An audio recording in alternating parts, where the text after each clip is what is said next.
Order, order. The clerk will now proceed to read the titles of the private bills set down for consideration.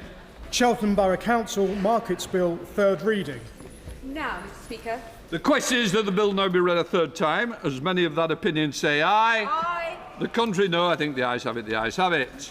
The question is that the bill now be considered as many of Royal Albert Hall. Royal Albert Hall Bill, Lords, report stage. Objection taken. Debate to be resumed what day? Debate to be taken what day? Wednesday, the 22nd of April. Sorry, hang on a minute. We've already got one objection. I object to that. How's that? Sorry. Wednesday, the 22nd of April, Mr. Speaker. Wednesday, the 22nd of April is resumed. The bill relating to the City of London. Objection. Two objections. What reading? Second reading. Permission what day? Wednesday, the 22nd of April, Mr. Speaker. Wednesday, the 22nd of April. We now come to the motion relating to the Royal Albert Bill. The Chairman of West means. Move formally. Objection taken. Motion to be taken what day? Wednesday, the 22nd of April, Mr. Speaker. Wednesday, the 22nd of April. Thank you. Thanks, everybody. Right. Order. Before we begin today's proceedings, I would like to remind members of the continuing need to follow the conventions and courtesies of the House as we approach the local elections. Members must inform colleagues in advance if they plan to table questions that specifically affect a colleague's constituency or if they intend to visit another member's constituency, except for private purposes. I would also stress that the deputy speakers have no opportunities to raise issues relating to these conventions or wider issues from their constituency in the chamber. So I would urge colleagues to be particularly mindful of any activity in their constituency that might be deemed discourteous. And I don't think will help the member's career in this chamber either. So all colleagues across the House should take care that we treat each other with respect. Right. Let us now come to questions. When I can find the page, it'll be even better. We now come to questions for Scotland. Warren Edwards. Pamela Nash, sorry. Question number 1, Mr. Speaker. Minister. Mr. Speaker, tackling child poverty is fundamental to the work of this Labour government. In December, we published our ambitious and comprehensive UK-wide child poverty strategy. It sets out the steps we're taking to reduce child poverty in the short term, as well as putting in place the building blocks we need to create long-term change across the United Kingdom. On its own, our decision to lift the two-child cap, which came into effect just last week, will benefit 95,000 children in Scotland. Pamela Nash. Thank the Secretary of State for that answer, Mr. Speaker. Does he agree with me that the SNP have failed Scotland's children over the last 2 decades, leaving thousands in poverty, including 1 in 4 in my constituency in Motherwell, Wishaw and Carluke? And it's only Labour that will prioritise our children, shown by lifting the two-child cap, which is now benefiting over 13,000 children in Lanarkshire. Minister. Well, firstly, on the conduct of the government, Mr. Speaker, the Conservatives in government push kids into poverty, Labour in government lifts kids out of poverty. But we would have hoped for a better approach from the Scottish Government. The fact is there are 10,000 kids in Scotland without a home to call their own. And at the same time, the judgment and the challenge that was set by the previous First Minister Nicola Sturgeon was to close the educational attainment gap in Scotland. And of course, education, along with employment, is the best route out of poverty. That gap has got wider rather than narrowed. What a damning indictment of the Scottish Government. Thank you, Mr. Speaker. Well, obviously I don't agree with the Secretary of State's analysis, but I think we can agree that child poverty and the other challenges which face real people in Scotland should be the focus of this Scottish Parliament election campaign and not independence, which incredibly, Mr. Speaker, the Reform UK candidate in Dumfriesshire voted for. So will the Secretary of State agree with me that anybody in Scotland who doesn't want to see Scotland spend 5 more years in a constitutional cul-de-sac should use their votes wisely to stop an SNP majority? Mr. Speaker, it's always important for the electorate to use their votes wisely, but the fact is there are two parties that are deeply threatened by Scottish Labour's emergence as the credible alternative to the SNP. And those are, on one hand, the Scottish National Party, and on the other hand, Reform. Their interests, if one thinks about it, are completely aligned in talking Reform up and talking Scottish Labour down. So I certainly hope people act wisely and make sure this Scottish election is about Scotland. Eric Campbell. Thank you, Mr. Speaker. Question number 2. With permission, Mr. Speaker, I will answer questions 2 and 5 together. Through our ambitious Pride in Place programmes, we are empowering local people to shape the future of their neighbourhoods. The Pride in Place Impact Fund is investing £12 million across Scotland over 2 years, including £1.5 million in North Ayrshire. And we will invest up to £480 million in 24 Scottish communities over the next decade, including £20 million each for the Irvine and Three Town neighbourhoods in North Ayrshire and the Fauldhouse, Whithurn and Blackburn neighbourhood in West Lothian. This locally led funding can be used to directly support regeneration, high streets and heritage. And best of all, decisions will be made by local people, those who know and love the places the best. Thank you, Mr. Speaker. I'm pleased to say that after a huge amount of hard work put into a Pride in Place application, investment has been successfully allocated to the 3 towns of Ardrossan, Saltcoats and Stevenston in my constituency. Does the Minister agree with me that the £20 million UK Government Pride in Place funding will provide great opportunities for community projects which can improve our town centres and regenerate our shorefront areas? Thank you, Mr. Speaker. And first of all, huge congratulations to the honourable friend and her constituents. These 3 towns have tremendous untapped potential, which has been long neglected and underutilised. Our coastal towns are a huge part of our identity on these islands, and I look forward to working with her to champion the pride people rightly feel about living in this beautiful part of Ayrshire. Christine Sullivan. Thank you, Mr. Speaker. Years of underinvestment and the loss of major employers once left Whitburn and Blackburn facing deep economic and health inequalities, weakened high streets and people generally feeling left behind. Yet the strength of local organisations and businesses shows great ambition for renewal, with £20 million of Pride in Place funding from this Labour Government.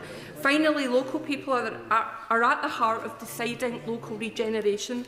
How does the Minister see this programme rebuilding community cohesion and inclusion so people feel valued and that their contribution matters? Minister.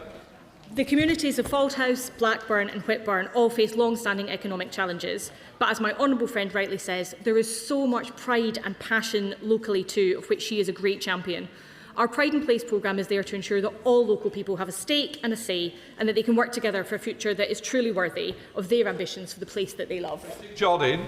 Thank you very much, Mr. Speaker. I wonder if the Minister shares my disappointment that my constituency of Edinburgh West was the only one in Edinburgh which was not considered for a Pride in Place programme, including areas like Drylaw and Stenhouse, which have particular problems which could have been helped by this programme.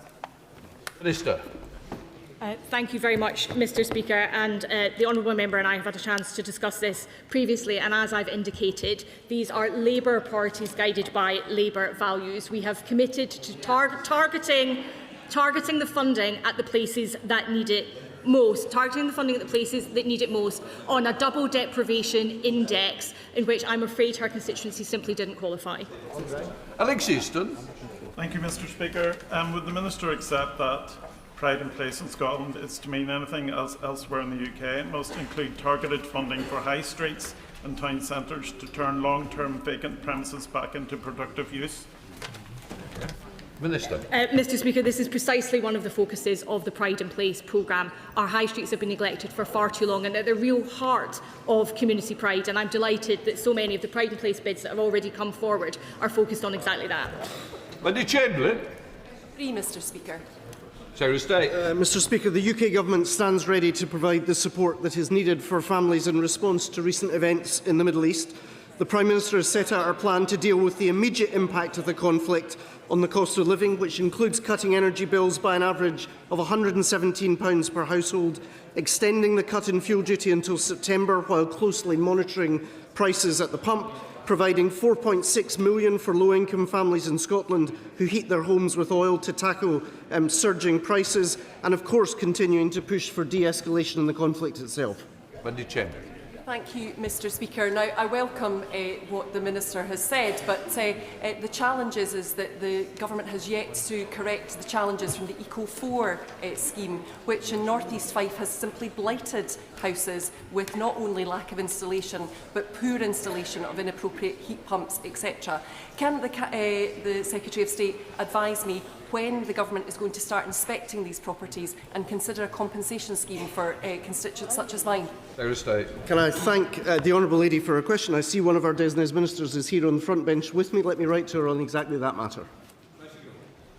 Speaker, my constituents in Edinburgh North and Leith welcome the fall in energy prices at the beginning of this month. Does my right honourable friend agree with me that the best way to reduce energy prices in Scotland is by securing our energy independence by progressing the Government's Clean Power mission as quickly as possible, not with more constitutional divide?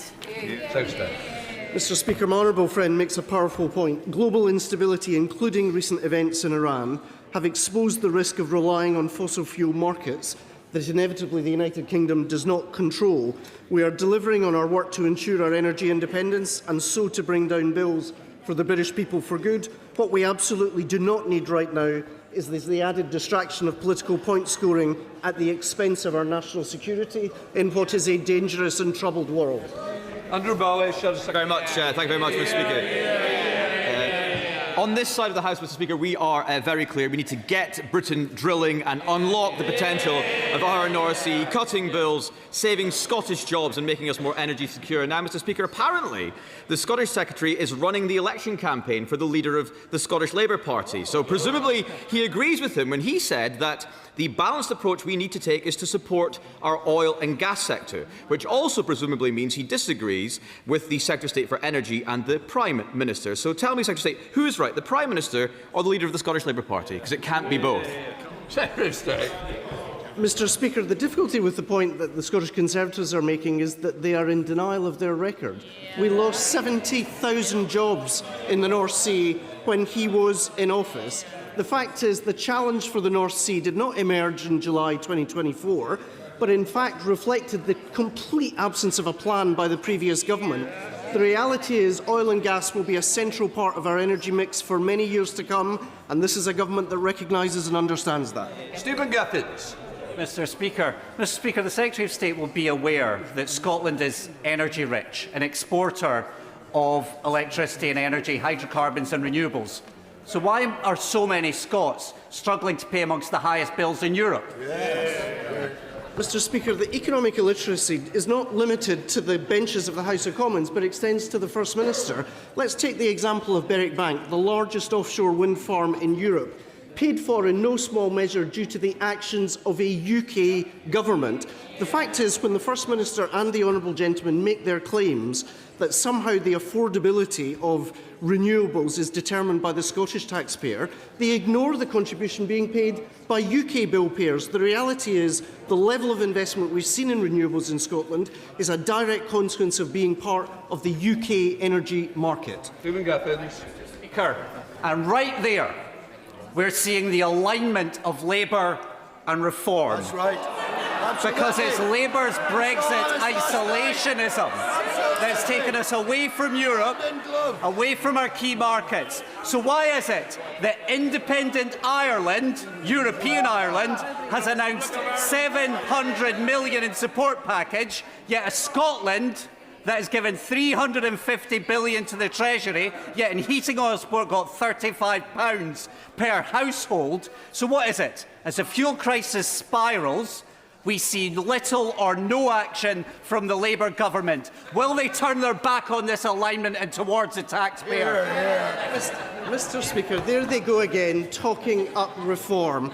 When will the SNP learn that you can be anti-nationalist and not anti-Scottish? The reality is that this was the party that promised a publicly owned energy company almost a decade ago. Maybe when he next gets on his feet, he can tell us, where did that energy company ever go? Clive Jones. Thank you very much, Mr Speaker. Cancer Research UK's... number 4. Thank you, Mr Speaker. Tragically, cancer remains one of the leading causes of death in Scotland, and I want Scots to benefit from the very best research. The National Institute for Health and Care Research works in partnership with the Scottish Government to support and enhance health and social care research across the UK, despite healthcare being devolved. Researchers in Scotland can now apply for funding, which has, for example, allowed the truly outstanding researchers at the University of Dundee to identify a newer, simpler type of mammogram that can reliably show how breast cancer responds to chemotherapy before surgery. Thank you very much, Mr Speaker. Cancer Research UK's manifesto for cancer research and care in Scotland recommends that the government should increase strategic institutional research and innovation funding, investing in and supporting the delivery of a new Scottish Health and Biomedicine Institute to deliver new innovations that will benefit people and the economy of Scotland. What is the Minister doing to support Cancer Research's manifesto? Thank you very much, Mr Speaker. First of all, can I commend the honourable member for his ongoing and dogged advocacy on this cause. As you will know, the UK Government is committed to ensuring that there is a partnership approach between the health services of both Scotland and the rest of the UK. And of course, we are focused on making sure that higher education and other forms of innovation are part of our work on cancer. Good step back. Next, Mr Speaker. Sarah Stay. With permission, Mr Speaker, I'll answer questions 6 and 9 together. The UK Government's industrial strategy set out how we will grow our economy by doubling down on our national strengths, despite the global uncertainty we're living through. This includes investing in Scotland's huge contribution to the UK economy. Our free trade agreements with India and the EU will have huge benefits for Scottish businesses. And of course, Scotland will benefit hugely from the defence dividend created by our increased investment in our national security. This is a government backing growth and jobs in Scotland. Economy, taxpayer money must be used far more strategically. The SNP's ScotZeb3 granted the majority of taxpayer-funded subsidy to Chinese bus manufacturers, again, directly contributing 6 days later to 115 jobs being put at risk in Falkirk. When demand for ZEBs is rising but domestic market share is reducing and Scottish manufacturing jobs are being lost, with the assistance of taxpayer money, something must change. What discussions has the Secretary of State had with Cabinet colleagues to ensure that future taxpayer-funded orders are met by manufacturing workers in Scotland and across the UK? Mr Speaker, this is of course an incredibly difficult time for the Alexander Dennis workers and their families, many of whom face an uncertain future through no fault of their own. But this is, alas, yet another example of failure on the part of the Scottish Government. They sent the majority of a £45 million funding pot for zero-emission buses to China, blocking comparative bids to build and invest in Falkirk. Labour mayors have shown what is possible across the rest of the UK, stepping forward with bus orders and backing British manufacturing when it mattered. Not so much an example of being stronger for Scotland, but being stronger for China. Thank you, Mr Speaker. Good transport is essential for economic growth, be it ferries for our wonderful islands or rail links for the west coast of Scotland to our airport. After almost 20 years of SNP, Glasgow is in gridlock. Workers worry about getting to work on time, and this holds back business. Would my right honourable friend agree with me that Glasgow needs change, and only Anna Sarwar can get Glasgow moving? Unsurprisingly, I find myself wholeheartedly in agreement with my honourable friend. Glasgow is, of course, the city of my birth and has been badly neglected on any objective measure by the Scottish Government in recent years. Scottish local authorities have been starved of cash over decades by this SNP-led Scottish Government. They've hoarded powers and resources in Edinburgh at the centre to the detriment of Scotland's local authorities and cities. People make Glasgow and its people deserve a whole lot better. Thank you, Mr Speaker. A strong job and business market is key for economic growth, but Labour's huge rise in national insurance is a direct job tax, and the SNP's huge increase in business rates is a direct tax on our businesses. The Scottish Conservatives have a plan to revitalise our high streets to support jobs and to get businesses investing. Does the Secretary of State agree that his government's decision since coming to power has cost jobs, businesses and investment in Scotland? Mr Speaker, before we get to the Conservatives' plan, maybe we could start with the Conservatives' apology. What about the £22 billion black hole left in the public finances by the Conservatives? We're still waiting for the apology. Thank you, Mr. Speaker. In a Westminster Hall debate this morning on heating oil support, the Honourable Member for Nahealand and Shear suggested that the Scottish Government should be supporting businesses with energy costs. I agree with him that powers for energy should be totally devolved to the Scottish Government. Does he agree with that? Mr. Speaker, if the SNP want any guidance on how to deal with energy costs, they could look at the £100 million emergency package announced by Scottish Labour only a few days ago. But I have to express concern. If they are serious about energy, maybe they could tell us what happened to the publicly owned energy company promised so long ago by Nicola Sturgeon, because the Scottish public are still waiting. Secretary of State Thank you very much, Mr. Speaker. Mr. Speaker, in a long litany of failure, surely the most egregious of all that the Scottish National Party has inflicted on Scotland has been the lack of any discernible growth whatsoever. Indeed, had Scotland's economy grown at the same rate as the rest of the UK's from 2010, Scotland could be up to £10 billion a year richer. At the same time, its benefits bill is set to soar to £9 billion by 2030. Does the Secretary of State agree with me that Scotland needs change? I certainly agree that Scotland needs change. Whether it's the industrial level waste of the Scottish Government in relation to money, £500 million on ferries. The First Minister went to Stornoway last week. This week, the boat that he travelled on broke down. A third of the CalMac fleet out of commission over Easter. So whether it is their waste of resources, whether it's their failure on public services, or their abject failure in economic growth, Scotland needs and deserves change.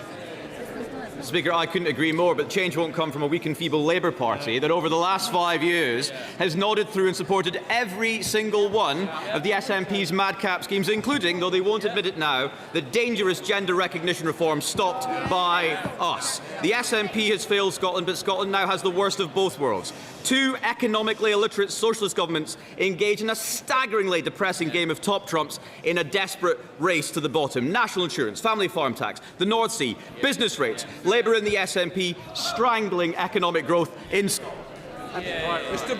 Speaker, the last time I checked, it was actually Scottish Conservative votes in Holyrood that sustained Alex Salmond's government in power.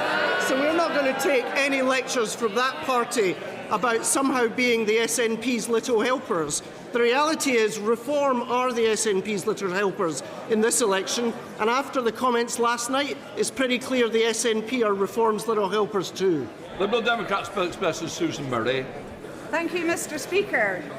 The SNP are willing to support the Chinese economy in buying buses from China that raise serious security concerns. But when it comes to supporting defence jobs at a British-owned Rolls-Royce site in Glasgow, they pulled the funding. Does the Minister agree with me that the SNP are failing Scotland both on jobs and on security? Mr. Speaker, thank you for that question. It tells you everything you need to know about the base politics of the SNP, that they suggest that if you are pro-national security, you're somehow anti-Scottish. That helps explain why they weren't willing to fund the Welding Centre on the Clyde, delivering hundreds of apprenticeships and secure jobs for decades to come. It explains why they are weak on our own defence, supporting unilateral nuclear disarmament, notwithstanding the arrival of Vladimir Putin's ambitions on the international stage. If Scotland wants to benefit from being part of a strong and secure United Kingdom, I hope we will decisively reject the SNP on May the 7th. Rebecca Paul. Question number 7, Mr. Speaker. Needs a minister first. There we are.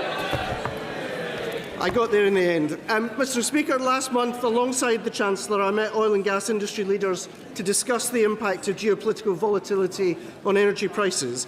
The Chancellor reaffirmed her commitment to backing Britain's oil and gas industry, recognising its pivotal role in supporting growth and jobs, especially in Scotland. The Chancellor has been clear that she wants the Energy Profits Levy to come to an end, but the crisis in the Middle East has had real-time consequences on oil and gas prices, as we can all see, and it is right that we respond to this robustly. Rebecca Paul. Do you want to go through? I thank the Secretary of State for that answer.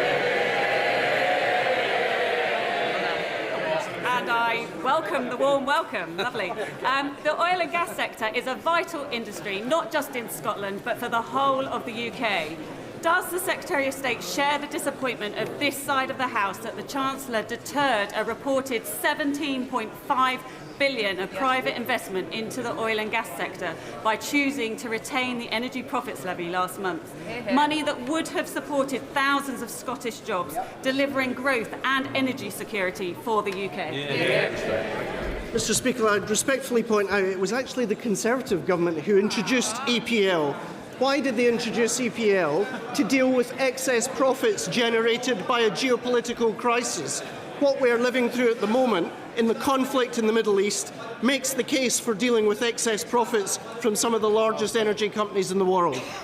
Melody Ward.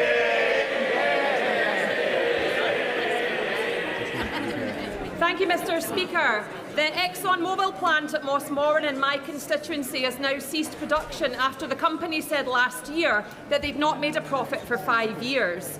News that our UK Labour government has made £9 million available to support the affected workforce and find a future for the site has been warmly welcomed by my constituents, especially in Cowdenbeath. Does the Secretary of State agree that it's in the interest of the people of Fife for the Scottish and UK governments to work together to utilise all available funding and find a viable future that brings jobs back to the site?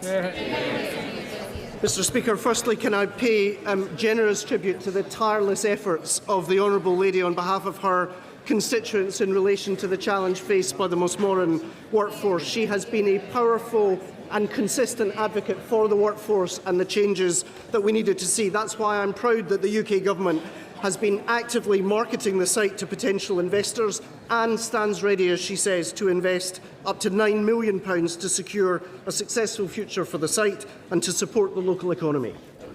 I'm just sorry we didn't get to John Lamont's question. He's 50 today and I believe his parents are watching it. We now come to Prime Minister's questions. Lauren Edwards. Question number 1, Mr Speaker. Prime Minister. Thank you, Mr Speaker. The Southport inquiry report is truly harrowing, and I cannot imagine the pain that it will cause the families of all those affected. We will make the changes needed to honour the victims, the injured and the families, and our thoughts remain with the loved ones of Elsie, Bibi and Alice, and all of those impacted. Mr Speaker, today marks 37 years since the Hillsborough disaster, when 97 men, women and children went to a football match and never returned. My promise remains, working with families, we will deliver a Hillsborough law to end the injustice that they have suffered and ensure the state will always act for the people that it serves. This morning I had meetings with ministerial colleagues and others. In addition to my duties in this House, I shall have further such meetings later today. Thank you, Mr Speaker. The Prime Minister was right to resist us being drawn into an ill-conceived war in the Middle East with apparently no clear plan for how it may end. And despite the welcome cost of living support he referenced in his statement on Monday, we are all rightly angry that our constituents will feel the impact of this war in their pockets and in their daily lives. Can he outline what steps he is taking both to support our armed forces and to plan for all future contingencies? We all hope for a swift resolution and progress at the summit later this week, but must be prepared for all potential scenarios. Prime Minister. Can I thank my honourable friend, the Royal Engineers in her constituency, and all those serving our country at home and abroad. We're proud to be investing a record £9 billion to deliver quality homes that they deserve. We're turning around army recruitment after the party opposite missed targets for 14 years. But the foremost responsibility to our armed forces are the decisions we take on military actions. My principles are clear. That's a sharp contrast to the Leader of the Opposition, who wanted to jump into the war with both feet without thinking through the consequences. Leader of the Opposition, Camilla. Mr Speaker, that was a very interesting answer from the Prime Minister. Lord Robertson, who authored the government's Strategic Defence Review, has said the Prime Minister has a corrosive complacency when it comes to defence. Why did he say that?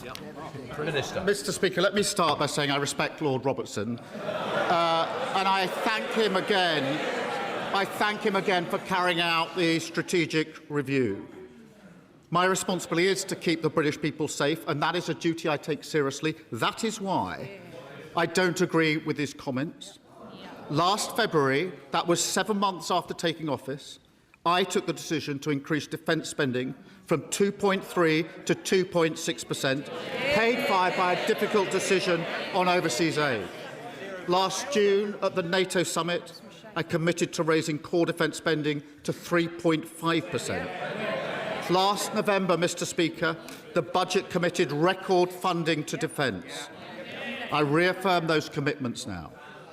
The Strategic Defence Review is a 10-year blueprint for national security. The Defence Investment Plan will put that into effect. It will be published as soon as possible. We need to get it right.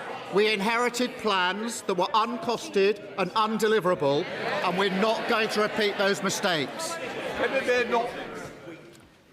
Mr Speaker, he says he doesn't agree with Lord Robertson. Lord Robertson is a former Labour Defence Secretary, a former NATO Secretary-General. He also said, and I quote, "We are underprepared, we are underinsured, we are under attack." He said... Order. Sorry? No. I don't think it looks good, shouting somebody down at the dispatch box. Mr Speaker, Lord Robertson's criticisms were of the Prime Minister, and he said Britain's national security is in peril. Our armed forces are at the end of their tether, waiting for this government to fund the Strategic Defence Review. There are still 2 weeks of the parliamentary session left. So why won't the Prime Minister publish the Defence Investment Plan before then? Prime Minister. Mr Speaker, I remind the House that we put in place the biggest sustained increase in defence spending since the Cold War. Mr Speaker, let me spell that out. That means we're spending £270 billion over this Parliament. That's £5 billion more this year, with defence funding increasing every year. These are record amounts, Mr Speaker, decisions of a Labour Prime Minister, a Labour Chancellor and a Labour government. And what a contrast. When they came into office, defence spending was 2.5%. When they left, it was 2.3%. When they came into office, the army was 100,000. When they left office, 72,000. They cut frigates and destroyers by 25%. They cut mine hunters by 50%. She said at the weekend, our defence is the weakest for 400 years. That is what they left behind. Mr Speaker, he's talking about the biggest sustained increase. Talking about an increase is not the same as giving an increase. The military and the defence industry want to hear about what he's going to do, not him prosecuting past governments. He promised the Defence Investment Plan would be published. He promised that the Defence Investment Plan would be published last autumn. I asked him at PMQs 6 weeks ago when it would be published. He had no idea. It is now the middle of April. What's the hold-up? Mr Speaker, I've set out my position. The Defence Investment Plan is the first line-by-line review of defence budgets for 18 years. She talks about talking. If you're going to support and make your country safe, you have to get the right calls on the big issues. She called for us to jump into the war. They can pretend otherwise. I remember walking in, standing here for the first time, saying we would not get drawn into the war, we would not join the offensive, and they all shouted, shame. They remember it. I remember it. They're just embarrassed by it now. A week later, when she realised she'd made a massive error of judgment, she attempted the mother of all U-turns. That didn't work. So this weekend, she said, when I said we should jump into the war, she said this weekend, Mr Speaker, that what she meant, she was talking about verbal support. Prime Minister, it's Prime Minister's questions. We've got to concentrate. Just answer the question. Mr Speaker, the Prime Minister loves to misrepresent my position on Iran. So he does. He loves to misrepresent it. let's stop talking about what I didn't say. Let's start talking about what he isn't doing. Mr. Speaker, you will recall that on Monday, I offered to work with the Prime Minister to identify the welfare savings we need. What did he say? No thanks. Now that Lord Robertson has said, and I quote, "We cannot defend Britain with an ever-expanding welfare budget," will the Prime Minister think again and work with us to find savings to fund defence? Prime Minister. She was clear in what she was saying. She said we should give verbal support. I suppose that's standing on the side and saying, "Get in there. Good luck, mate. You've got this." Mr. Speaker, that is her approach. We are reforming welfare and spending more on defence. They did neither. The welfare bill rose by £88 billion on their watch. It soared by £33 billion under the Shadow Chancellor's watch. We're fixing it. What did they do? They voted against it. They voted to keep the broken system. So taking advice from the party opposite on reforming welfare and defence spending is like asking Liz Truss how to keep your mortgage down. This is so poor from the Prime Minister. This is Labour MPs are laughing. Labour MPs are laughing, Mr. Speaker. This is a moment of profound national seriousness. And what are they doing? They're promoting sex toys in Parliament. That's what they're doing. Mr. Speaker, it gives a whole new meaning to fiddling while Rome burns. Mr. Speaker, it has been... That's what they're doing, Mr. Speaker. Let's get back to the issue of the Defence Investment Plan and defence spending. It is being reported that the Treasury is asking the MOD to make £3.5 billion worth of cuts this year. He won't fund our military because he wants to fund more welfare. That's why he has a welfare plan to 2031, but no defence investment plan at all. Now that the Chagos surrender deal is dead, will the Prime Minister put the billions saved from ditching Chagos into defence, or is that going into welfare as well? Prime Minister. Mr. Speaker, we are spending more on defence. Record amounts on defence. £270 billion in this Parliament, £5 billion extra. And she talks about the Chancellor. It's because of the decisions of this Chancellor we've got the biggest boost to defence spending since the Cold War. We've also got the biggest pay rise for our armed forces for over 20 years. We've also got the biggest investment in military housing for over half a century. What did they do at the budget? They voted against all of that. That sounds like he doesn't want to spend the Chagos money on defence. Well, Mr. Speaker, Labour MPs will know Lord Robertson, a former Defence Secretary, a former NATO Secretary General. He is Labour through and through. They all need to think about why he stuck his head above the parapet. I went through the Strategic Defence Review with Lord Robertson last year. The Lib Dems and Reform refused to meet him. No other party is taking this seriously. So, Mr. Speaker, I want to ask the Prime Minister a very specific question. In January 2024, Conservatives approved an upgrade of destroyers like HMS Dragon so they can better intercept ballistic missiles. In July 2024, the Prime Minister paused that plan. Will he immediately approve and fund that critical upgrade now? Prime Minister. Mr. Speaker, the Dragon was commissioned by a Labour government, as it happened. But she stands and says, please forget the fact that we hollowed out the armed forces. Please clear up our mess. I went to the Gulf last week and thanked our armed forces for protecting British lives. She said we should have jumped into the war without thinking about the consequences. Then said, oh no, we shouldn't be in the war the next week. Now she says, what I meant was we should give verbal support. Order. The front bench, I expect them to be quiet here. I also expect it, but it's the same people. I suspect next week you won't be in for PMQs if it carries on. Prime Minister.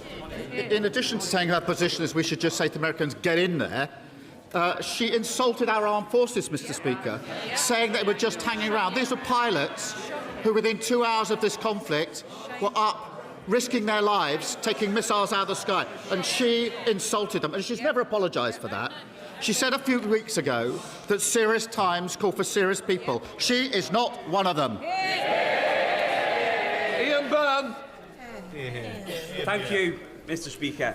As the Prime Minister said, 37 years today, 97 innocent children, women and men went to a football match and were unlawfully killed at the hands of a corrupt state. I was at Hillsborough and I was one of the lucky ones who survived and walked away. As parliamentary leader to the Hillsborough law, I stand here with a huge sense of obligation to the 97, all the families, including my constituent Debbie Matthews, every survivor and every victim of a state cover-up, who were all part of this collective campaign. There are signs of progress after last night's government concessions, but we've heard this before. Prime Minister, this is your responsibility. It is within your power to take control of this process and make good on your promise to deliver this legislation. So will you commit today to ruling out any carve-out for security services and finally delivering a full Hillsborough law worthy of the name, or will they be failed by the state once again? Prime Minister. Well, I know, as my honourable friend has just said, that he himself was at Hillsborough. And can I thank him for his decades of campaigning for justice. I am personally committed to working with the families to get this bill right. It is integral that their views are heard. We're discussing this precise issue with the families, and we'll make sure that he is fully updated. I reaffirm my commitment to delivering the legislation, to ensuring the duty of candour applies to all public servants. Sir David, Leader of the Liberal Democrat. Thank you, Mr. Speaker. Can I echo the words of the Prime Minister about the Southport inquiry and also the 37th anniversary of the Hillsborough tragedy? Our thoughts are with all the families affected and the survivors, and I hope he will deliver on the Hillsborough law. Today, Mr. Speaker, also marks the 3rd anniversary of the start of the devastating civil war in Sudan. I hope he will recommit to real action in the face of the world's greatest humanitarian catastrophe. Mr. Speaker, in a phone call with Sky News last night, President Trump has threatened to rip up his trade deal with the UK as punishment for us not joining his idiotic war in Iran. Mr. Speaker, this must be the last straw. Surely the Prime Minister can't send our King to meet a man who treats our country like a mafia boss running a protection racket. Minister. Can I join him in his comments about Sudan? We often overlook the fact this is the greatest humanitarian crisis facing the world at the moment. My position on the Iran war has been clear from the start. We're not going to get dragged into this war. It is not our war. And a lot of pressure has been applied to me to take a different course. And that pressure included what happened last night. I'm not going to change my mind. I'm not going to yield. It is not in our national interest to join this war, and we will not do so. I know where I stand. Mr. Speaker, in relation to the King's visit, the purpose of the visit is to mark the 250th anniversary of relations and independence, obviously, of the US. The monarchy is an important reminder of the long-standing bonds and enduring relationship between our two countries, which are far greater than anyone who occupies any particular office at any particular time. Sir Ed Davey. Mr. Speaker, President Trump is one of the most unpredictable people we have seen on the world stage, and I hope he does not embarrass our monarch. But moving on, Mr. Speaker, last year the Prime Minister claimed he'd done some special deal, so Brits will be able to sail through e-gates at EU airports. But that's not the experience of families returning from holiday this week. Long queues at borders and passport controls are the latest symbol of the Brexit disaster. But they're also a symbol of this government's failure to repair that damage. So will the Prime Minister apologise for misleading British travellers? And can he tell them when they will be able to sail through passport control? Prime Minister. Mr. Speaker, I've made it very clear that I think our national interest lies in close relationship with the EU on defence, security, energy and the economy. And I was very pleased that at last year's summit we did negotiate an agreement on e-gates, and we're pushing hard on that. We have another summit this year where I intend not just to make good on what we've already agreed, but to go closer to the EU in the relations that we have. Joe White. Thank you, Mr. Speaker. I was promised Prime Minister questions, a meeting with the Prime Minister for myself and Arsenal hero Michael Thomas. We are still waiting, and I cannot back down. Not just have working-class footballers and others lost hundreds of millions to financial misselling, but the V11 group is still being pursued by HMRC for tax on money that they have never had. The Post Office and other injustices have been actioned. Why not the V11? Prime Minister. Can I thank her for her dedicated campaigning on this really important issue? I have met Michael Thomas and heard his experiences, and I share her concern about young, predominantly working-class people being exploited. I do want to make progress as quickly as possible. I've asked the Chief Secretary to meet the V11 group on what further steps the government can take to support these affected, and I'll make sure that that's reported back to her so she's fully updated on what's going on. Saoirse Eastwood. Thank you, Mr. Speaker. Mr. Speaker, 2 years ago, people voted for change. But what have they got? More of the same. Yep. But it hasn't been them that have let down their end of the bargain. My constituents are working themselves to the bone. And let's be absolutely clear, they are working and still having to claim benefits. There's not a single section of society, whether it's farmers, care workers, students, you name it, they have been let down. And I don't want that to be the case. We need to show that this House works for them, because actors will step into that space. People would love nothing more than our democracy to be toppled, because we cannot show our people a better way of life. We used to say to people, if you work hard, you get on in life. That hasn't been the case for years. Will this government now change economic and fiscal course and deliver for people in the worst cost of living crisis? Prime Minister. Mr. Speaker, wages are going up higher in the first year of this Labour government they did in the 10 years of the party opposite being in power. We've taken the decision at the budget to cut energy bills across the country. I was in Northern Ireland, as she knows, just a few weeks ago, making the announcement about heating oil, which is obviously of huge concern in Northern Ireland, hearing what people had to say, putting in place £53 million. The authorities in Northern Ireland will administer that, but we're looking more widely at what we can do. Jodie Goldsmith. Thank you, Mr. Speaker. Under this government, George Eliot Hospital in my constituency is thriving, rapidly soaring up league tables, ending corridor care, and now welcome an expansion to our community diagnostic centre with a new breast cancer diagnosis unit. Yet the same staff delivering this life-saving care for Nuneaton are suffering horrific abuse, much of which appears to be racially motivated. The staff I've met believe that right-wing marchers who don't even live in my town doing Nazi salutes on our high street are fanning the flames of hatred towards their colleagues. Will the Prime Minister join me in condemning acts of violence against the dedicated staff at George Eliot, and join me in celebrating their achievements, possibly with a visit to our CDC to see their excellent work and show their deep gratitude for their service and resilience? Mr. Speaker, let me be clear. Violence against our NHS staff is despicable. And we're introducing a new offence to protect emergency workers from harassment. In terms of the congratulations, can I thank all our hard work of our NHS staff who've delivered 5 million extra appointments in our first year in government. Mr. Speaker, we're going further. This week we've announced 36 new and expanded community diagnostic centres across the country, including expanded services in Nuneaton. That's the difference a Labour government makes. Gregory Campbell.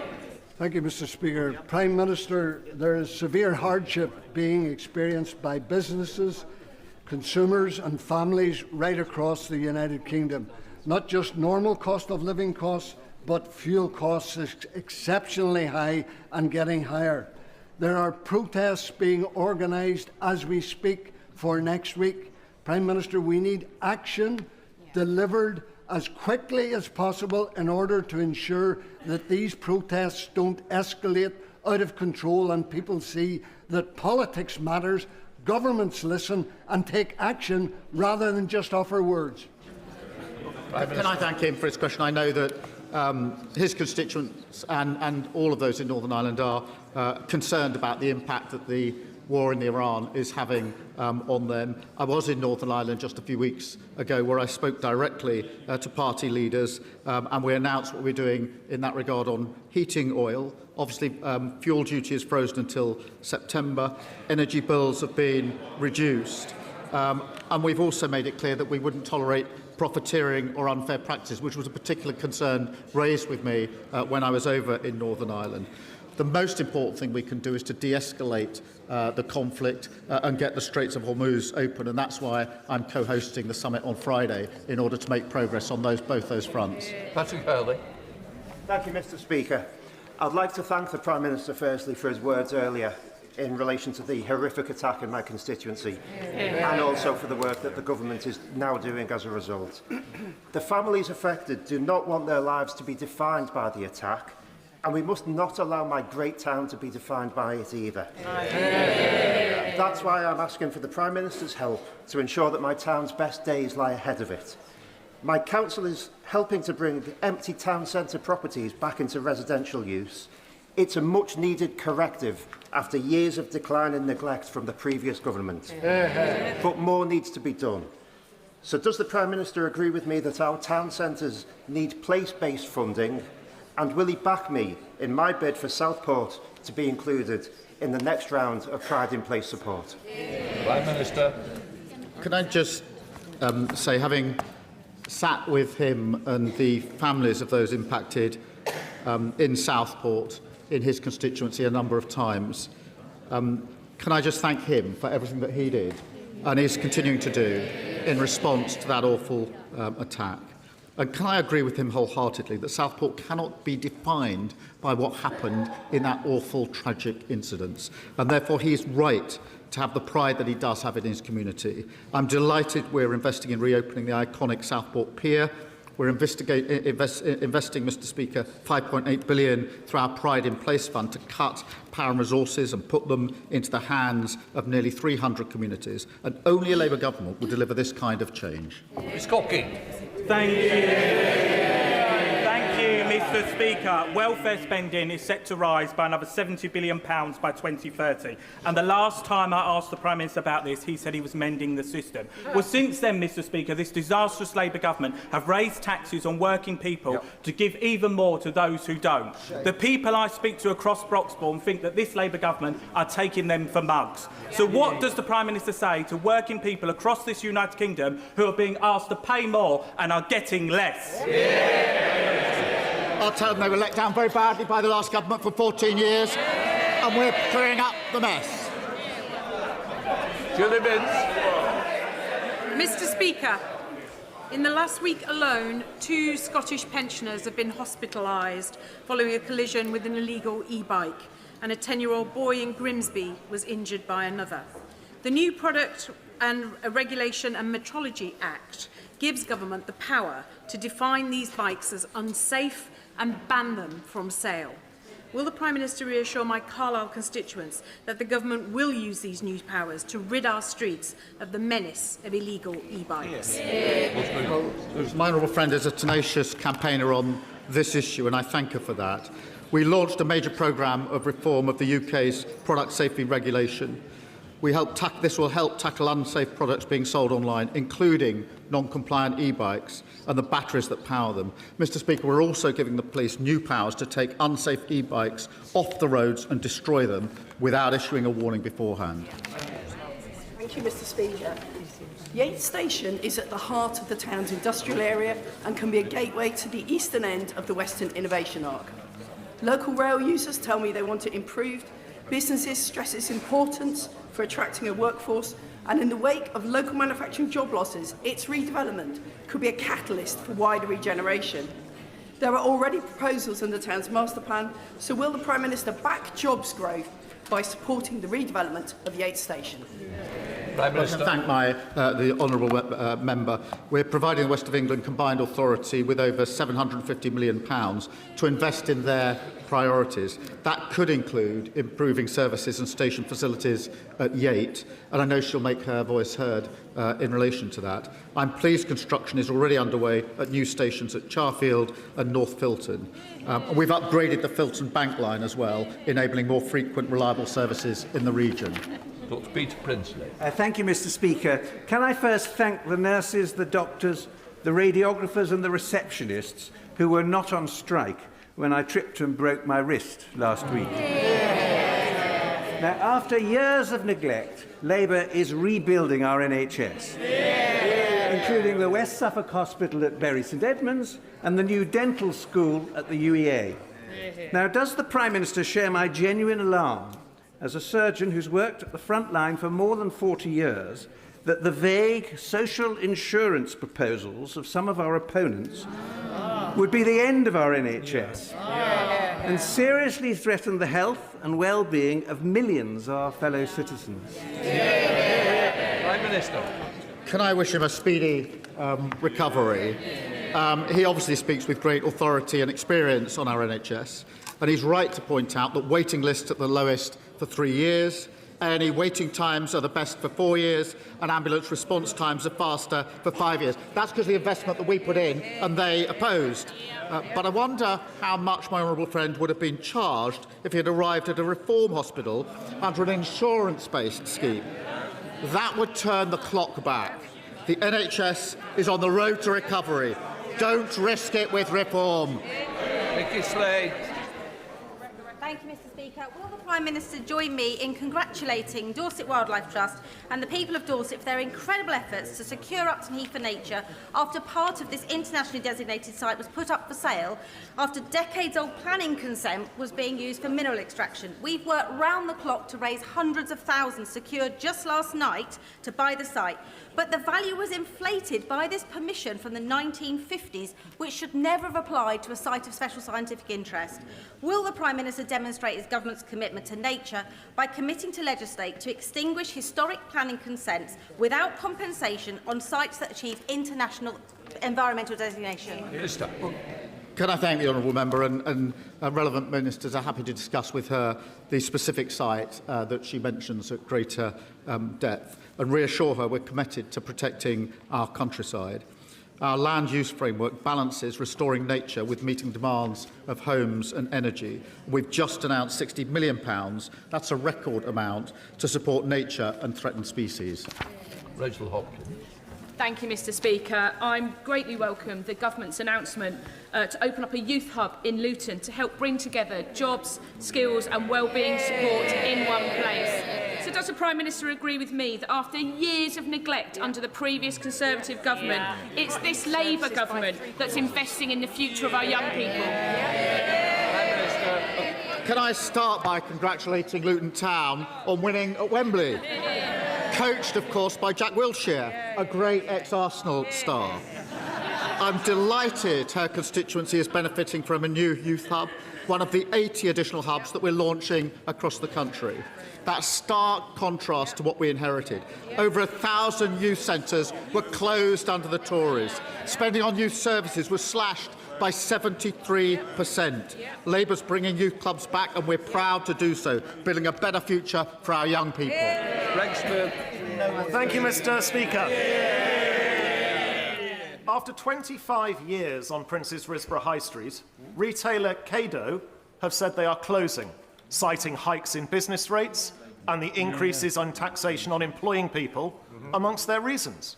A few yards up on Duke Street, Salon 24 Hair, for the first time in 21 years, cannot afford to take on a new apprentice. How many more businesses need to close, jobs be lost, and apprenticeship opportunities trashed need to happen before this Prime Minister understands that the practical outturn of his policies aren't working? Well, I'm concerned to hear of those examples. We have put in place support for small businesses, and I'll make sure that's available to him to pass on to his constituents. Dave Robertson. you, Mr. Speaker. Tomorrow night I will be hosting a public meeting about the chronically delayed Burntwood Health Centre. For over a decade, well over a decade, people in my town have been let down by the lack of this replacement facility. We thought there might be light at the end of the tunnel when we were promised it by the end of 2025, but the end of last year came and went, no health centre and not even a planning permission. Will the Prime Minister agree with me that the County Council, now led by Reform, have promised a new health centre to the people of Burntwood, and they must make sure that there are no more broken promises to my constituents? Prime Minister. Well, he's a great champion for his constituents, and it's shocking that they've been waiting over a decade for this practice. I agree with him, but sadly, Reform's leadership in Staffordshire is an absolute mess. They've had three leaders in 3 months. One of them forced to step down for appalling racist comments, and they're simply not getting on with the job. He's obviously proud of that. All you can count on for Reform is chaos and division. Final question, Davidson. Thank you, Mr. Speaker. Last year, my constituents suffered the closure of the urgent care centre at Mount Vernon Hospital. And this year they face the loss of the cancer centre as well, leaving my most vulnerable constituents with long and difficult journeys to access life-saving and life-sustaining treatment. So will he encourage his Health Secretary to join in the U-turns and guarantee the future of Mount Vernon Hospital? I don't know the particular details of his hospital, but I will make sure that they're looked into. We have put record investment into the NHS, but now he's raised that, I will make sure we look specifically into the case that he's raised here in this House. Let the front benches change over.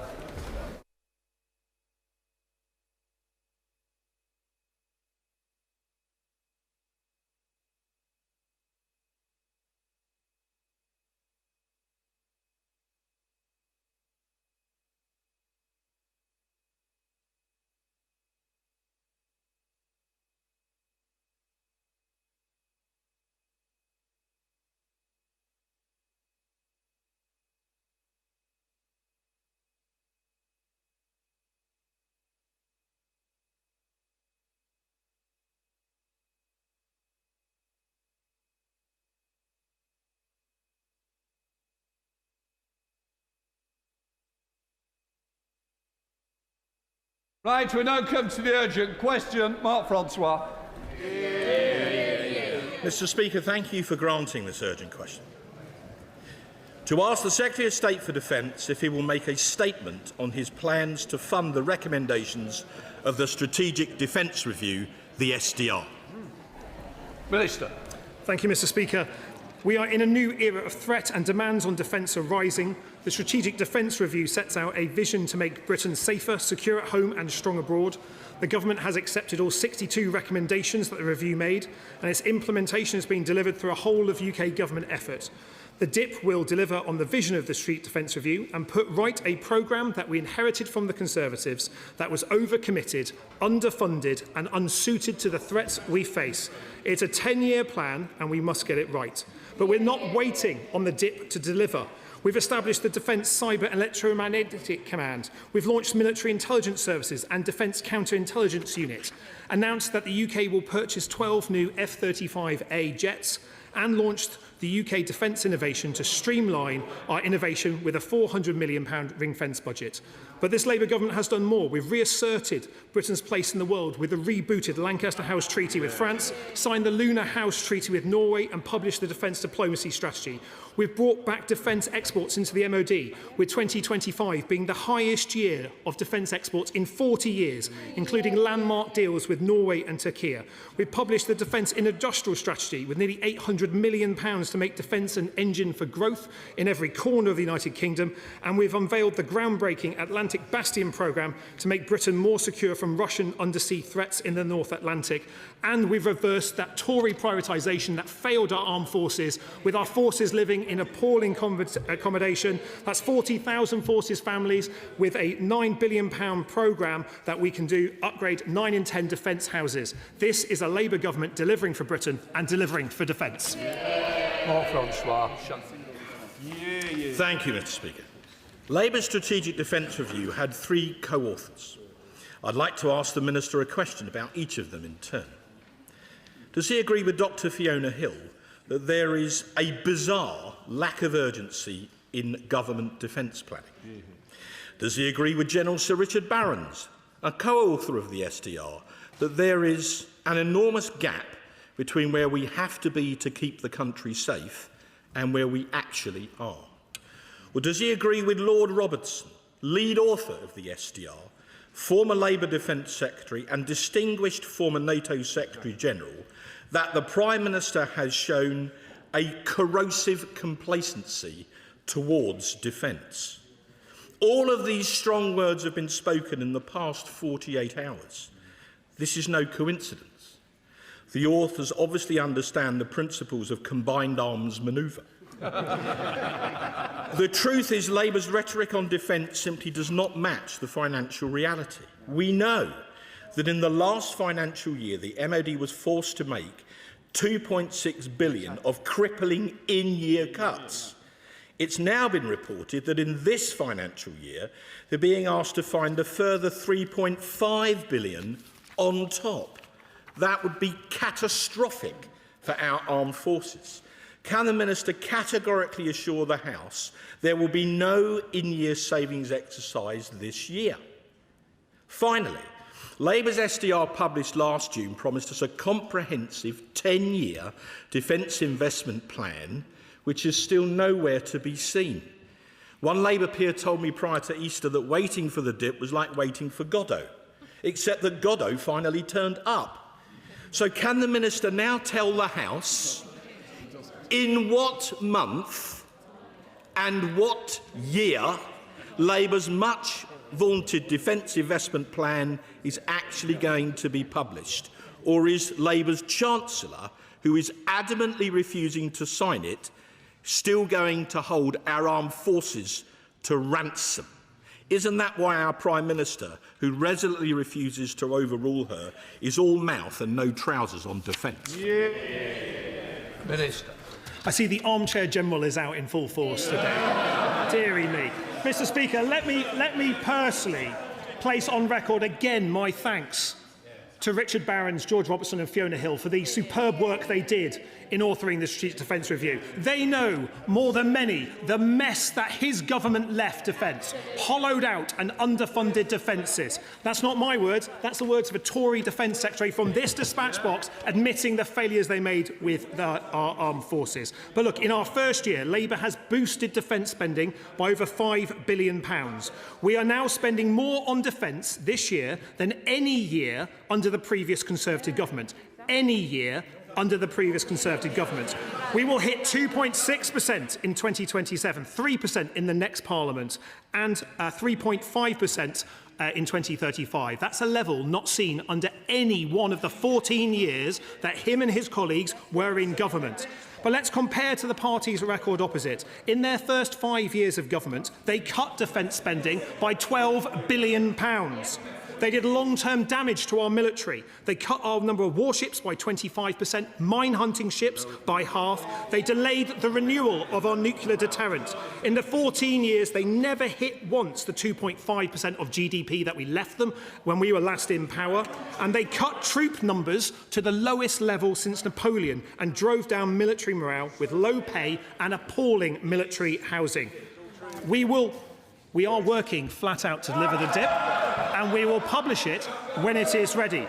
But, Mr. Speaker, we are doing something that was never done under the Tories. We are doing a line-by-line review of defence budgets, publishing not just an equipment plan, but on housing, on personnel, on infrastructure, all in one.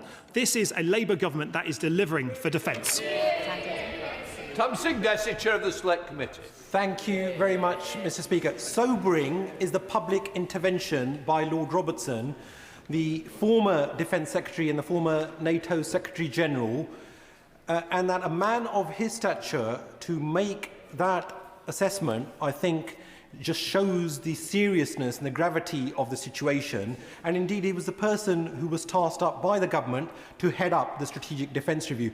And his comments align with what the Defence Committee has been highlighting for several months now, that we are ill-prepared to face the threats that we as a nation currently are facing in a more volatile world.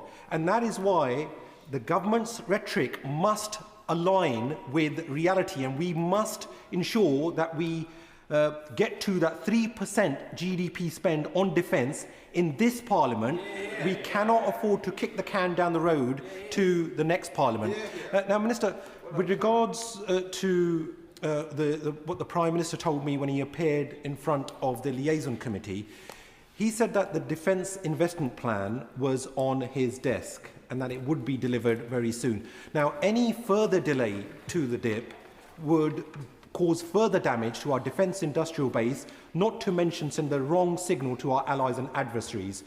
So, could the Minister please confirm when will that Defence Investment Plan finally be published?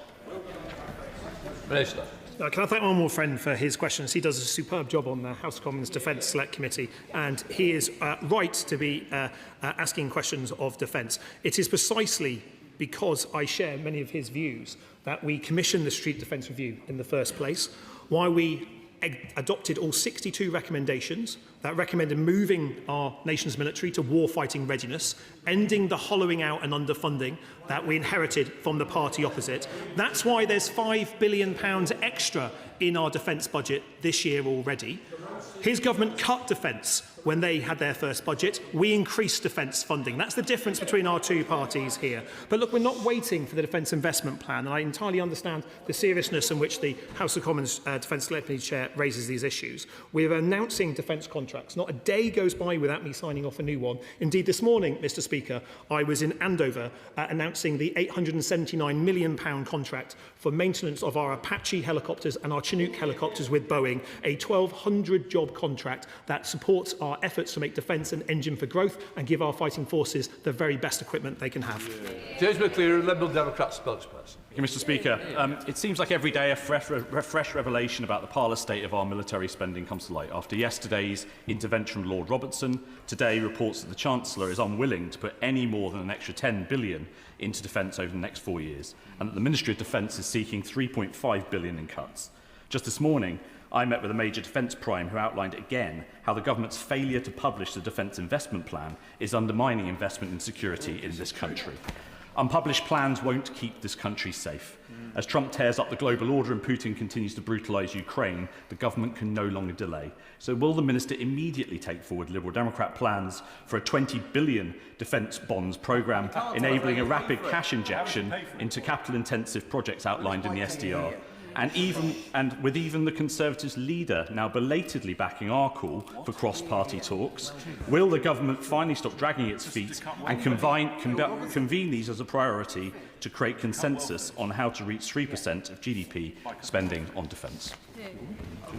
Well, can I thank him for his questions? Having been robust with the Conservatives opposite for the record that they left, it's worth also noting that when the Liberal Democrats were last in power, the Lib Dems cut defence spending as well, despite the invasion of Ukraine by Russia in 2014. So I understand the seriousness he's coming from, but I would hope he'd have some humility about his own record as well. He's absolutely right, though, that we need to increase defence spending, and that's exactly what we are doing. We will hit 2.5% of GDP on core defence spending in April 2027, 3% in the next Parliament, 3.5% the NATO standard in 2035. But we're not waiting for the dip to get those contracts announced. Only a month ago, I announced a £1 billion helicopter deal in Yeovil with Leonardo, and I recognise the honourable gentleman for Yeovil sitting behind him here, supporting the jobs in Yeovil and across the supply chain, improving on a deal that we inherited from the Conservatives that did not have a sufficient level of UK content in the helicopter exports, did not have a security guarantee that guarantees autonomy to be based in Yeovil, and did not have Yeovil as a centre for helicopter exports. That is Labour delivering, and indeed, I think, making his Lib Dem colleague quite happy in the process. Thank you very much, Mr Speaker. I genuinely respect my friend, the Shadow Minister, but seriously, the hollowing out of our defence was forged and cemented by his party's time in government. Our safety is the primary responsibility of any government, and more must be spent on our defence. However, this should not come at the expense of those pensioners and people with disabilities receiving welfare. There are always other ways. Scrap digital ID, look at some of our net zero policies, rethink some of the fiscal rules. Can I simply ask the Minister to confirm that all future funding options are being seriously considered? Minister. Well, can I thank my honourable friend for her question? She's absolutely right that we need to increase defence spending, and that's exactly what this government is doing. We have £5 billion extra in our budget this year, which we're using to address the hollowing out and underfunding of our armed forces that we inherited. We've used part of it to give our armed forces the biggest pay rise in 20 years, which is helping address the below inflation pay rises, if you can call them that was introduced by the government when the party opposite when they were in government. But I recognise the case that my honourable friend is making around the importance of defence spending, and that is one that I would encourage colleagues to still have, because we do need to increase defence spending. We are increasing defence spending, and a national conversation about the threats we face and how we match those threats with increased capability is one that I welcome, and indeed it was a recommendation in the SDR precisely to have that debate. Good job. Thank you, Mr. Speaker. On the 6th of March, the Minister kindly allowed the Defence Select Committee into the Ministry of Defence for a secret briefing. And obviously, I would never refer to what we received in that briefing. But I do believe it is telling that the Labour-dominated Defence Committee later that day insisted on issuing a statement that we should go to 3% of GDP within this Parliament. That is this party's policy. It is the Liberal Democrat Party's policy. It's the Defence Committee's recommendation. And will he answer us now, very clearly, why he is resisting it? Yes, sir. Well, can I thank him? And it's a marked change in our approach as the Ministry of Defence between governments that we want to do more with the Defence Select Committee, bringing them in even more to decision-making and understanding the situations, including providing secret briefings, which previously might not have been available in the number that we're now providing. I want to continue doing that, so I appreciate what he has to say. I recognise the case for increased defence spending. That's especially true, I'm glad he is saying so, when his party hollowed out and underfunded our forces for 14 years. I entirely understand that he is having a change of heart about his party's record in government, wanting to increase it. We'll continue to increase defence spending as we have set out. Richard Baker. Thank you, Mr. Speaker. Will my honourable friend assure me that this government's increased investment in our armed forces and the Defence Investment Plan will offer huge opportunities for the defence sector in Scotland, not least at the Methil Yard in my constituency, saved from closure by Labour ministers. That will build on the huge success we've already had for the sector in Scotland, not least the £10 billion deal with Norway, securing 2,000 jobs in the long term on the Clyde. Minister. Well, can I thank my more friend for his advocacy for the Methil Yard? He and I meet often to discuss this, and it is good to see the investment that Devantia are putting into it. Not only in Scotland are we building the Type 26 frigates in Glasgow, the Type 31 frigates in Rosyth. I was pleased to be there for the steel cut and HMS Bulldog and the weeks ago, but I know that with the work that we've commissioned with the first Fleet Solid support ship being built by Devantia, I was present to see the steel cut in Appledore in North Devon at the end of last year. That's a bright future ahead for shipbuilding in Scotland, and I'm happy to continue my conversations with him about the Methil. Sir Julian. I have every sympathy with patriotic defence ministers who are being sent out to try to put a brave face on the fact that they are being undermined by their own Chancellor of the Exchequer. Yeah. Isn't it a fact that someone as collegiate, experienced and patriotic as Lord Robertson would never have spoken out in the way that he has done if he did not recognise that the defence team, his party's defence team, are being undermined in this way? And if the threat from Russia is so great that NATO is now moved to 3.5% of GDP as its target, why does the government think that waiting another 9 years to achieve it is an appropriate way to deal with the killer in the Kremlin? Well, can I thank the right honourable gentleman? And he's right. We've agreed the NATO target, and it is a NATO target of 3.5% on core defence, 1.5% on national security by 2035. We've agreed that, an important part of it. He will also know that the Defence Secretary revealed last week about the covert Russian activities. It is precisely because we can see more threats from Russia and other adversaries, not just against our undersea cables, that we're increasing defence spending, and we're trying to renew our armed forces, dealing with the hollowing out. I know that as a patriotic backbencher Staffordshire, as he now sits, he and I share many of the same views when it comes to the last government's effects of our armed forces, the hollowing out that we saw under the Conservatives. But I'm very happy to continue my conversation with him about how we can make the case for further defence investment. Foster. Thank you very much, Mr. Speaker. Does the Minister agree that we must understand what he inherited? A procurement system in the MOD in disarray, unfunded defence programmes, an Air Force without enough aircraft or helicopters, a Navy without enough ships, an army with Napoleonic low levels of troops. We're now facing wars in the Middle East and Ukraine. We are working with an exceptionally challenging situation, and we must get this right. Please do not allow the opposition to rewrite history. Thank you. Well, first of all, can I thank my honourable friend for his service to the country, and the fact that he has served gives renewed credence to what he has just said.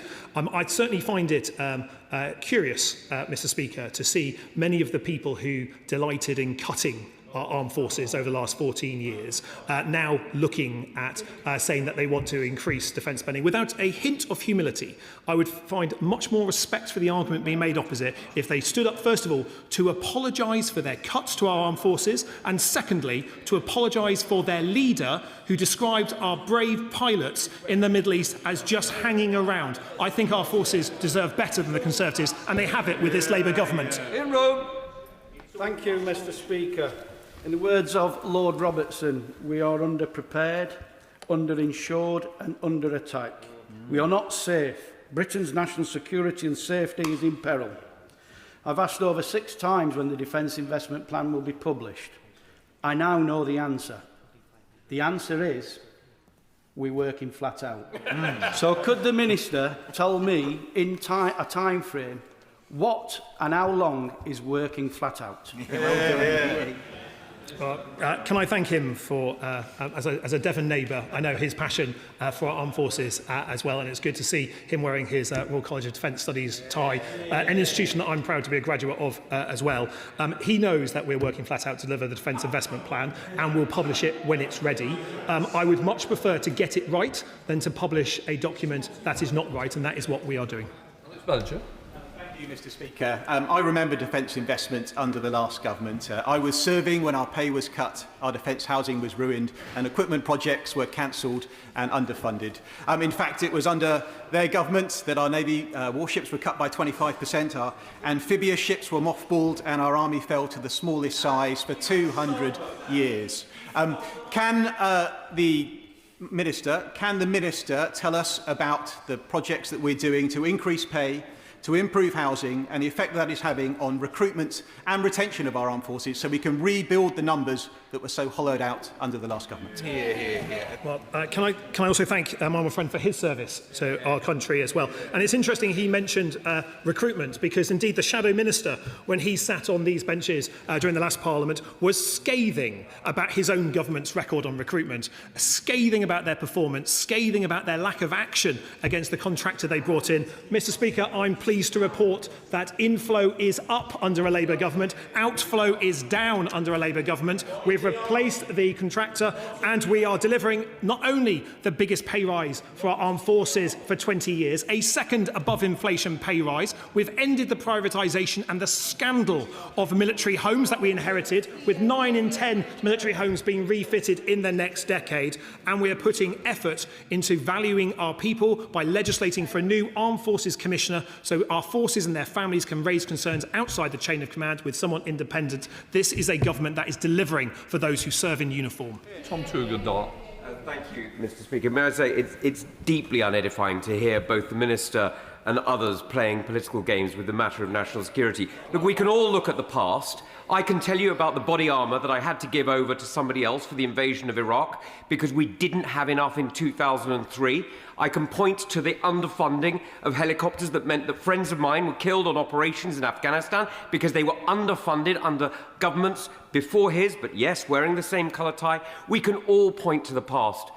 The question for him is not what happened in the past, but what are you going to do about it in the future? The Defence Investment Plan, the Minister says, is not urgently needed because he's spending anyway. Well, why is he wasting his time in producing the damn thing? He could spare those civil servants to actually get contracts delivered instead of messing around with games, or actually put his heart behind the fight with the Treasury that needs to be had right now, as his own friend Lord Robertson has already made clear.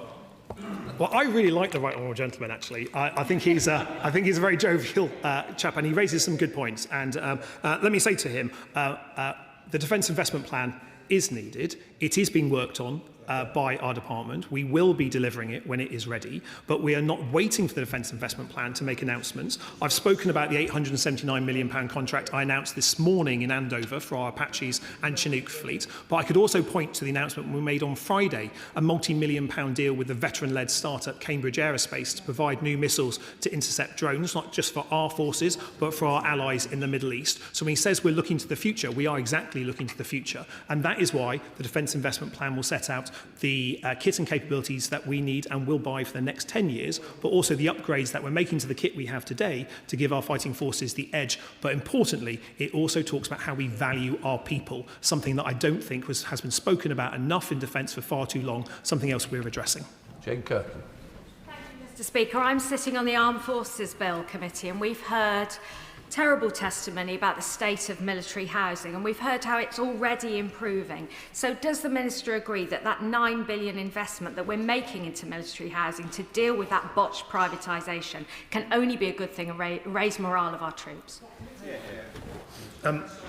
Can I thank one more friend for her work, not just on armed forces housing as she raised here, but also she is a thorough champion for the Royal Fleet Auxiliary, many of those ships that are in her Falmouth and Truro constituency. She's right to talk about the £9 billion commitment that we have made to deliver an improvement in armed forces housing. I see the front bench opposite is chattering. They had an option to deal with this when they're in power. They could have dealt with the black mould. Order. Please, I'm trying to hear as well, and it's not helpful. Mr. Speaker, they could have dealt with the black mould in our armed forces kids' bedrooms. They could have dealt with the broken boilers and the leaky roofs. We have dealt with it as this Labour government, and I'm proud of that record. Also proud that we've refitted the 1,000 worst homes, delivering those improvements by Christmas, so our military families could be in a decent home by Christmas 2025, and now we're starting work on the next tranche of the worst homes, so our people can live in a decent home if they serve. That's the minimum we should offer those brave men and women who serve our forces. Janice answers. I'll get you that. I don't want to. The honourable member for Tunbridge, in a plea that we just put this political blame game to one side, the fleet halved under the previous Labour government. We all have our fingerprints on the current state of the UK military. It's unedifying of us, of this House, and of the state that we are in as a nation. Can I draw the Minister's attention to the APPG for rearmament, which I've recently set up with the honourable member for Macclesfield and for Spelthorne, who's longer in his place, and also Field Marshal the Lord David Richards in the other place. Our aims are to highlight the scale of the threat that we face, but also the parlous current state of the British military.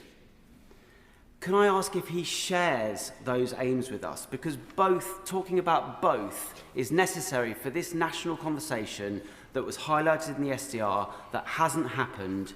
Will he join us in talking about the threat, but also an honest depiction of the state of the UK military so that our public is informed and they can tell us what they would like us to do?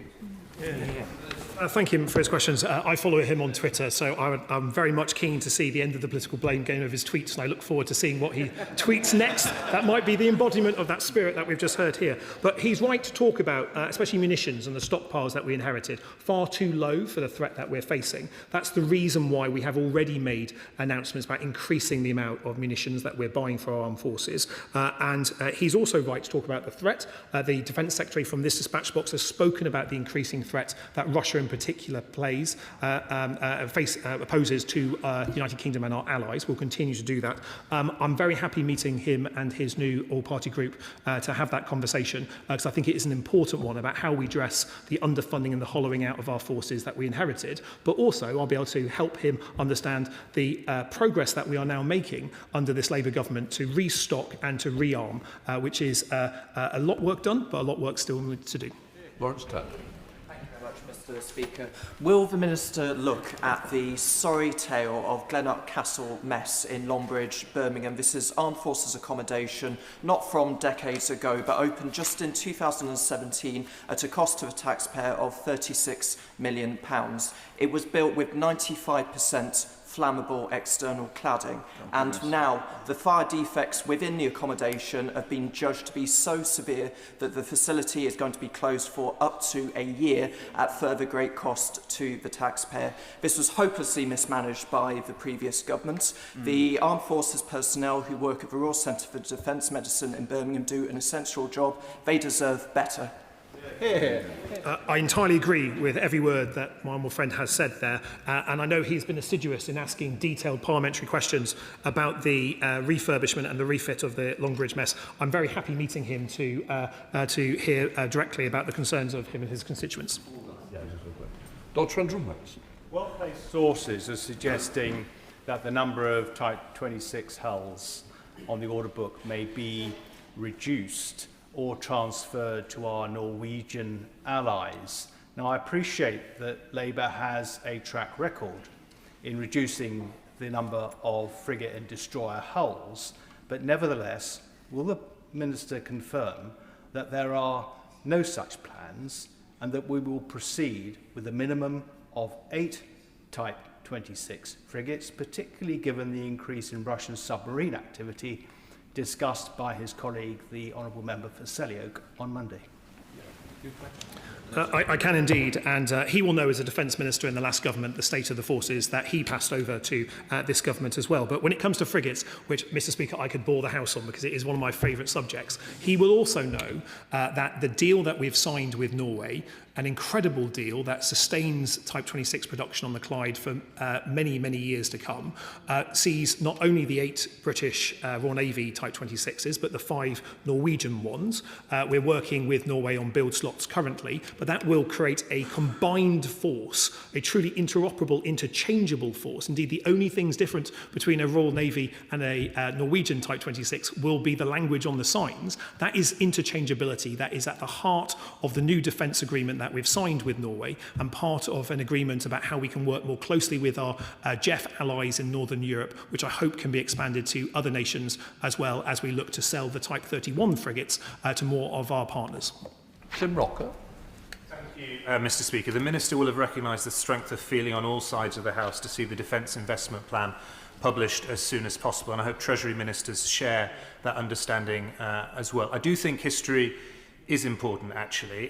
When Russia annexed the Crimea, we saw no meaningful increase in defence spending. When Russia violated Minsk I, we saw no increase. When they violated Minsk II, we saw no increase. And when they launched a full-scale invasion of a sovereign European country, we saw no meaningful increase as well. So does the Minister agree with me that the debate about defence needs to be one that is constructive, hopefully cross-party, and that the country expects us to fund defence properly and urgently? Can I thank him for the way that he asked his questions? And I noticed that the Shadow Minister was agreeing with every word that I think he said in relation to the cuts, also the lack of increase in defence spending. But can I recommend to him and to all colleagues in the House and Ness that the Right Honourable Gentleman's report when he was in charge of the Defence Select Committee are called Shifting the Goalposts, sets out the amount of GDP spend on defence going back a number of governments. It shows that the last Labour government left defence spending at 2.5% of GDP in 2010, a figure sadly never matched in the 14 years. We are getting back to 2.5% of GDP. April 2027 is when we will hit that, and we'll set out how we're spending that in the Defence Investment Plan. That will be published shortly. Thank you, Mr. Speaker. Successive UK governments have spent years cutting defence spending, reducing the size of our armed forces to record lows, dismantling our navy, slashing Scottish regiments and hollowing out investment in essential equipment and training. There is a continued refusal to join SAFE, even when Canada are joining, delays to the SDR, no certainty as to when the Defence Investment Plan will be released, and no urgency from the Prime Minister to act on the recommendations which make it clear that there is a £28 billion black hole in the existing plan. So what is the plan to deal with the Prime Minister's corrosive complacency, and how are Scottish voters supposed to trust this Labour government when, according to the SDR authors, they are failing so categorically to keep us safe and are threatening the security of Scotland? Well, what I'd say to him is look at our record. A Type 26 deal that sustains shipbuilding on the Clyde, investment in a welding school in Scotland that we had to step in and fund because the SNP government chose not to. It's good that the SNP government has now finally realised that defence of the realm is important, and I would ask him to pass on back to the SNP government that I'm still waiting for a proper reply to the offer to match fund a second Defence Technical Excellence College in Scotland. We want to have 2 in Scotland. We provided the funding for 1. I hope his government will match fund the second. I'm still waiting for a reply on that, and when that goes on, we're moving further and further away of more young Scots able to access the courses from September onwards that, if they agree to it, they could be doing. Dr. Scott Harper. Thank you, Mr Speaker. I'm proud to be part of a government that is building ships in Scotland, whereas our Scottish Government colleagues are building ferries in Poland, Turkey and now China. Quite incredible. Mr Speaker, you'll be very pleased to hear that I always use security guards at my surgeries. And the young chap who attended my surgery last year in Oxguy's library, he had just left Free Rifles. And he said he left because he joined some years ago on the promise of travel and excitement, but he spent a lot of time in barracks because of the lack of funding in our armed services. The last time I visited Free Rifles, they'd just come back from Finland, and some were about to go back there to serve alongside our allies. Some were due to go to Iraq, but I understand that trip may not have happened, and they're all now better paid. Outside the barracks site, people can see the homes getting renovated. There's a little bit of jealousy about the quality of the kitchens, I have to say. And recently, just before the recess, I was able to give a tour from one of our defence primes to a young apprentice who lives in Balerno in Edinburgh South West. And she was very clear, this isn't an apprenticeship, it's not a job, it's a whole career before her because of the scale of what's happening in the sector. So when the Minister goes round defence establishments, when he goes round our defence contractors, what is the mood? Do they trust us to deliver against this budget commitment? Can I thank him, and can I thank also the Armed Forces personnel that he spoke to and spoke about in his question there.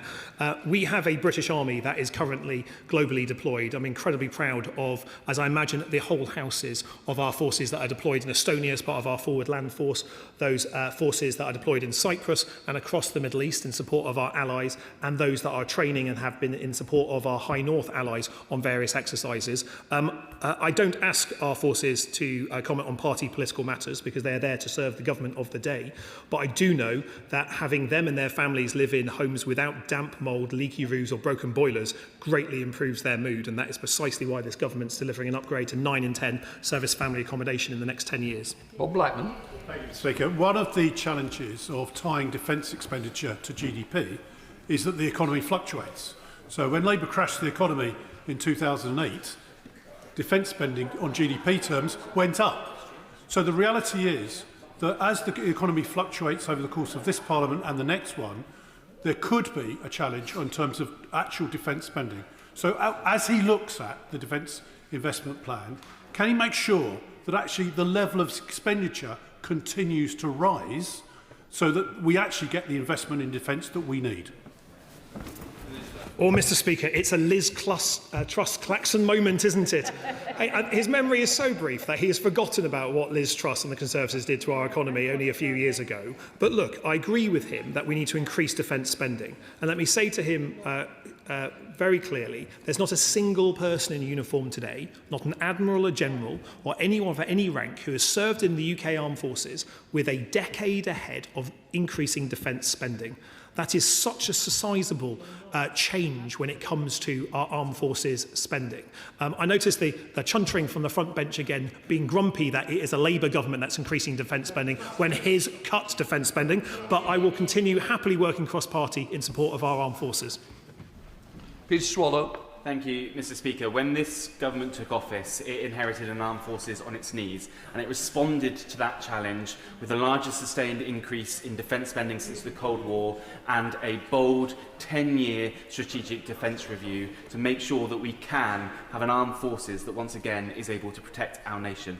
That's why it's so important that we do get a defence investment plan as quickly as possible. And I've heard today from my honourable friend that he is as keen to get that out as quickly as possible, and that also it be the right plan as well. Can I simply take this opportunity to urge him to keep going so we can get that as soon as we can? Can I thank him for not only his question, but also the work that he does. He is a quiet and determined champion for Sandhurst and those people that train in his constituency. And there is a real opportunity, I think, with the increasing defence investment that we are making to renew the facilities, not just in Sandhurst, but in the military accommodation, but in bases across the United Kingdom and further afield.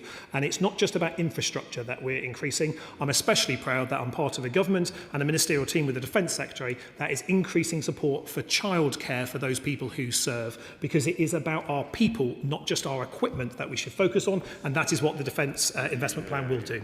Richard Tice. Thank you, Mr. Speaker. Does the Minister accept and agree with the mood of the majority of the British people, and I think the mood of this House, which is to accelerate defence spending to 3% of GDP in this Parliament, not next Parliament? And can the Minister confirm that the year-long delayed defence investment plan will arrive before the summer holidays? Mr. Speaker, perhaps if the honourable gentleman would like to give some of the money that his former Reform leader in Wales got from Russia to the defence budget, we'd have a wee bit more than we have today. Sarah Dyke.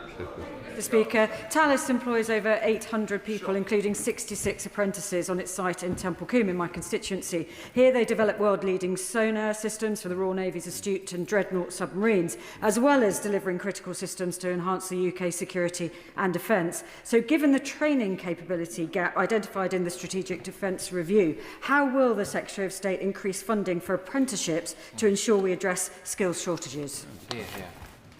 Can I thank her for her question, and also for calling out and celebrating the work of Thales and her constituency. I've visited a number of Thales sites recently, and I've been impressed not just by the management, but in particular about the apprentices who feel that there's a bright future ahead of them. She will know that we've announced that Yeovil is to be one of the 5 new Defence Technical Excellence Colleges, not too far from her constituency. That is a £10 million investment in each DTEC designed to increase the number of places available for young people to take defence and defence-adjacent courses, supporting not just defence primes, but importantly the wider ecosystem of SMEs as well, because we recognise that by increasing defence spending, we not only want to bolster those large defence companies, but there's a huge opportunity to grow smaller defence SMEs as well, and addressing the skills challenges they have is a key part of that. Stuart Anderson. Mr. Speaker, I have served on operations under both Conservative and Labour governments, and I can personally tell of horror stories of how I was treated, which led to 15+ years of complex PTSD. When I finally rebuilt my life, I wanted to see that nobody ever had to go through what I went through. So cross-party, as soon as I got here 6 years ago, I said that anything under 3% of defence spending in the last Parliament, when my government was in charge, I said that that was anything under was unacceptable. There is not a serious professional in the defence industry that thinks the current spending is adequate to meet the world's needs. Does the Minister think it's a serious investment that we're currently making at the moment? Can I thank him for his question, and also for being honest about the consequences of his time in service. It is so important that when any veteran who has served in our forces needs to be able to access help, that they know that help is available. And I think it is platforming and being honest about the experiences that enables more people to come forward. So I thank him for that. He's right that we need to increase defence spending. I want to increase defence spending. We have already increased defence spending, and by April 2027 we'll be spending 2.5% of GDP, 3% in the next Parliament. But I entirely appreciate how the honourable gentleman is making his remarks. I'm very happy talking to him. I'm sure the Minister for Veterans next door about his own experience, see if we can learn and help others in a similar situation. National security depends on more than conventional defence spend, because our democracies can be brought down by methods other than weapons. And there are concerns that the public are not yet sufficiently aware about the risk and reality of foreign information manipulation and interference. So how does tackling this aspect of hybrid warfare feature in a cross-departmental way within his government? Can I thank her for her question? She's absolutely right that we need to go beyond conventional defence. That's why we have conventional and nuclear deterrence as part of our armed forces posture. But she will also have heard in my opening remarks about the investment we're making in cyber as well. And so this is not just an MOD effort. Increasingly, if we are to deliver the national security that we need a whole of government approach. And that means the Ministry of Defence working with the Home Office, DCIT, Cabinet Office and the devolved governments to be able to tackle misinformation, to be able to tackle the deliberate misinformation that we see our adversaries trying to pump into our news feeds. Let me be very clear that we do not accept in any way the Russian interference or any interference in our democracy or in our way of life, but a national conversation that enables people to be better equipped to identify it, to be able to challenge it, and more pressure on social media companies to remove it and not have it on their platforms in the first place is the conversations that we're having across government. Thank you, Mr. Speaker. Funnily enough, my question follows on perfectly on behalf of the previous member.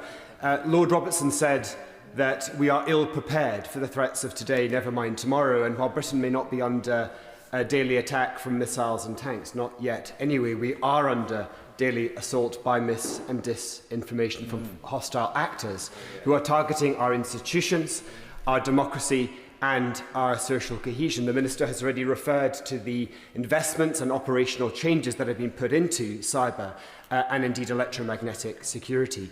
But given the foundational nature of the challenge to our democracy, is he convinced that the Chancellor is convinced of the urgent need to make huge investments in this area? Because this is a challenge that we've never experienced before, a challenge that collapses the traditional idea of the front line with the home front. Can I thank him for the way that he posed his question, and there's much that I agree with him in the way he did so. He's certainly right that we're not at war, but nor are we at peace.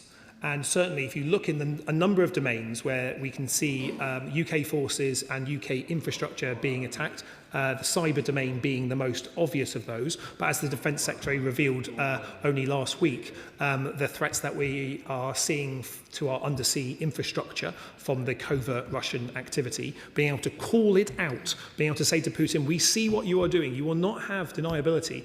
In fact, the military just call it denying deniability, which is a typical military phrase, but I think we all know what that means. But there's more to be done here. And I think the more that we can have the national conversation around the threats that we face and how all of us can, in our own way, take actions. Just updating your operating system on your phone makes you and the country safer. But there's lots more, especially in this House, that we can be doing to further support that. And I'm very happy having a conversation with him about how we do that. Sir Julian Smith. On this key recommendation of a national conversation to build support and understanding amongst the population. It's all very well the debates here or debates in Whitehall, but what conversations is government having with the Department of Education, with the Department of Culture, the BBC, social media providers about the issues that are faced and the communication with the public to build support for funding and build understanding of the challenges we face? Yeah, can I thank him for that question? It's a very fair one. So my colleague in the House of Lords, Lord Coker, is the Minister leading on the national conversation debate. And you will have seen, he will have seen, I'm sure, that he published the Defence Diplomacy Strategy recently. Although that deals with an element of kind of more traditional diplomacy, it also deals with the necessity to speak to our own people and our own wider populations around the threats we face and about how we respond to it.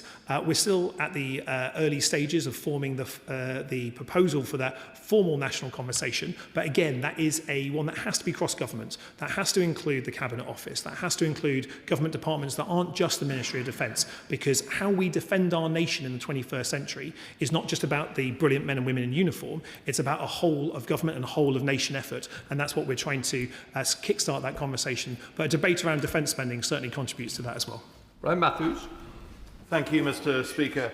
Has the government considered issuing defence bonds, as proposed by the Liberal Democrats, to ring-fence capital for defence spending? And if not, why not? Can I thank him for that proposal? I'm really interested in seeing the detail of the Lib Dem proposal about who pays for it ultimately. But he will know that following the publication of the Defence Investment Plan, we've made a commitment to publish the Defence Finance and Investment Strategy, which sets out how we can support not just businesses large and small, but how we can bring further investment into the sector. That will deal with everything from how do we stop small defence businesses being debanked, a real scandal and problem for small businesses as they seek to grow, but how can we leverage in some of the patient and venture capital that we are seeing potentially interest in defence to expand UK businesses, to support the development of capabilities, and that renews our own capabilities but provides export opportunity as well. So there's more work that we're doing in that regard. Carl Locker. Mr. Speaker, while most of the focus is often on munition and defence systems, What is the government doing to boost defence numbers and ensure our military are properly paid for the vital role that they do? For too long, our junior NCO ranks have been poorly paid, below average, and had poor living and working conditions. A defence network with adequate numbers and good morale is necessary complement for a well-equipped military. Can I thank her for her question? I look forward to being in Northern Ireland next week for the announcement of the Northern Ireland Defence Growth Deal, which is the 5th of our 5 defence growth deals. I'm not allowed to say the total amount of investment, but we've announced 200 million of a 250 million pound pot, so the maths will hopefully give us some reassurance that there's a big announcement coming to her part of the world very shortly. But she's absolutely right to talk about the numbers, and so what we've done is not only address the problems with recruitment and the system, especially the time of flight that took far too long between someone applying and then getting to a training establishment. We've introduced novel forms of entry, so the direct cyber entry is a really good example of that. Recruiting people for their cyber skills, not necessarily their skills being able to run around a muddy field with a big heavy backpack on, is a way that we're looking at new ways of getting the skills and the talent into our armed forces that we need. Speaker, this month marks 20 years since I returned from serving on Operation Telex 7 in Iraq. And whilst I was there, we patrolled Basra in snatched Land Rovers. 34 British soldiers died in snatched Land Rovers. In 2006, it was highlighted to the previous government that they were unsuitable, and it wasn't until years later that they were replaced. So they were called mobile coffins and suicide wagons for a reason, and so I would exercise a little bit of caution about blaming previous governments for their defence inadequacies. I don't think any of the parties who've been in government in recent years have clean hands when it comes to scrutiny of those specific decisions. But the question I want to ask him was specifically about defence financing. We know that there's, the Minister has announced that there's a £5 billion uplift for this year. Why is there therefore an exercise to exercise 3.5 billion of in-year savings, and how much of that is carried forward from last year's exercise to exercise 2.6 billion of in-year savings? Can I thank him for his question and for his service as well? He sends me a lot of PQs in his role, but I recognise that comes from his service there.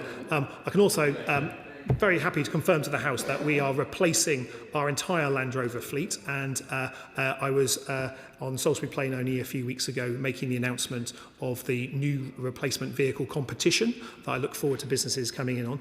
He will also be familiar with a business the size of 60 billion plus, which is the MOD budget. It's very normal to have in-year budget management. I'm not really understanding how surprising this is. If a £60 billion business didn't have in-year budget management, there'd be a real question about that. That's pretty normal business affairs. It was normal under his government. It's normal under this government as well. But we are increasing defence spending, £5 billion extra in our budget this year.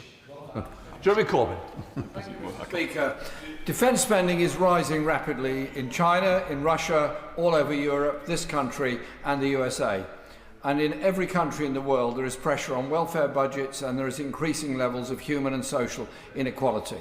And there is a global environmental disaster on the horizon. At the same time, the agencies for peace, such as the UN and its agencies, and overseas aid budgets, are all being cut. Global inequality is getting worse. The conditions for future wars are being created.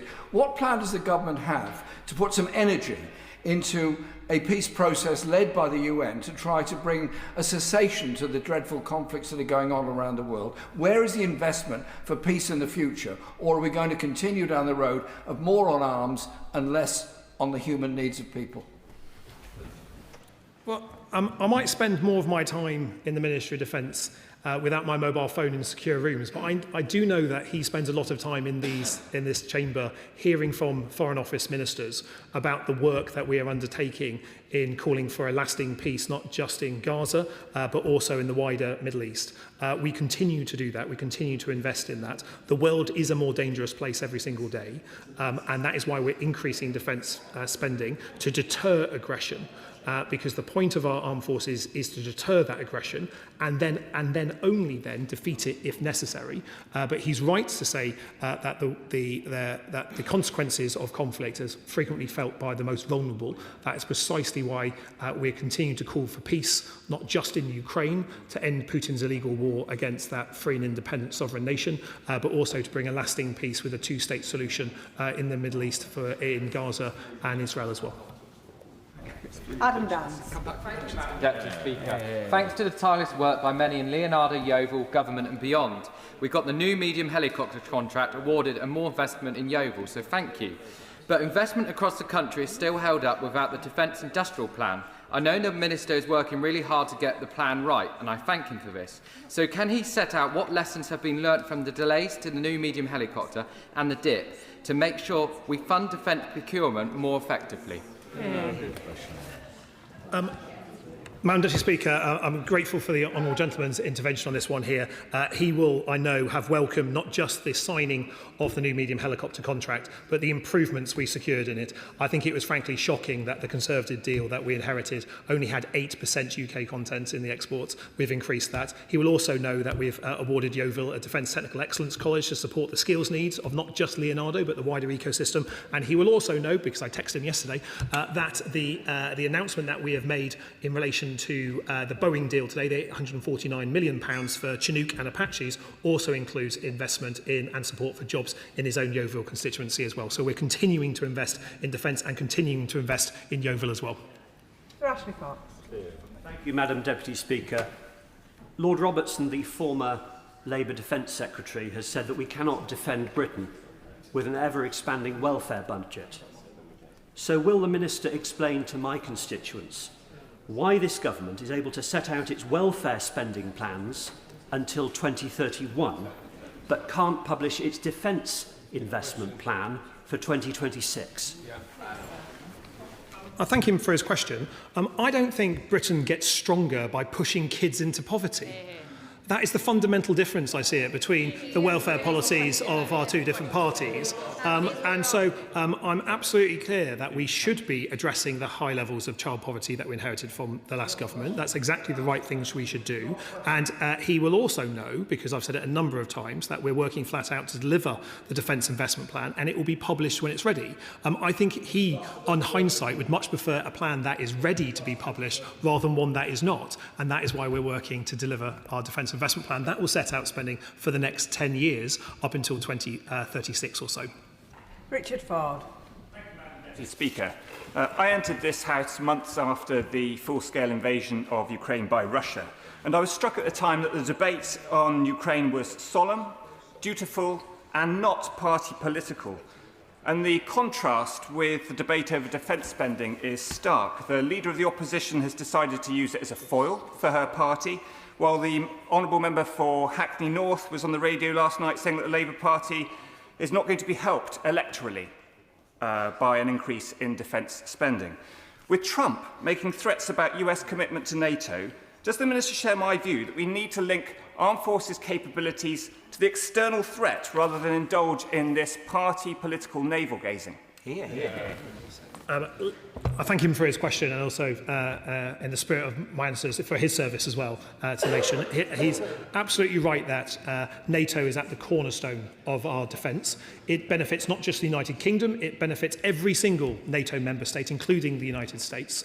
And we are stronger when we stand together in relation to that. That's why we're delivering against the NATO target, delivering the new NATO regional plans, and why a debate that looks at how we can develop the latest capabilities, bring forward more skills into the sector, more investment, private sector investment into our defence companies is a good one for us. And we do this because it's in the national interest to support our national security. And that is why I stand at this dispatch box, not for party politics, but for our national security. And in darker times, that's why I hope all of us can be doing as well. John Cooper. Thank you, Madam Deputy Speaker. To listen to the Minister today, you might think that the dip matters very little, that we're cracking on regardless. But the truth, I think, is that the MOD has been outmanoeuvred by the Chancellor and the dip is pinned down by the Treasury.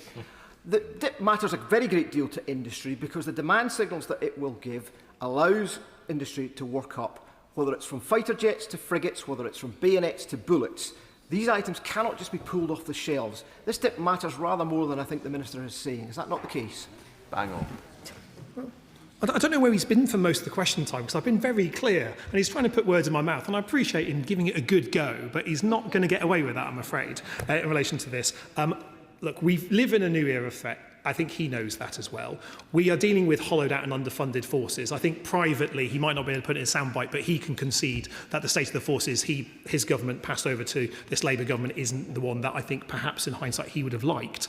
So we have to invest in our forces, we have to invest in new stockpiles, we have to invest in new technologies, we have to retire old kit and equipment that wouldn't work in Ukraine, that's unsuited to modern combat, and we have to do all of that at the same time, as well as addressing the defence housing crisis, the recruitment crisis and the ever-falling morale. We've now stabilised morale in the armed forces. We have a plan to improve defence spending, to increase it, 5 billion extra in our budget, moving to 2.5, 3 and 3.5 as I've set out, but also a plan to invest in the latest technologies. I hope in hindsight he'll be able to welcome that investment, but I entirely understand why he has to have an attacky soundbite for his socials in the meantime.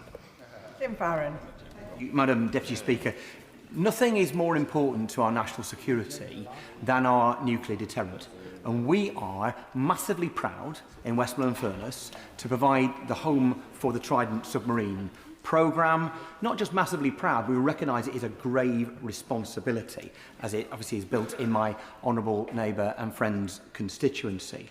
But our ability to build those submarines, to defend our country, depends on us being able to recruit and retain brilliant staff from around the country and beyond. And so the role of the local authority in this, in providing the housing, the services, absolutely crucial. Would you agree with me that there's been a complete disconnect given that the local government settlement leaves Westmoreland-in-Furness Council with a 31% cut, massively hampering Barrow, Kendal, Penrith to be able to do the things we need to do to attract the people to keep our country safe? Will you have a word with the Chancellor and put that right? Well, can I thank him for his advocacy for our independent nuclear deterrent. It was a shame that when his party was in power, the decision to renew the deterrent was delayed, and I know that he had strong views on it at the time. I'm also really proud that as the MP for Devonport, where our Vanguard-class submarines are refitted, that the people I represent make a material difference to the defence of our nation every day through their hard work in Devonport Dockyard. I met with representatives of Team Barrow on Monday when I was in Blackpool, talking about the new Defence Technical Excellence College that we've announced there that supports not only Blackpool and the Fylde, but also Barrow, Blackburn, Lancashire and a number of colleges, including Wirral Met as well. So I recognise that Defence is making the argument for skills and putting the money where our policy is by investing in it. He will know that that's an MHCLG question about local government funding, but let me tell him, to reassure him, that our commitment to Team Barrow is strong in the Ministry of Defence, and I'm very happy briefing him further on that if that may be useful for him. Andrew George. Thank you, Madam Deputy Speaker. I've listened carefully, and the Minister knows full well that committing to spend 3 or 3.5% tomorrow doesn't mean to say that the government can't commit to commissioning that expenditure now, because he's aware that the delivery pipeline can often take 5 to 10 years in any case, and therefore the Defence Investment Plan becomes vitally important. And he's evaded answering the question about when, but surely he can put a deadline date by which the Defence Investment Plan can be delivered, and in doing so, can he commit to ensuring that both RNAS Culdrose and the National Drone Centre in my constituency will see growth as a result of it? Thank you. Or he's a wily member, Madam Deputy Speaker, and tried to ask the same question from a different angle, so I appreciate his effort there. He will know that we're working flat out to deliver the Defence Investment Plan, and we will publish it when it's ready. But as a fellow South West MP, let me say how important it is that we support not just the capabilities we have today, but the new capabilities. So not only with the National Centre for Marine Autonomy that we have in Plymouth, but also the incredible aerial drone facilities that we have across the peninsula, including in Cornwall. There's real opportunity to deliver that, and certainly the defence growth deal for Plymouth includes wider knock-on effects to the entire peninsula, and the LPIF bid secured from DCIT for our part of the world certainly provides support for the entire peninsula when it comes to development of new autonomy and drone technologies, which I hope will be accelerated even further in the future years ahead. Minister. Thank you. As I referenced earlier in the week, Northern Ireland's geographical position means that increasingly it occupies a key geosecurity location, particularly in light of the threat to our transatlantic underground cables.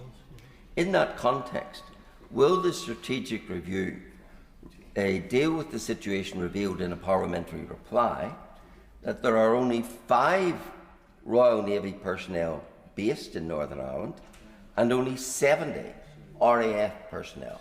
Surely, if we're going to deal with the threats which are increasingly evident, we need to have a proper distribution and balance of personnel across the United Kingdom.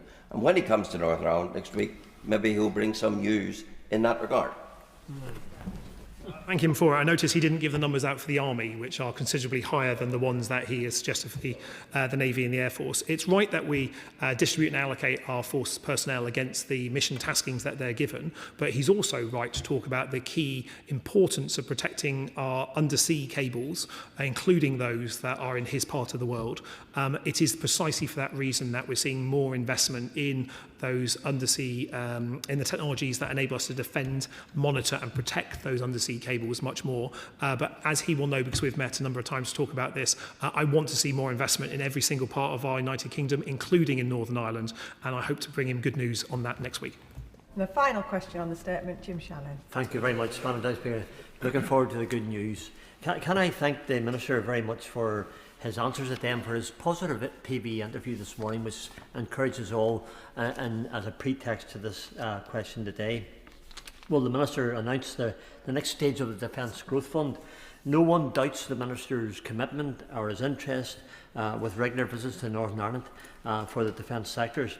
It is so important that Northern Ireland can gain from the Defence Growth Fund incentive and that Northern Ireland completes its own specific growth deal. When the Minister comes to Northern Ireland next week, can we expect the balance, and I think we all know what that figure is, of the Defence Growth Fund to be announced officially? It would do no harm, Minister, to announce that today. He's tempting me, Madam Deputy Speaker. The opportunity in Northern Ireland is considerable for our defence industries, not just supporting large defence businesses like Thales, who produce the LMM missile in Belfast, but also, in particular in Northern Ireland, where we have a huge number of SMEs as well.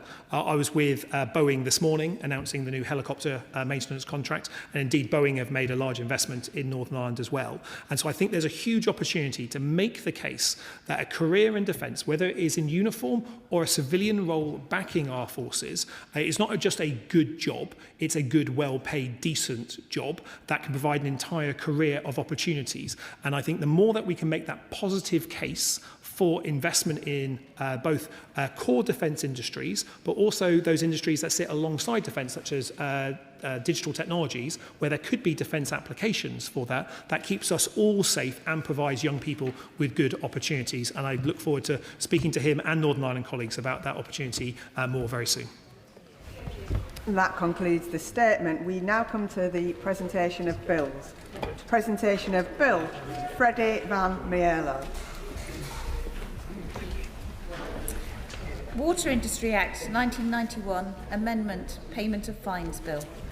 Second reading what day? Friday, 8th of May. Friday, the 8th of May. Thank you. Presentation of Bill Sarah Dyke. Food Bill. Second reading what day? Friday, the 8th of May. Friday, the 8th of May. We now come to the 10-minute rule motion. John Slinger. Thank you, Madam Deputy Speaker. I beg to move that leave be given to bring in a bill to make provision about the regular broadcast of news about creative arts and culture, to make provision about duties on the Secretary of State, Ofcom and certain broadcasters in relation to such broadcasts and for connected purposes. First, Madam Deputy Speaker, let me declare an interest. I'm a classically trained violinist who learnt at Beecham Music Group and benefited from a brilliant musical provision at Newent Community School. I'm also a guitarist, keyboardist and singer-songwriter who played in rock bands including Eyes of Eden, Never Home Club, 10 Second Star and the New Loafers. And unless you were going to gigs in the late 1990s in Gloucestershire, or you were listening to Radio 1 at one particular moment, on one particular evening, you won't have heard of those bands. I want to ask members of this House, when was the last time you heard or saw news dedicated to culture or our brilliant creative arts? Of course, you will have seen dedicated coverage of a singular creative news story, but what about a bulletin that brings you regular updated coverage of cultural events happening both locally and nationally? Art exhibitions, concerts, orchestras, dance classes, art groups and choirs. So many great events are happening that we just don't hear about, due in part to irregular and fragmented news coverage. Yet we all know when the local football club down the road was relegated or hopefully indeed promoted. People might instinctively think that sport has an enormous audience, and of course it does. Well, millions of people attend theatres, galleries, concerts and cinemas every week as spectators. This is not a niche interest. It is a massive, underserved audience. Regular creative arts bulletins would serve that audience in the same way that sports bulletins serve sports fans. But there's another audience, Madam Deputy Speaker, beyond the spectators. The participants, young and old, in all genres, at all levels, professional and amateur, elite and perhaps most importantly, ordinary. Ordinary people participating in the creative arts are doing something extraordinary for themselves, their community and far beyond. A refrain heard all too often following the regular news programmes is, and now for the sports and weather. But what if we add one extra word? I hope that my bill might lead to the following phrase, and now for the sports, culture and the weather. It would be a small but important alteration to how we receive news and the value we place on cultural events. My bill, in practice, would instruct ministers and responsible bodies such as Ofcom to engage with and ultimately, if necessary, require broadcasters who run regular news programmes to complement their sports news bulletins with a dedicated culture bulletin highlighting creative arts events and activities. By no means would this replace sports coverage or seek to replicate it, since, of course, sports have more competitions and leagues and therefore generate a certain type of interest and therefore news. It would simply level the playing field, if you excuse the pun. Or to put it another way, bring things into harmony, ensuring that everyone is playing in the same key. Now, thank you for laughing. I love sport. Indeed, I represent the constituency of rugby, probably the only place in the world where a sport was both born in and named after a town. It is important that sports news is broadcast. It is an important part of people's lives and promotes healthy lifestyles and much more. Regular sports bulletins in broadcast news normalise sport as an important part of community life. But there is no objective reason, Madam Deputy Speaker, why the same should not be done for the creative arts. I would argue that cultural news items are just as important a fixture in people's lives. After all, who doesn't listen to music, watch films, or appreciate artwork or poetry? Cultural institutions, theatres, cinemas, galleries and local venues, and not just physical venues, but also the numerous musical groups, such as brass bands, artists' groups, creative clubs in schools, colleges and universities, and in civil society, host newsworthy events every day. Yet there is no consistent, recognisable broadcast space where audiences can receive up-to-date creative arts news. This represents a clear gap in the current provision. Cultural events and the creative arts are a massive contributor to our economy.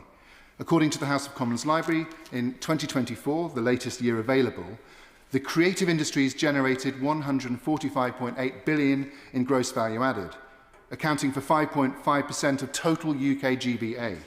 In comparison, the sports industry generated £20.6 billion, or 0.8% of total UK GVA. Exports in 2021 include £9.1 billion in goods and £45.6 billion in services. Madam Deputy Speaker, the economic contribution is undeniable, but the benefits of promoting cultural news items go far beyond the economic. Creative arts engagement improves physical and mental health, cognitive function, recovery and social connection. A DCMS Commission report found grade A evidence that arts engagement reduces depression, improves early years development, enhances mood and life satisfaction, and supports older people's cognitive and, importantly, physical health. Social prescribing shows a return of approximately £3 for every £1 invested. We often hear how sports participation improves discipline, teamwork and confidence. In essence, some important hard skills. But people often have the misconception that the creative arts are all about soft skills, or as I like to put it, sitting around the campfire singing Kumbaya. Now, I've done that. It's lovely. Don't do it now. But it's not the only part, and I'm not going to do it now, as my honourable friend tries to induce me to do. If you learn an instrument or create a painting, it takes massive amounts of hard work. If you play in an orchestra or act in a play, that's discipline. So the creative arts are about soft and hard skills. And we're told that in this age of AI, we need creative thinkers. We're told that, aren't we? As well as those with hard skills.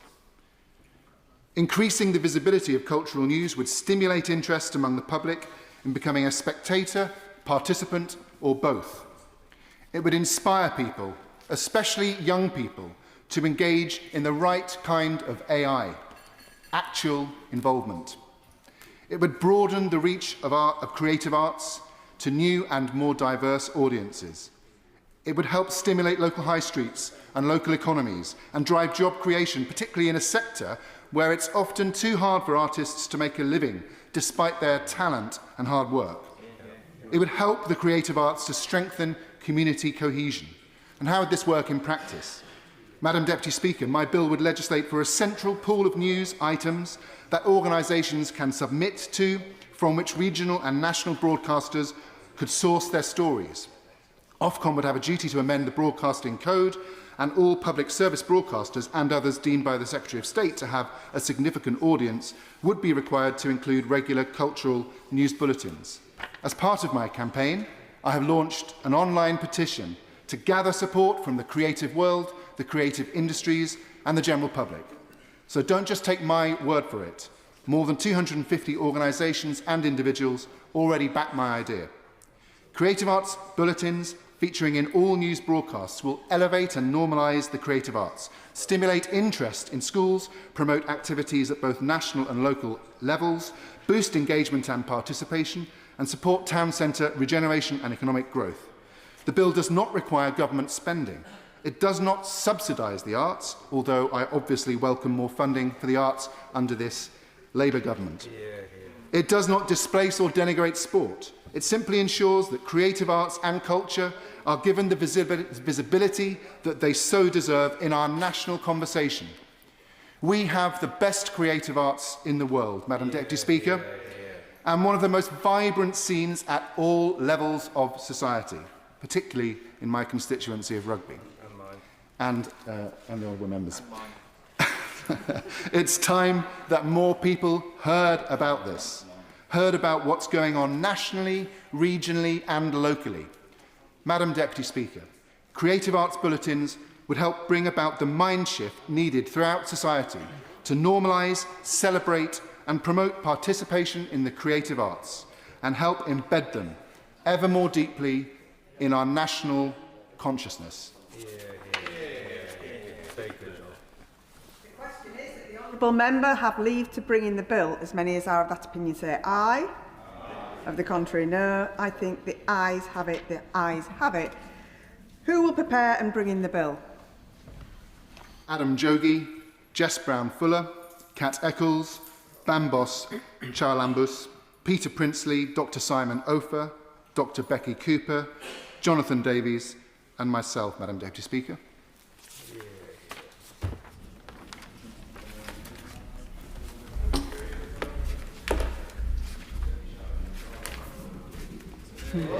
John Slinger. Just encouraging you. Just encouraging you.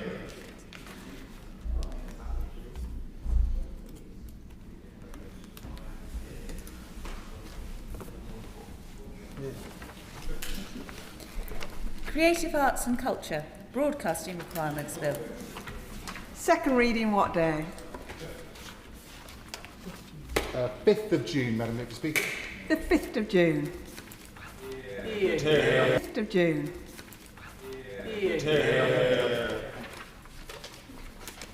Ways and Means motion. Minister to move.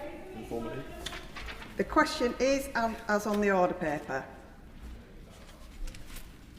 As many as are of that opinion say aye. Aye. Of the contrary, no. I think the ayes have it. The ayes have it. Programme motion to be moved formally. I move formally. The question is as on the order paper. As many as are of that opinion say aye. Aye. Of the contrary, no. I think the ayes have it. The ayes have it. The clerk will now proceed to read the orders of the day. Pension Schemes Bill. Consideration of Lord's amendments. Now. I can inform the House that Lord's amendments 68 to 76, 78, 80, 84 and 86 engage the Commons financial privilege. If any of these Lord's amendments are agreed to, I will cause the customary entry waiving the Commons financial privilege to be entered in the journal. We will begin with the Government motion to disagree with Lord's Amendment 1, with which it will be convenient to consider all the other Lord's amendments, Government motions and amendments as on the notice paper. I call the Minister to move the motion. Thank you, Madam Deputy Speaker. And let me start by thanking members of both Houses for their careful scrutiny of the bill before us today, and to the other place for their amendments, which we consider today, and in particular to Baroness Sherlock and to Lord Katz for steering of the bill in recent months. This is a complex bill, but one with a simple goal: higher returns for pension savers. And as I noted at second reading, this is a particular responsibility of this House because it is legislative action in the form of auto-enrolment that has got Britain back into the habit of workplace pension savings. We must ensure those savings deliver, overcoming the challenges of a system that is too fragmented and where there is insufficient focus on how hard people's savings work to support them in retirement. And a complex bill means something else: amendments.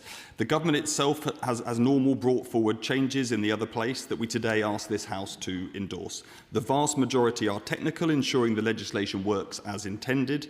Of the more substantive changes, I would highlight three.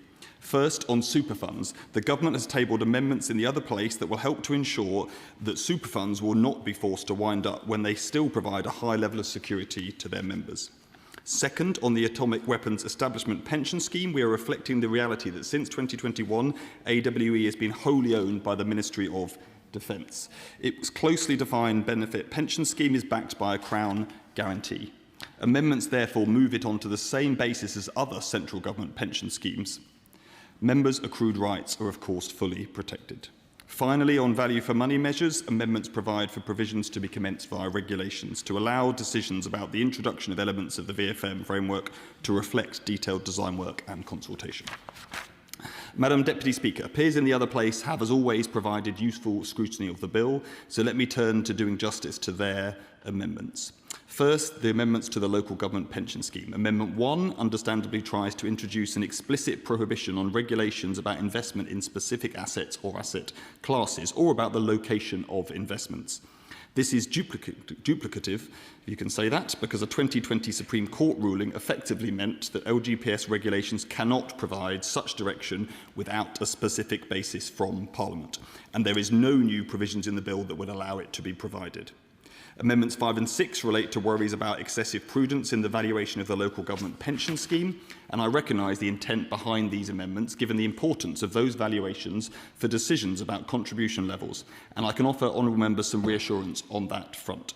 The 2025 valuations look set to see the average employer contribution rate in England and Wales reduced by slightly less than 5% on average, a substantial reduction.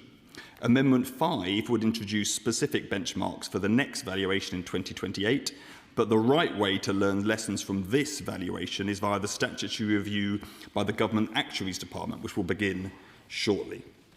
Amendment 6 focuses not on the LGPS's valuations themselves, but on facilitating employers seeking interim reviews between valuations. And I've heard calls for this from several members over the last few months. However, the Government has already committed to consulting on those regulations governing interim contribution reviews, reflecting the requirement in the Public Service Pensions Act to consult on changes to regulations, something this amendment would breach.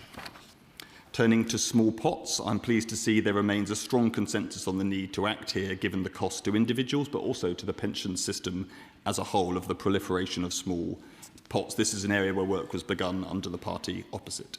Amendment 13 probes the case for extending the dormancy period for automatic consolidation from 12 months to 36 months. And I recognise the intent here, but Madam Deputy Speaker, this would be a mistake. It would significantly prolong the period during which a pot remains both small and dormant, with members facing multiple sets of charges and the wider scheme membership continuing to subsidise scheme losses on such pots, which might total around £50 million per year. Of course. Always in probably the fact that I declare an interest as a pensioner, but for the people who come to me, the pensioners who are maybe just a wee tad unsure about what's on offer for them, I think they're confused perhaps maybe with the people who give advice here to move a direction, then somebody else will give them advice to move in another direction.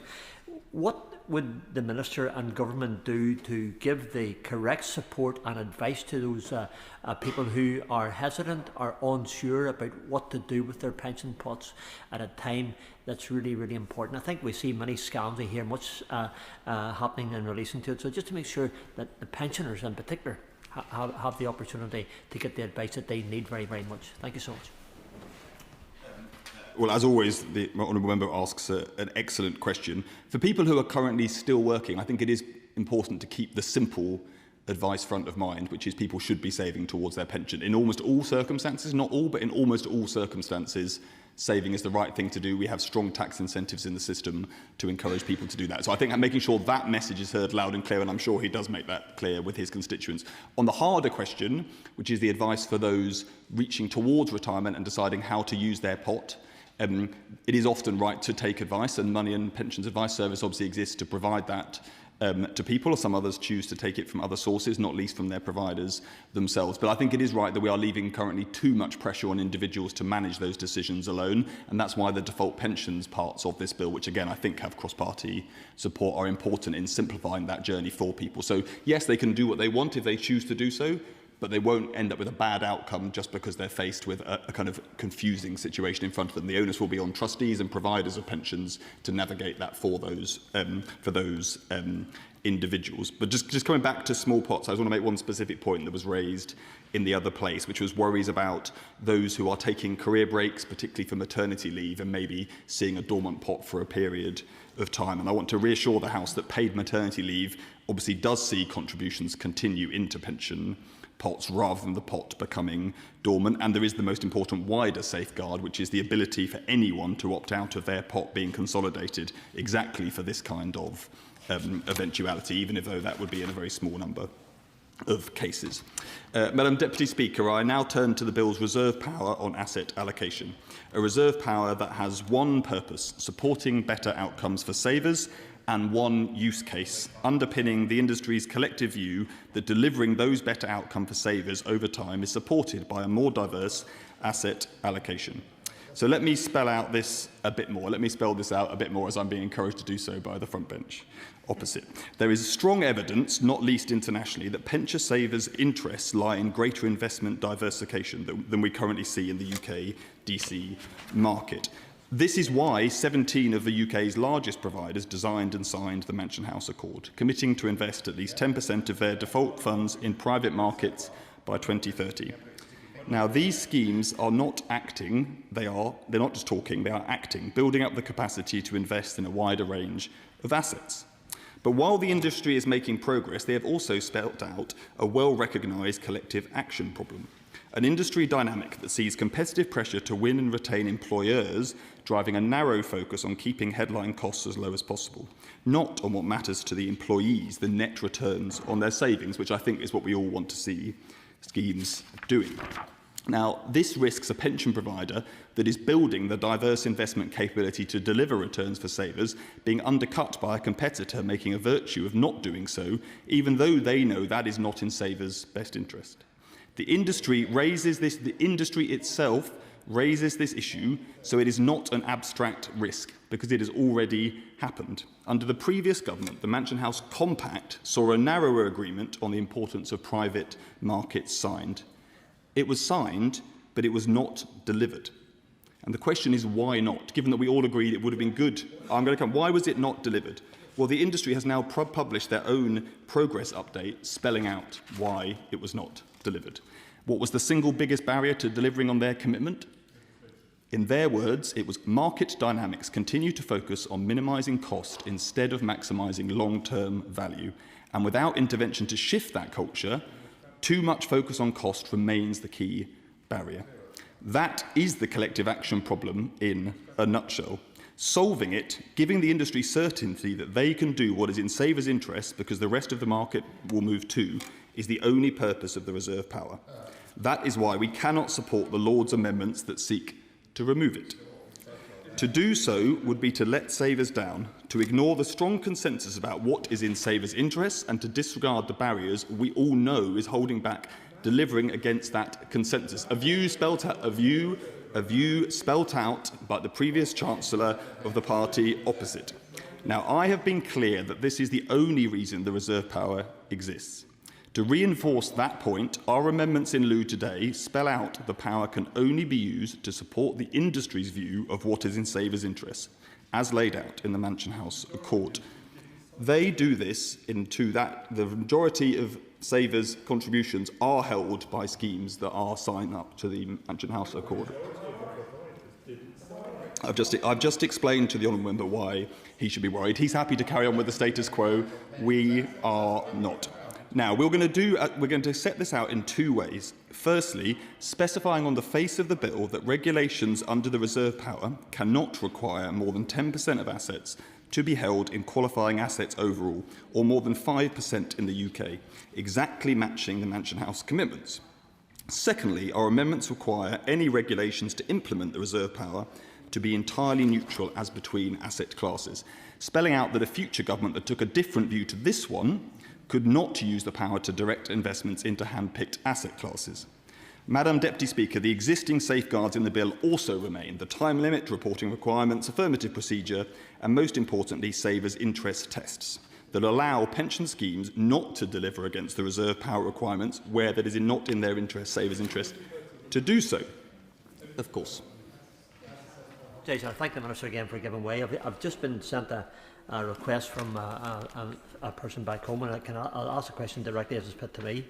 Can the Minister confirm that the government revised investment powers would never be used to direct capital away from Northern Ireland infrastructure and small business in favour of national priority projects? Because that's the question I'm being asked. I need to ask the Minister that. Well, if I understand the honourable member's questions, what we're ruling out is the ability for the power to be used for any purpose other than for the broad private asset class. So that would include questions of specific asset classes, but it would also include questions of geography. So I hope that gives the honourable member the reassurance that he is looking for. Now, Madam Deputy Speaker, what is also in savers' interests is tackling the UK's fragmented pensions landscape. Scale matters, it reduces costs, opens up a wider range of investment strategy, and it enables more active asset ownership. These arguments are ones, I think, of cross-party consensus, and they lie behind the measures in this bill to require pension schemes to operate at scale in the years ahead.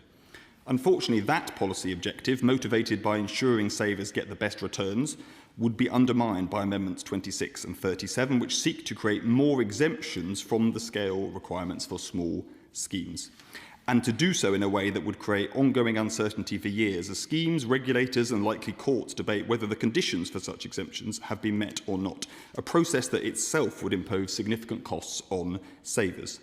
Both regulators have also, as a result, expressed their concern that these amendments would be inoperable. I do, however, recognise the case made in this House and in the other place for the importance of both competition and innovation in the market, and that lies behind the pragmatic approach we have taken to achieving scale. Not only a pragmatic £25 billion starting point, but time for smaller schemes to reach this point, with the transition pathway lasting until 2035. And the new entrant pathway will provide a route for truly new and innovative disruptors to enter the market. This supports the policy intent of Lord's Amendments 35 and 43, which require the Secretary of State to have regard to innovation and competition when making regulations that support scale.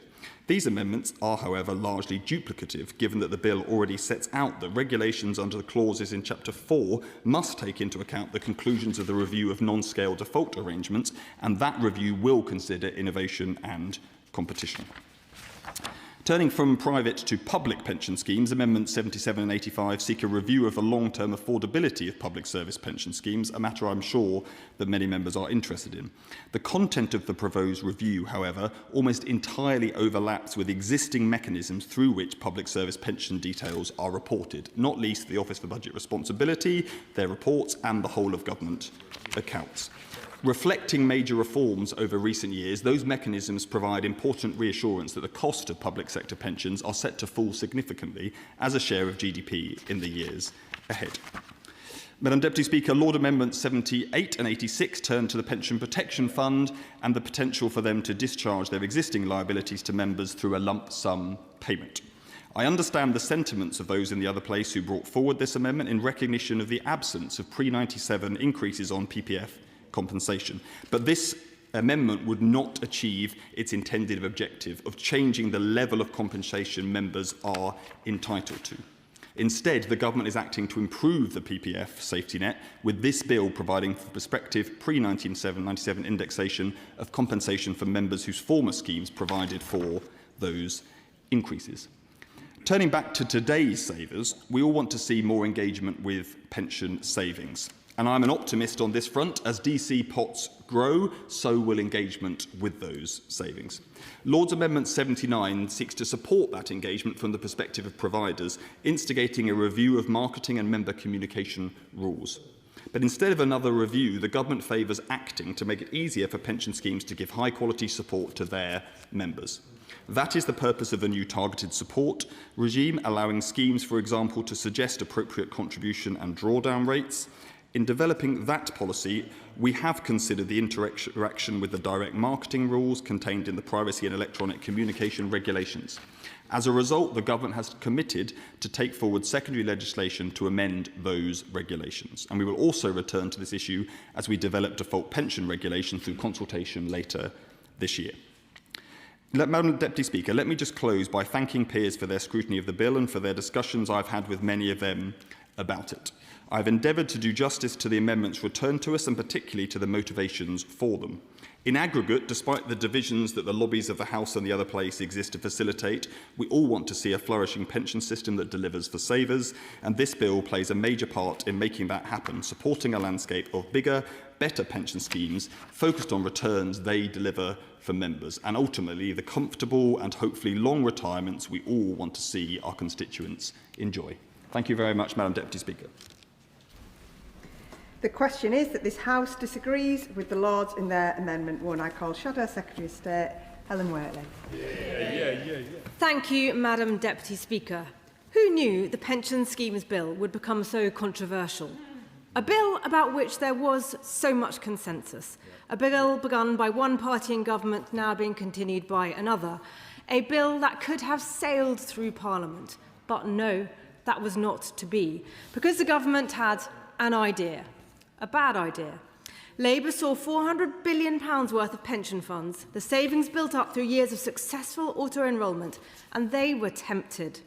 We can picture them looking at the pensions piggy bank and saying to each other, just imagine what we could do with that money. Put it towards some of the Energy Secretary's net zero schemes, perhaps.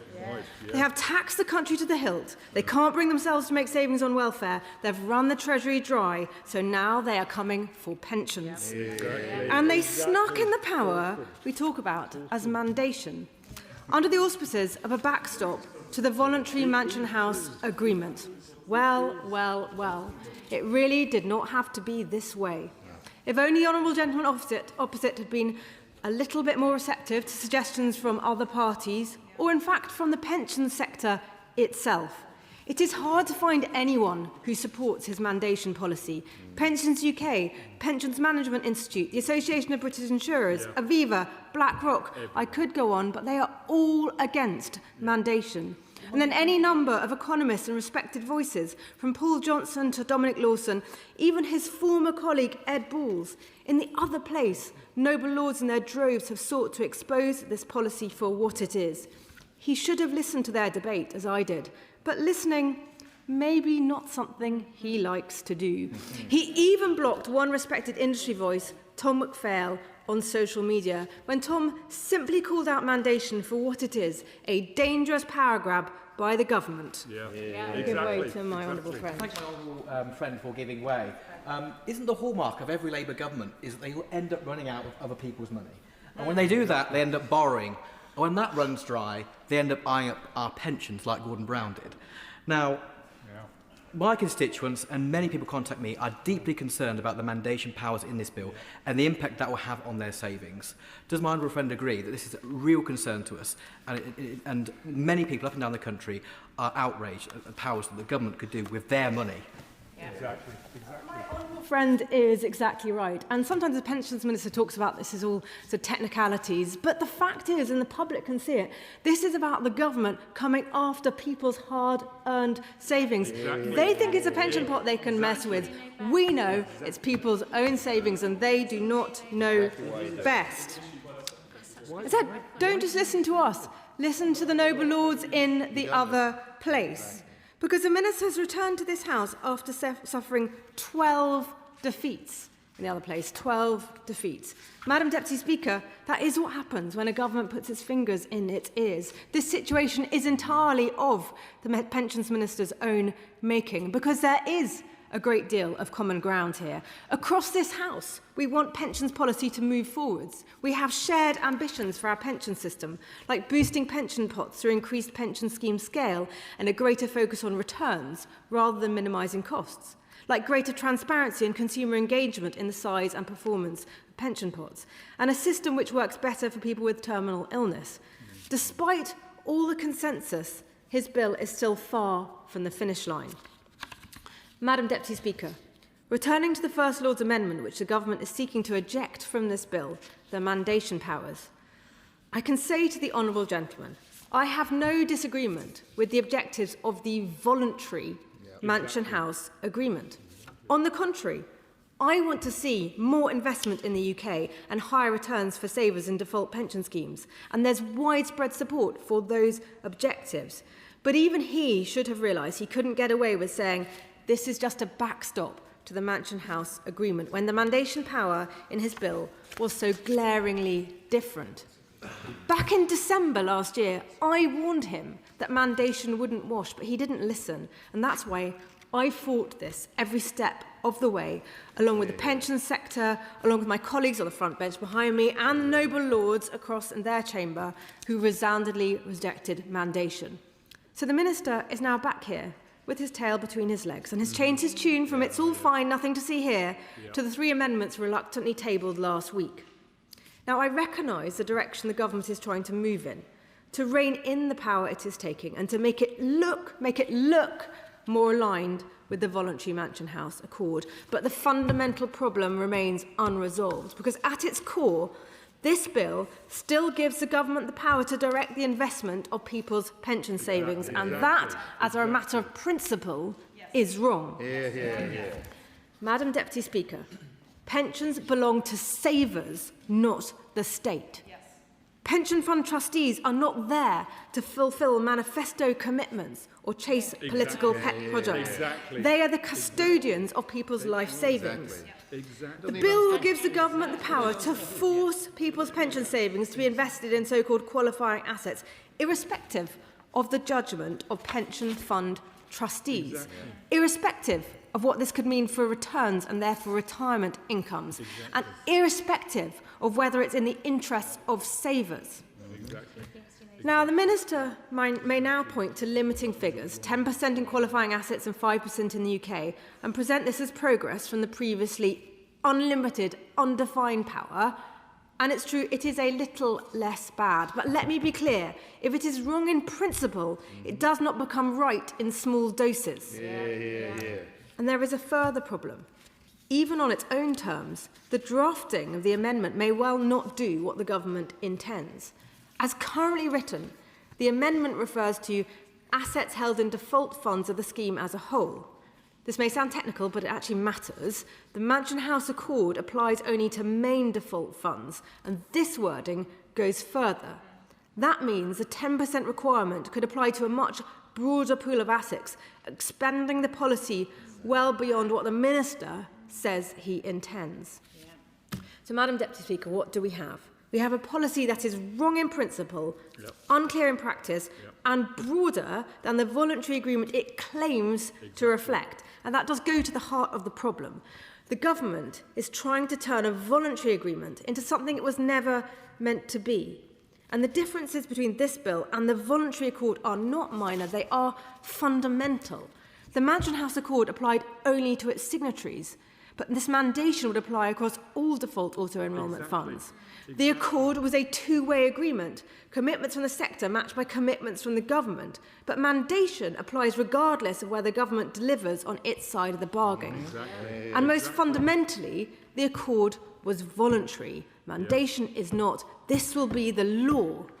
And a voluntary agreement ceases to be voluntary the moment it is backed even by the threat of compulsion. The industry supported a voluntary accord. It has not supported mandation. The industry wants more investment in the UK and higher returns for savers, as do we, and so, say the government, do they. But by forcing pension funds to do this, rather than fixing the underlying problems with UK investability, the government actually risks lowering returns for savers and therefore their future incomes.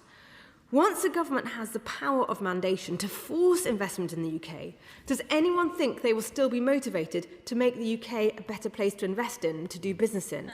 Let's just watch as they look for extra taxes they can slap on businesses or extra red tape that they can tie them up in.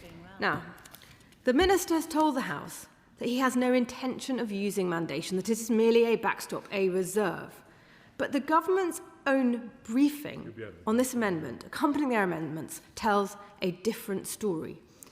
It says what will happen, not if, but when the government uses the mandation power. I urge him to look at it. Look at the wording. It says not if, but when.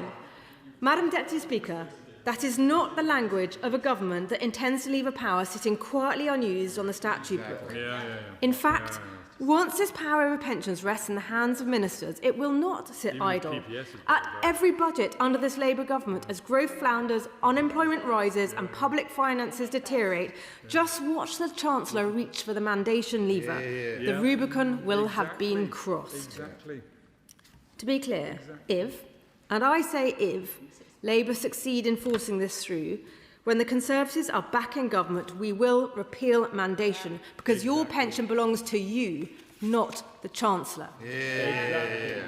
Exactly. Madam Deputy Speaker, let me turn to the scale requirement in the bill and Lord's Amendment 26, tabled by my colleagues in the other place. Their amendment makes a simple point. Size can bring benefits, but smaller, well-run schemes should not be forced to merge if they're delivering for members. What matters to savers is performance, not sheer size. That is why the exemptions proposed in the other place matter.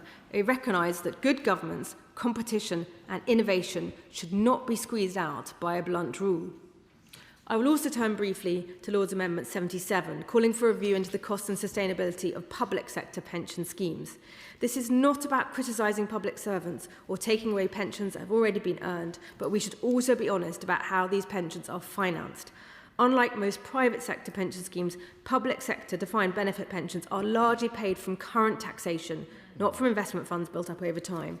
As the public sector workforce grows and people live longer, the cost of those commitments will inevitably rise. Yet the true scale of those liabilities is not always clearly visible in our public finances. The OBR estimates the long-term liability at around £1.4 trillion. This is why there is a strong case for a serious and transparent review, one that examines long-term sustainability and also considers fairness between generations, because the commitments made today will ultimately fall on future taxpayers. Madam Deputy Speaker, the government was defeated so many times in the House of Lords that I will not test your patience by setting out the arguments on every single one of the amendments. I urge the government to heed the points already made and make the concessions that would improve this bill. And when it comes to the deeply flawed mandation plan, let's tell the public the truth. Socialists always run out of other people's money. First they came for earnings, then they came for your savings, and now for your pension. The principle at stake here is simple. Your pension belongs to you, not the government. It is not a piggy bank for ministers to raid when they run out of money. Conservatives see the world differently.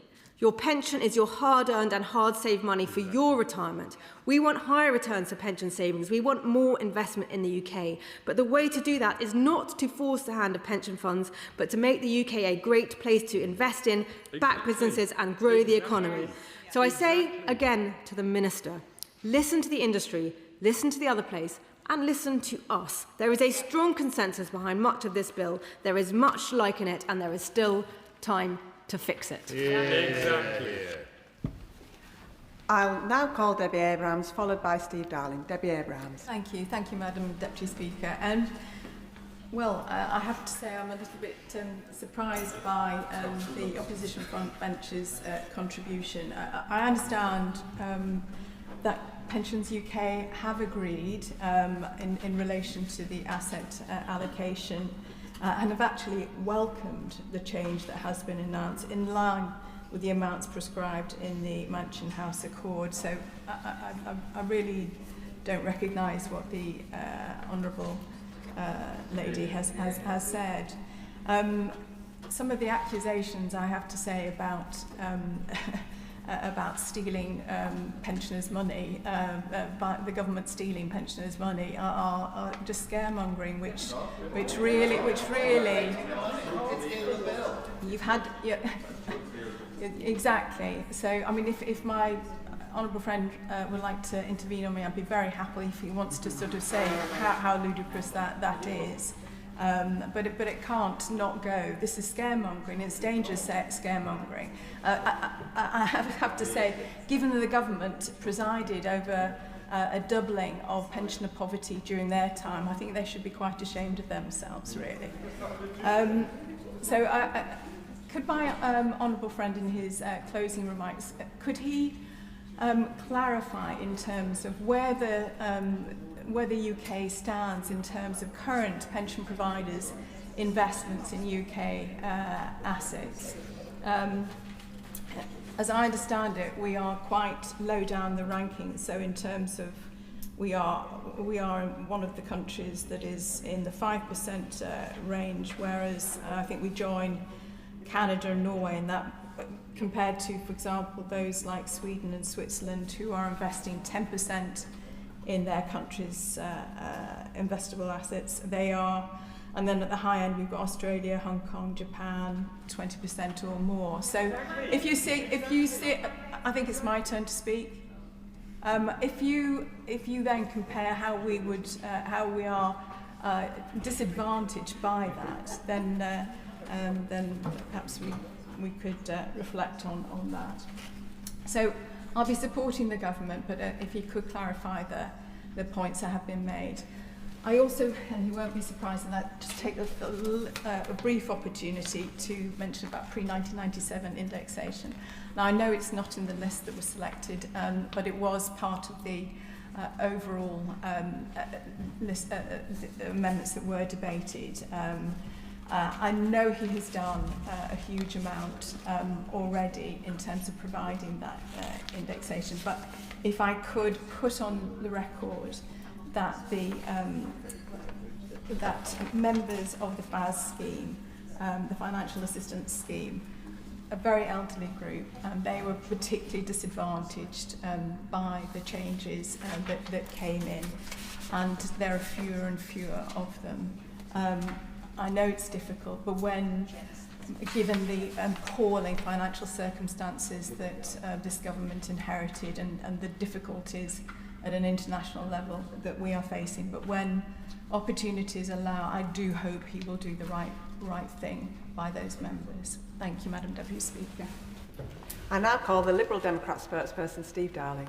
Thank you, Madam Deputy Speaker. For many people, a pension is their second largest investment against their home. But also, we must reflect there are many people who could only dream of having a private pension who face the challenges within their lives of the current cost of living crisis.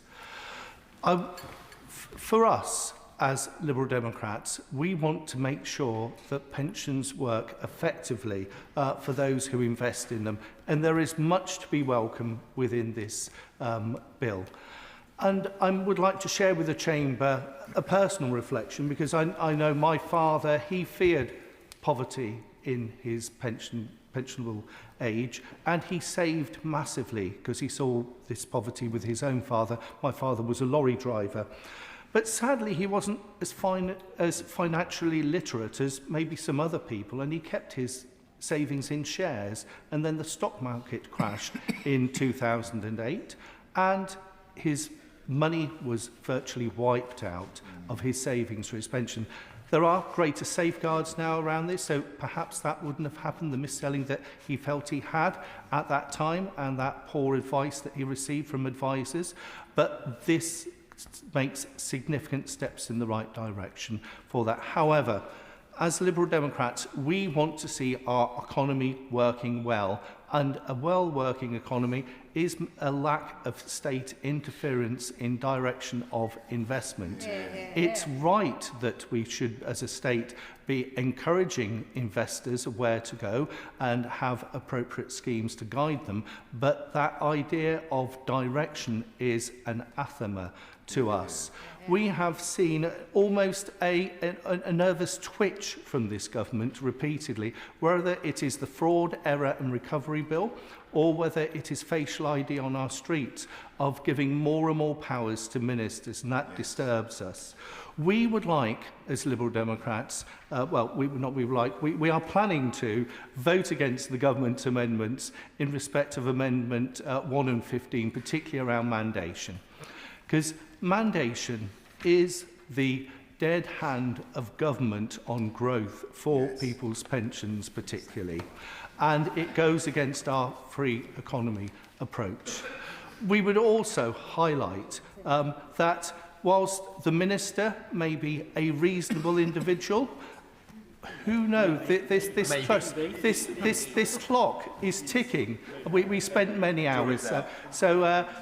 The clock is ticking on this government, and it may be 2 or 3 years, and we have a new government in post in 2 or 3 years, and we only need to look over at the other side of the Atlantic of what democracy can throw up as far as that challenging approach to that mandation that we could be giving a future government that we don't know the colour of, and that reassurances from the minister here would not be worth a candle of those approaches.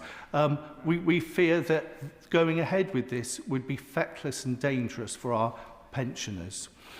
Another area, and I know my colleague from Wokingham is going to be touching on this a little bit later on, is pension scandals, and this was mostly a missed opportunity of pension scandals to be addressed as part of this big behemoth of a bill. But there is an Amendment 78, which the government is sadly opposing, on the AEAT pensioners, and this is a small step in the right direction for the injustice that these pensioners have suffered. I'd remind people that the PAC committee drew from the National Audit Office, where they highlighted that civil servants were poorly advised by government as far as the idea of transferring this to the private sector. Many of those AEAT pensioners have significantly lost out financially. So I would call on the government to reflect on that and just make that small step in the right direction. But we will be voting against the government's amendment. And then colleagues have alluded to size and scale of these pensions. It's mostly to be welcomed, but it shouldn't stifle innovation and that positive opportunities for people to invest on new projects, those disruptors that could change positively for there. So there are 3 amendments that we'll be voting against the government on a little later on to make sure that there is that opportunity for those disruptors in a positive way to come forward and drive new ways of investing for our pensioners up and down the United Kingdom. Thank you, Madam Deputy Speaker. Neil Duncan-Jordan. Thank you, Madam Deputy Speaker. I'd like to focus my remarks around Lord's Amendments 1 and 27, which I believe would seek to limit the government's ability to direct pension schemes away from what I regard as high-risk assets with an uncertain future. Now, ministers will recall that I put forward a series of proposals as the bill passed through this House, including on the divestment from fossil fuels, which is what I want to focus on this afternoon. The local government pension scheme currently invests over £16 billion in fossil fuels, so we can see quite clearly that the voluntary approach to divestment has failed. Ordinary working people's wages, their hard-earned savings, are being channeled even now into accelerating a climate crisis that hits the global working class the hardest. These amendments, I believe, would prevent the government from setting down binding targets on certain investments, which in turn make it politically harder to bring down investments in fossil fuels. We know there is no retirement for any of us without a livable environment. It sounds obvious, but that reality is not reflected in how pensions are currently managed. And the government knows this. Ministers in the other place acknowledge that investments in thermal coal, one of the most harmful fossil fuels, were high risk both from a climate and financial viewpoint. It's bad for the planet and bad for pension holders who need stable, long-term investments. This country removed thermal coal from the grid in 2024 because it has no future. But alarmingly, we know that from written questions that neither the government nor the pensions regulator has a clear picture of how much is still invested in this soon-to-be stranded asset. Even funds that are held up as leaders on climate, such as Borders to Coast and the university's superannuation scheme, have hundreds of millions of pounds invested in thermal coal. That's why we need to get a grip on this issue. There are no existing requirements on schemes to report on any fossil fuel investment, and hardly any do so voluntarily. The first step is full transparency on these investments, followed by decisive action to phase them out. So I'm asking the Minister today if he will commit to writing to the biggest 50 pension schemes to get more detail on their level of thermal coal exposure. And will he follow it up by setting a time-bound expectation for schemes to exit these assets, starting with thermal coal? Now, this may seem to some like a distant issue, but if workers are left exposed to stranded assets in their pensions, they will not forget politicians who chose to look the other way. Now, this bill was a major opportunity to redirect billions in workers' pensions away from arms manufacturers and fossil fuel giants and into investments that benefit the very people who are paying in. That means green energy. I will. Thank my honourable friend for giving way. He's making a very eloquent and serious speech. Would he agree with me that in addition to fossil fuels, we have local government pension schemes that are exposed to industries and assets that the constituents rightly consider deeply unethical? In addition to fossil fuels, tobacco companies, arms producers that are complicit in genocide, and other companies are exploiting nature or constituents for profit. Would you agree with me that there should be an ethical investment policy that covers all of these unethical investments? I thank the honourable member for his question. In fact, I raised something very similar when the bill was passing through this House earlier. That means, I think, that the investments that we could make through our pension funds could go into green energy, which I think is the growth engine of the future, as well as, I would argue, affordable and social housing, which is so needed in this country. And it should be underpinned by greater democracy in our pension funds, so workers themselves have a say in where their money is invested. And I believe if that were the case, they would certainly choose not to put it into arms manufacturers or fossil fuels, but into decent homes for them and their communities. Now, the crisis in the Middle East has exposed the fragility of our dependence on fossil fuels. A break in the supply chain thousands of miles away has a catastrophic cascading effect here, driving up costs and deepening the cost of living for our constituents. Would you like to make an intervention? Okay. That is why we must accelerate the transition away from fossil fuels, which some on the other side seem to disagree with. We must deliver long-term energy security and bring down bills on domestic green energy.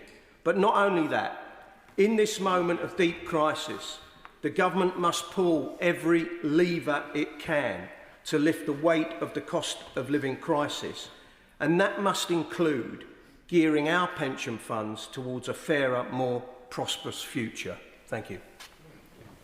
Katie Lamb. Thank you, Madam Deputy Speaker. As my honourable friend and neighbour, the member for Faversham and Mid-Kent, has repeatedly and effectively highlighted, the mandation power in this bill is a shocking power grab. She is also right to say that, regardless of the apparent guardrails that the government has now introduced, this is still totally indefensible. Those in the other place are absolutely right to return this to us to reconsider, and it is in support of their Amendment 15 that I will speak today. The power to direct investments is not just flawed in its implementation, though it is wrong in principle. When people put aside money for their retirement and entrust it to a company to manage, they very reasonably expect their savings to be invested by whatever company they've chosen, in line with whatever instructions they've given about their preferences and risk tolerance. Shockingly, but perhaps not surprisingly, this government does not agree. Instead, they think that government ministers should have the power to direct pension investments. They want to give themselves the right to direct private pension providers to make decisions which are not in the best interests of their clients. If ministers think that people's money should be invested in British assets, even if this will leave them with less money in your retirement, this bill will give them the right to force private companies to invest accordingly.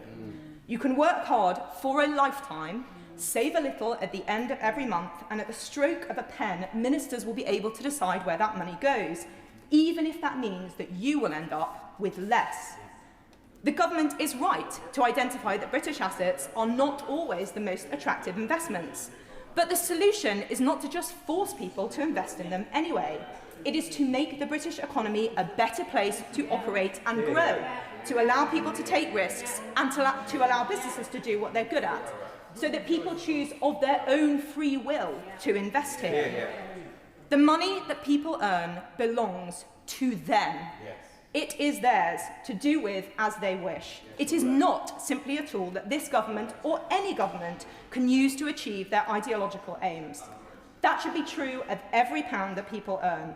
It is a complete farce to suggest that by limiting the extent to which ministers can mandate how people's money is invested, the government has addressed concerns about this mandation power. These so-called guardrails will be cold comfort to people across the country who are worried about whether they will have enough money to retire comfortably, and who are worried that their efforts will be frustrated by government ministers pursuing ideological aims. I hope that ministers across the House will reject, and that members across the House will reject this power grab altogether. It cannot be right to punish those who work hard and save what they can. Chris Vins.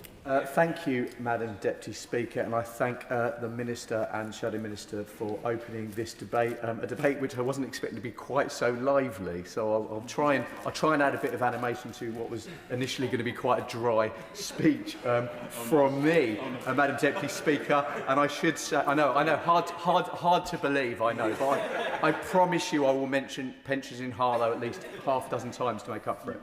I rise, Madam Deputy Speaker, to speak in opposition of Lord's Amendment 6 and 77. But before I do that, I would just like to say that I welcome this legislation, which will boost the income of pensioners receiving minimum pensions through a workplace scheme by the largest possible amount. One of the many things that this Labour government are doing to support pensioners in my constituency, Harlow, that's one, with rising living cost. This, coupled with fixing our NHS after years of austerity, protecting the triple lock pension, which means the new state pension increasing by £575 this year and basic state pension by around £440, and also launching the largest pension credit drive in history, which I think we will all agree is hugely important.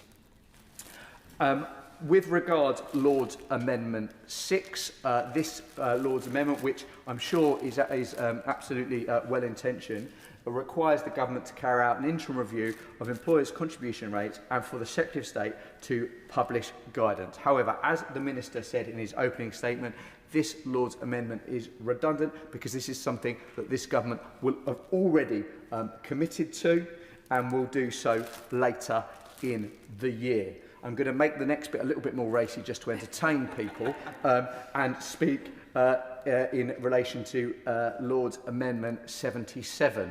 I'll take you back, if I may, to the summer of 2010 when I was in a pub with a friend of mine, I won't mention his name, and he turned around and said to me, "You've got a gold-plated pension, you teachers."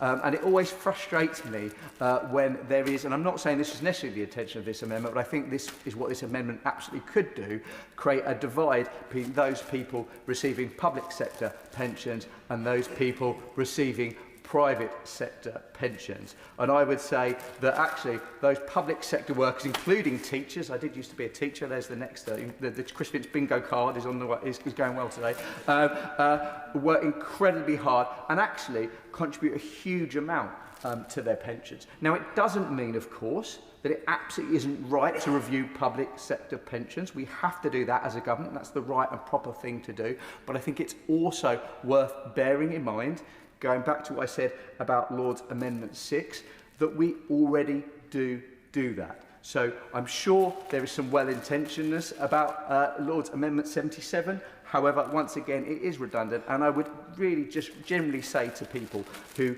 would be tempted to criticise those receiving public sector pensions, the duty, surely, of a government shouldn't be to make public sector pensions worse, but surely it should be to make private pensions better so that everybody has the opportunity to save and be successful in their retirement. To finish, Madam Deputy Speaker, I just want to make a few cheeky requests to the Minister while he's in his place. I see the Shadow Minister chuntering over there. I'm going to be very nice to him because he's got fantastic hair, and also the fact that and also, Madam Deputy Speaker, last time I spoke in this place, he kindly said I made a really good point, which was incredibly kind of him. It must have been by mistake, who knows?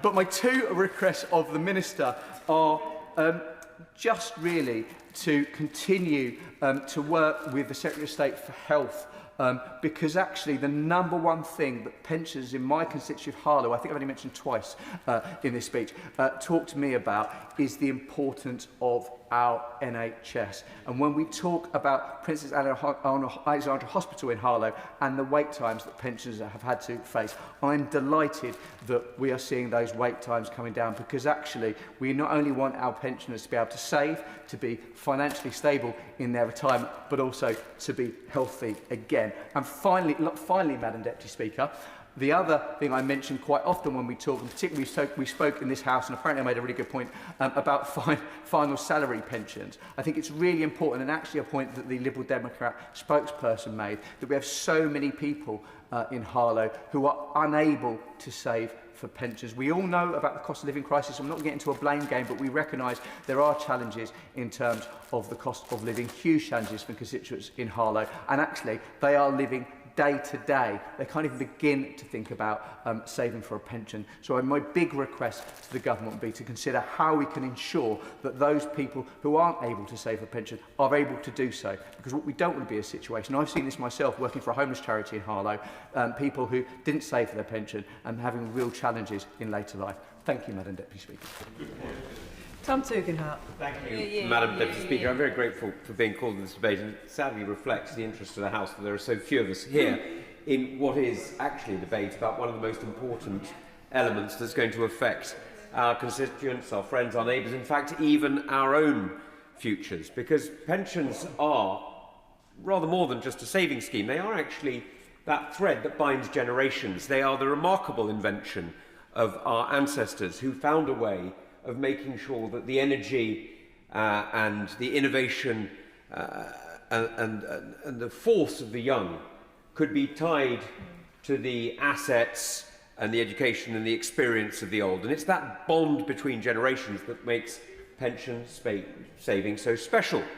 And that's why I must say, while I welcome much of what this bill does, I fully align with my right honourable friend from Faversham on her points on mandation, because what this bill does in that one small area is repeat an error that was made nearly 30 years ago. And that was an error that was made for very understandable reasons, at a very tense moment in pension savings, when we just had the Mirror Group newspaper scandal, we just had the Equitable Life scandal, and the government took upon it powers that were entirely reasonable at the time to de-risk some of the private pension market. Now that de-risking, very gently at the beginning, moved savings from equities into bonds.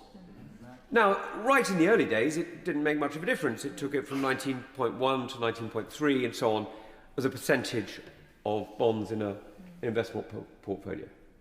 Now, that was the intention, to just very slightly de-risk. But of course, the accumulation of time means that what has actually happened is that the bond market, or rather the bond element of a pension has grown, so that now in the UK it's roughly 60%, whereas in Australia or Canada, similar economies, it's roughly 20%. Now, this is a real problem. And it's not just a problem because it means that pensioners are getting a lower return, because they're getting the return based on the debt of the country, not the energy of young people. It's a problem because young people aren't getting that energy, that lifeblood that they so vitally need when they're starting their lives. Because let's look at the difference between equities and bonds. The truth is, bonds are fundamentally dead money. They are money taken by the state or held by the state in ways that pay back over 5, 10, 15, 20, in fact, a couple of times over 100 years. And equities are something fundamentally different. They're not predictable, that's true. They do have risk, that is also true. But what they are is they are a bet on the energy of the young people in our community. They are that bond, they are that ligature between generations that fundamentally makes a community strong rather than tearing it apart. And so what we've seen over the last 20, 30 years, is we've seen those bonds erode. And what is the result? The results are a slower growing economy. Why? Because there's no assets to invest. There's no water for the crops, if you like. There's no fertilizer for the soil. What else have we seen? We've seen young people moving away because they don't have the opportunity to start their business, or when they start their business, they don't have the opportunity to go to the next stage. We see an amazing startup culture here in the UK, but immediately you hit Series A and B, people go to California, they go to America, they go to a Delaware Corp, and they go and they get foreign money. And that again and again and again is because the state, for very, very understandable reasons, for entirely principled reasons, made a decision to take authority off savers in order to protect them. And I'm afraid that's what the Honourable Member is doing again today. Now, I understand his point. I mean, I do understand why he feels that he needs to take this power, because he feels that the government has a role in making sure that pensioners get a better deal. I get that. And he feels that the best way to do that is for the state to exercise its authority over a market system. I understand that. But the problem that he's got is a very fundamental one, which is actually the only way you achieve the connection between generations and communities, the only way you get that life flow of the living blood of an economy, the equities market, rather than the dead hand of the state through the bonds. The only way you get that is in a free market. And what he is doing, by putting his hand on the tiller, by putting his finger on it, on the scales, is he is changing that. And the incremental change over time is going to do much greater damage than he fully appreciates today, despite his best intentions and despite the intentions of this bill. And that's why I will not be supporting the government today. John Milne. Thank you, Madam Deputy Speaker. First, can I just give my support for the words of the member for Oldham East and Saddleworth earlier with regard to pre-97 pensions and that long-standing scandal. It's a great injustice. It does feel like successive governments, including this one, sadly, are just waiting for the problem to literally die away. But today I would like to speak to Lord's Amendment 79, which aims to ensure that pension schemes can offer robust guidance without falling foul of the new regulatory landscape this bill will create. The Liberal Democrats remain committed to ensuring that this bill works for individual savers. Of course, it must work for our economy and for industry, but it must first and foremost help the little and less saver. That requires ensuring savers have access to decent, relevant guidance on their pensions, because without guidance, choice does not translate into good outcomes. The reality is that engagement with pension guidance for the average person is, to put it simply, woeful and worsening. Around 90% of defined contribution pots are accessed without any engagement with PensionWise. Uptake of the service has fallen by about 4% since 2018, despite the fact that PensionWise is demonstrably successful. 9 out of 10 users say that they would recommend it to others. That context matters because in 2015, the introduction of pension freedoms represented a significant opportunity to ensure guidance could be offered to far more people. Individuals were given responsibility for spending their pension savings, but that was often without a clear understanding of the tax implications or the consequences for later life. Since then, from 2015 to 25, many, including the Work and Pensions Committee, have argued that this was precisely the period when an auto-enrolment style trial for guidance should also have taken place. The government itself recognised the scale of the problem in 2022 when it introduced a stronger nudge towards PensionWise. That followed a Department for Work and Pensions report which showed a marked increase in drawdown products being accessed without guidance, rising from 5% to 30%. That over half of the transfers were out of pension products are often driven by mistrust, and that lower income savers were disproportionately negatively affected by drawdown use compared with higher earners. Yet even then, the opportunity to trial automatically booking guidance appointments, something which was backed by the Work and Pensions Committee and Age UK, was not taken. Now the landscape has changed again. This bill reshapes the regulatory framework in a significant way, including through the introduction of defaults for pot holders. That makes this moment another opportunity to ensure that as many savers as possible receive good quality guidance. But that chance will be missed if guidance is not properly embedded alongside these reforms. Defaults will fundamentally affect how savers interact with their pensions. That means that the government must provide urgent clarity, not just for savers, but for schemes and trustees as well. Schemes need clear and concise guidance on how defaults operate and on what advice and guidance they can lawfully provide so they're protected from future legal challenge, ambulance chasing or scandal. Equally, savers themselves will need support to navigate what is often a collection of multiple pots with multiple defaults and varying outcomes. What should not happen is for a default system being put in place without updated and clearly defined guidance alongside it.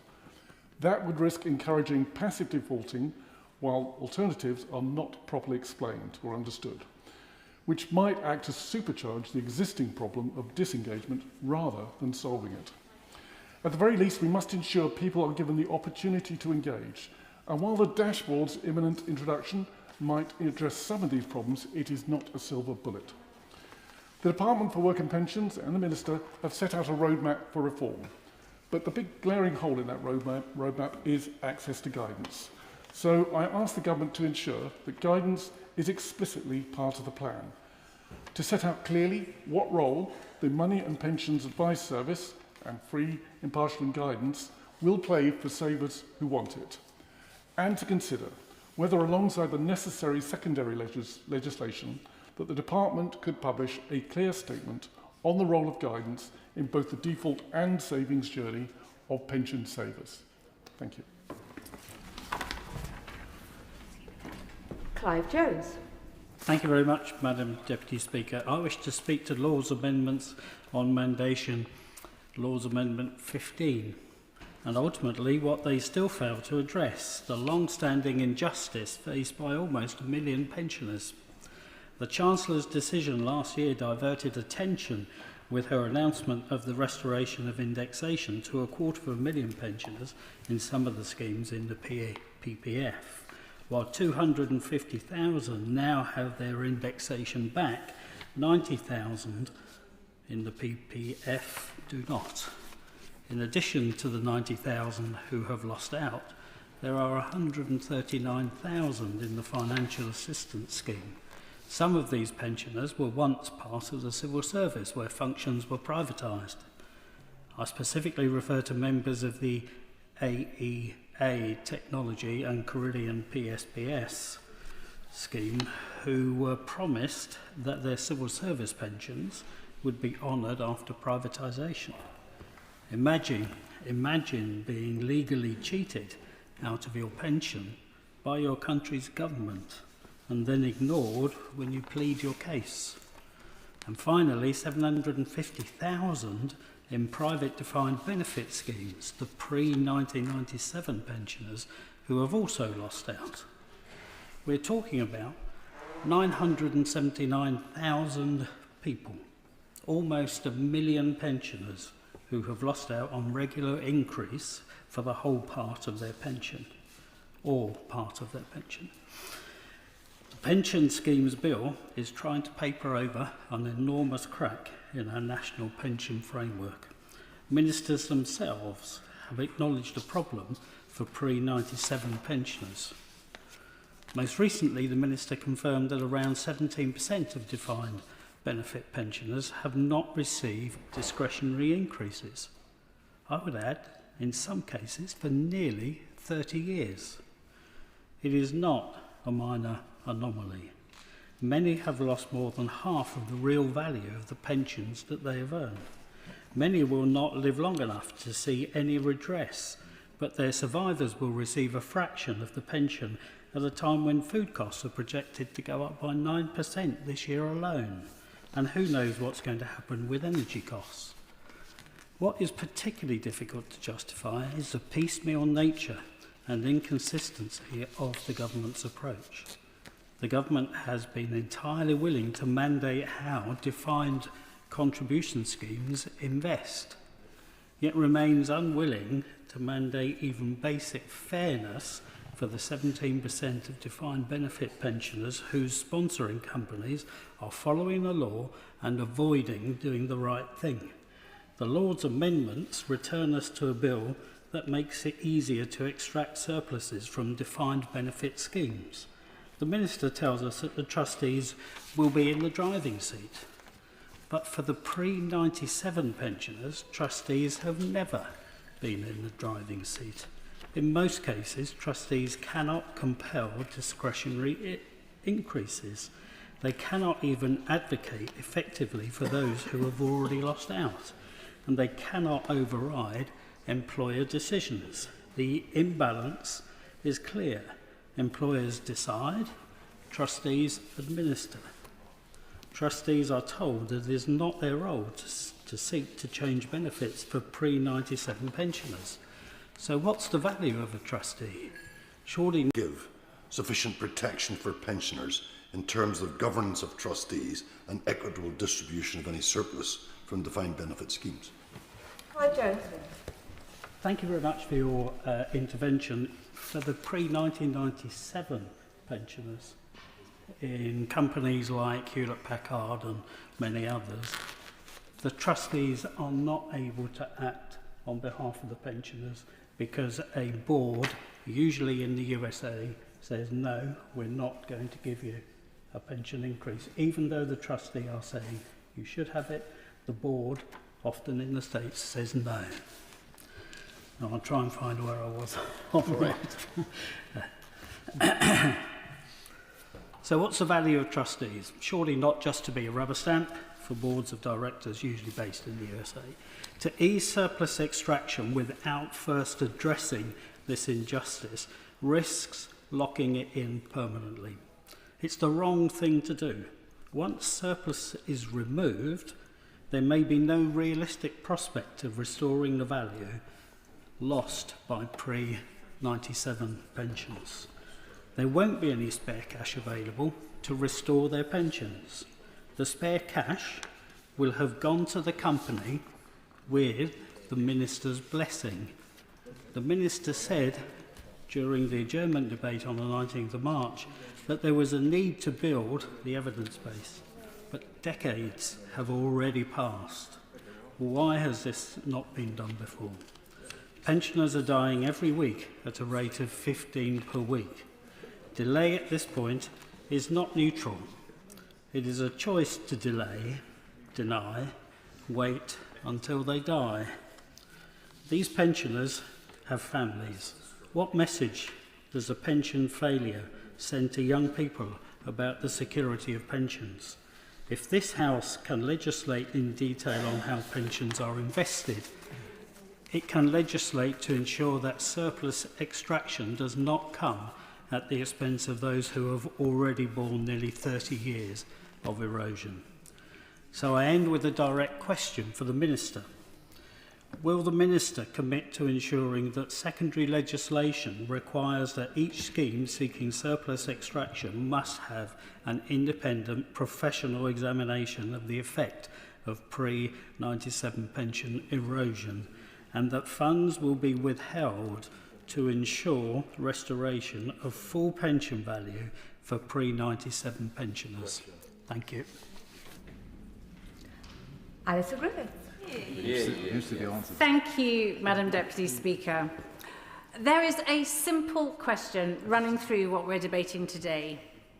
Who is ultimately in control of people's pension savings? Because when I speak to residents in Bognor Regis and Littlehampton, they assume the answer is straightforward. They assume their pension exists to deliver the best possible outcome for them, not to serve a wider policy aim, not to be steered from the centre. And that is why Lord's Amendment 1 matters. It does something very simple. It removes the ability for ministers, through regulations, to require schemes to invest in particular assets, particular sectors, or in particular places.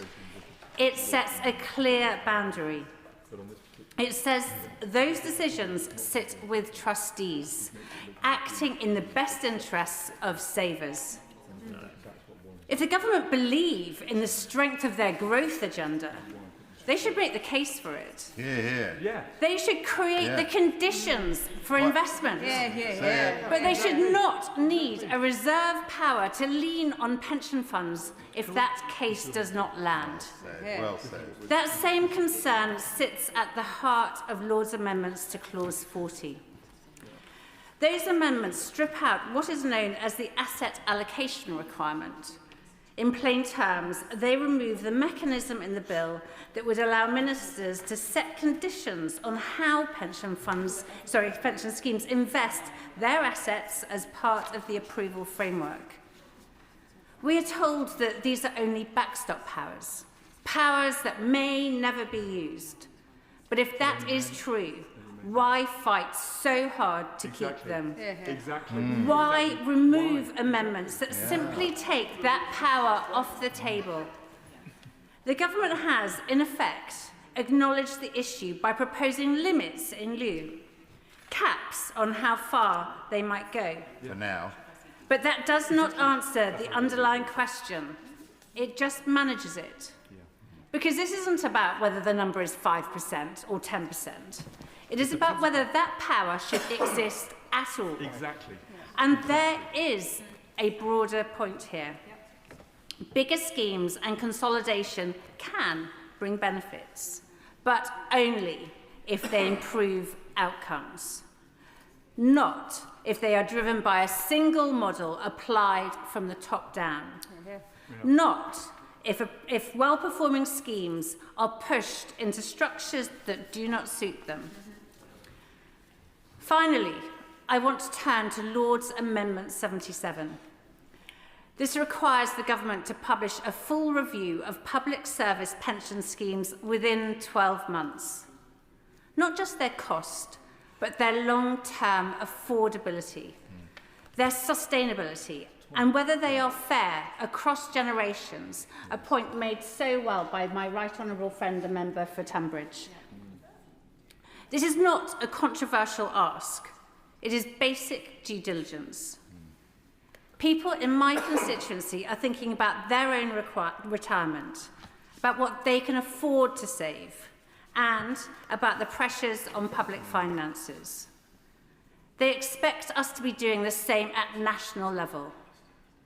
So taken together, these Lord's Amendments do something really quite straightforward. They protect savers from unnecessary interference. They keep decision-making where it belongs. And they ask the government to be transparent about the long-term picture. I do not think these are unreasonable tests. And I do think this government is wrong to strip them out. Yeah. Minister, if you're ready. Minister Torstenbell. Thank you very much, Madam Deputy Speaker. We are always ready to engage with exciting debates about pensions, and as the right honourable member for Tunbridge encouraged us to be, he's absolutely right to say that far more members should be enthused enough to come and talk for as long as possible about pensions. I think you did, and we're about to try exactly that. And I want to thank members from across, hoping not to rise to 2 hours, Madam Deputy Speaker, but somewhere between. It's close to that. To thank members from across the House and indeed from the other place for their thoughtful contributions to an important debate. I'm going to avoid trying the House's patience only with regard to reiterating the reasons why the government does not think that it's right to accept amendments that are either unnecessary or that undermine policy intent. But instead, let me respond in detail to the important points that honourable members have made on both sides of the House. Let me start with the Select Committee Chair, who asked specifically about what international evidence on asset allocation tells us. Two things stand out. The first is that the UK defined contribution market has an unusually low allocation to private assets, for example, compared to the similar schemes in Australia. And the second is the point that she raised, which is they have lower home bias, which I think is also the point that was raised partially by the honourable member for Tunbridge. Those two are related. You tend to see higher levels of home bias in investments that are in private assets than you do in public assets, for all the obvious reasons about the comparative advantage that comes from knowing more about your home market. I also recognise the argument she made about the PPF and the FAS. Her powerful campaigning on the issue and raising it through the Select Committee is obviously one of the reasons why we have acted in a way that previous governments and previous pension ministers have not done so. I'll give way. My honourable friend, going back to the asset aspect of our debate, I just came across some new analysis from New Financial which showed over the last 10 years UK equities allocation by DC pensions has fallen from 25% to just 5%, and they argue that this has helped create a self-fulfilling doom loop of lower demand, lower valuations and lower performance. They argue that an increase in allocation to UK equities would have delivered performance that was broadly in line with or better than the performance most pension providers managed to deliver. I mean, it really does make his argument for him, but I wondered if he wanted to comment on that. Minister Bannon. I thank the Select Committee Chair for that. The organisation she raises has been consistently making these cases. In fact, the opposition front bench, the honourable member for Wyre Forest, has raised their work in some of those debates, including in a Westminster Hall debate just a few months ago. So it is an important thing to think about. Some of that reflects increasing international cross-border investments, but she's absolutely right to highlight that we see a lower level of home bias amongst the UK's defined contribution schemes. Of course. To the honourable member for giving way on that very point. One of the challenges we've got with defined contribution schemes, as he knows, is that so many of them are parcelled out in much smaller volumes than one would have liked. And when one compares them to things like Canada or Australia, again, we get these super funds in certain countries and not in the UK. While he's correct that this means that you get slightly lower bias, you also get significantly less growth in the UK market because you have less capital flowing. So this is both an argument for young people and old. And I think it's just worth, I know he'll understand it, but it's worth making that link because pensions are just as much about funding youth as they are about sustaining age. Well, I absolutely agree with the last point that he's raised. I'm planning an extensive discussion on his wider points about the investments in equities versus gilts shortly, if you'll bear with me for 5 seconds. But I think it's an important one to raise, and it's an important one for us to all make sure, we may not agree, but to make sure that we've aired properly. The honourable member for Torbay started with a powerful story about his father that I'm sure will have resonated with many honourable members. The point he's making actually makes the case for the diversification that the Mansion House Accord itself is aiming to drive. I know that may not be his intention of his argument, but I think that is the point it makes. I think it also reinforces the importance of default pensions as a way of making sure that we're supporting everybody, allowing people to make their own choices, but making sure that there is a good option for everybody as they approach retirement. He did, of course, raise mandation. I'm not going to lie, his words were a combination of disappointing and a bit confusing. He said it was anathema to him what was being proposed in the bill. He's going to be absolutely horrified if he goes and reads the Lib Dem manifesto from the last election, which required investment managers to direct investments into particular assets. I leave him and his conscience to wrestle with that tension. The rest of us are not surprised by the Lib Dems' attempt to sit on a fence and falling off it. He more importantly and usefully raised the case of AEAT pensioners. I absolutely recognise the argument he made. That particular case, but the more broad set of cases of schemes that have entered insolvency and entered the PPF is exactly why this government has acted in a way, as I say, that previous governments, I'm afraid, including the coalition government, chose not to do so. That was also raised by the honourable member for Wokingham, who in addition to that, touched on surplus extraction and the question of its interaction with pre-97 indexation in solvent schemes that are currently not choosing to pay indexation. I absolutely agree with his problem diagnosis, and I've met many of the pensioners who have been affected. I've gone out of my way to do so both locally and nationally, including with many MPs. All of us would feel the same in their situation. I am less pessimistic than him, and specifically I think he underestimates the role of trustees. He is right to say that there's nothing in this bill that gives trustees the power to override employers. That is true. What it does give is trustees a veto over any release of surplus. And trustees that want to put top of their priorities progress on discretionary pre-97 indexation in those schemes that have not done it now have that potential in a way they didn't before this bill passing. So I recognise the issue he's raising, but I think he's underestimating the change this bill can bring to some schemes. It's important to remember that there are some schemes not paying pre-97 indexation that are not in surplus. And so I absolutely recognise those are different situations that we are talking about. The honourable member for Horsham has been one active participant in the pension schemes bill debate at all stages and has appeared not to be horrified by that fact, and I think he deserves credit for it.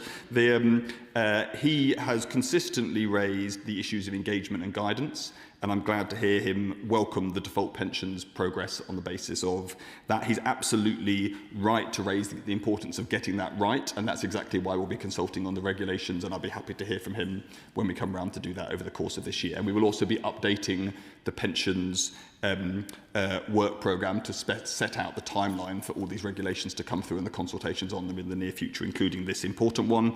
As I say, he also has repeatedly come back to this important issue of guidance, and I look forward to our meeting with him, I think, next week on exactly that topic. It is important that we get that right in the months and years ahead. My honourable friend from Poole raised the challenges that all investors, actually, not just pension schemes, face in investing in a world where climate change is a reality. And that does pose challenges. I agree with him on that. I'm less pessimistic than him in some ways. One, because we've already come a long way. and you'll see that if you spend time talking to any investment managers in pension schemes, they do take very seriously the question about stranded assets and the rest that come from the points that he has raised. I'm also more optimistic because we see significant disclosures now being made by pension schemes, partly because of government regulation, but also because they're choosing to do so on their own behalf. I would say that the ability to invest in a wider range of private assets that will come with bigger pension schemes of the kind that the Right Honourable Member for Tunbridge has just mentioned and are important will aid the investment in the kind of infrastructure that he is talking about. But I should spell out for the point of transparency that the reserve power does not allow this focus on specific projects or sectors that he is encouraging it. I know he's aware of that, and I can feel his disappointment raining down on me, but that is the position of the front bench today. I'll turn to my... I'll always give way to an... I thank the Minister for giving way on that point. During my speech, I did ask a very specific question of him, which was whether or not he would write to the top 50 pension schemes to ask them about the scale of their investment in thermal coal, and I wonder if he might consider that in his response. I'm not going to commit to writing 50 letters from the dispatch box, but I'll happily have a conversation with my honourable friend about it, as I always do. Right now, turning to my honourable friend from Harlow, who I was going to welcome, but unfortunately spent his entire remarks praising the honourable member for Wyre Forest Hare. They're showing both questionable judgment and no, obviously not some of the finest hair in the Parliament. We all appreciate that. Now, slightly more substantively, when he got past the honourable member's hair, he turned to the division between public and private sector pensions. I think this is an important one to dwell on. There have been big changes in public sector pensions under the parties, both parties actually, opposite. What he rightly made the case for, though, is that the priority is making private pensions better. That is what we should be all focused on.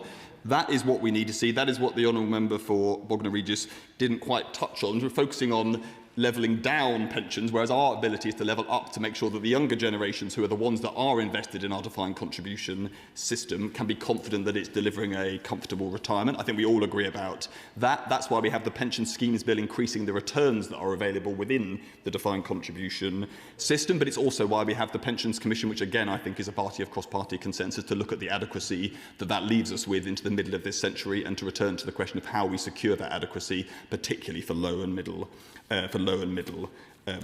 earners. He also rightly mentioned the relevance to pensioners of the NHS, even if not a huge relevance to this bill. Because if we're honest, the biggest betrayal of today's pensioners, not tomorrow's pensioners, is the state of our NHS, and that is what this government is in the business of turning round. And that is when we're debating in this House the question marks about tax rises that the party opposite would not like to see. It is those tax rises and the reforms that the Secretary of State is putting in place that are seeing waiting lists now consistently falling across the country. Now, I'll turn to the... I promised a discussion on the Right Honourable Member for Tunbridge's remarks, and I particularly liked his opening to his debate, not only the point that all MPs should care about pensions, not least because I think we're all planning to either, if we're not already drawing our pension, to hopefully be doing it for as long as we possibly... there's members of this House drawing several pensions, and they're to be encouraged to do so, working past the state pension age, contributing with their valuable expertise. He then focused on the question about how regulatory changes, partly in the 1990s, have driven changes in the investment behaviours. I think it's important to distinguish between, and we've discussed this on a number of occasions, I want to distinguish between a number of points. So the regulatory changes in the 1990s by the then Conservative government, motivated, as he said, by good worries about people trying to rip off their scheme members, will have introduced more of a safety bias into the investment strategies of those schemes at that point, and that will have had an effect over time.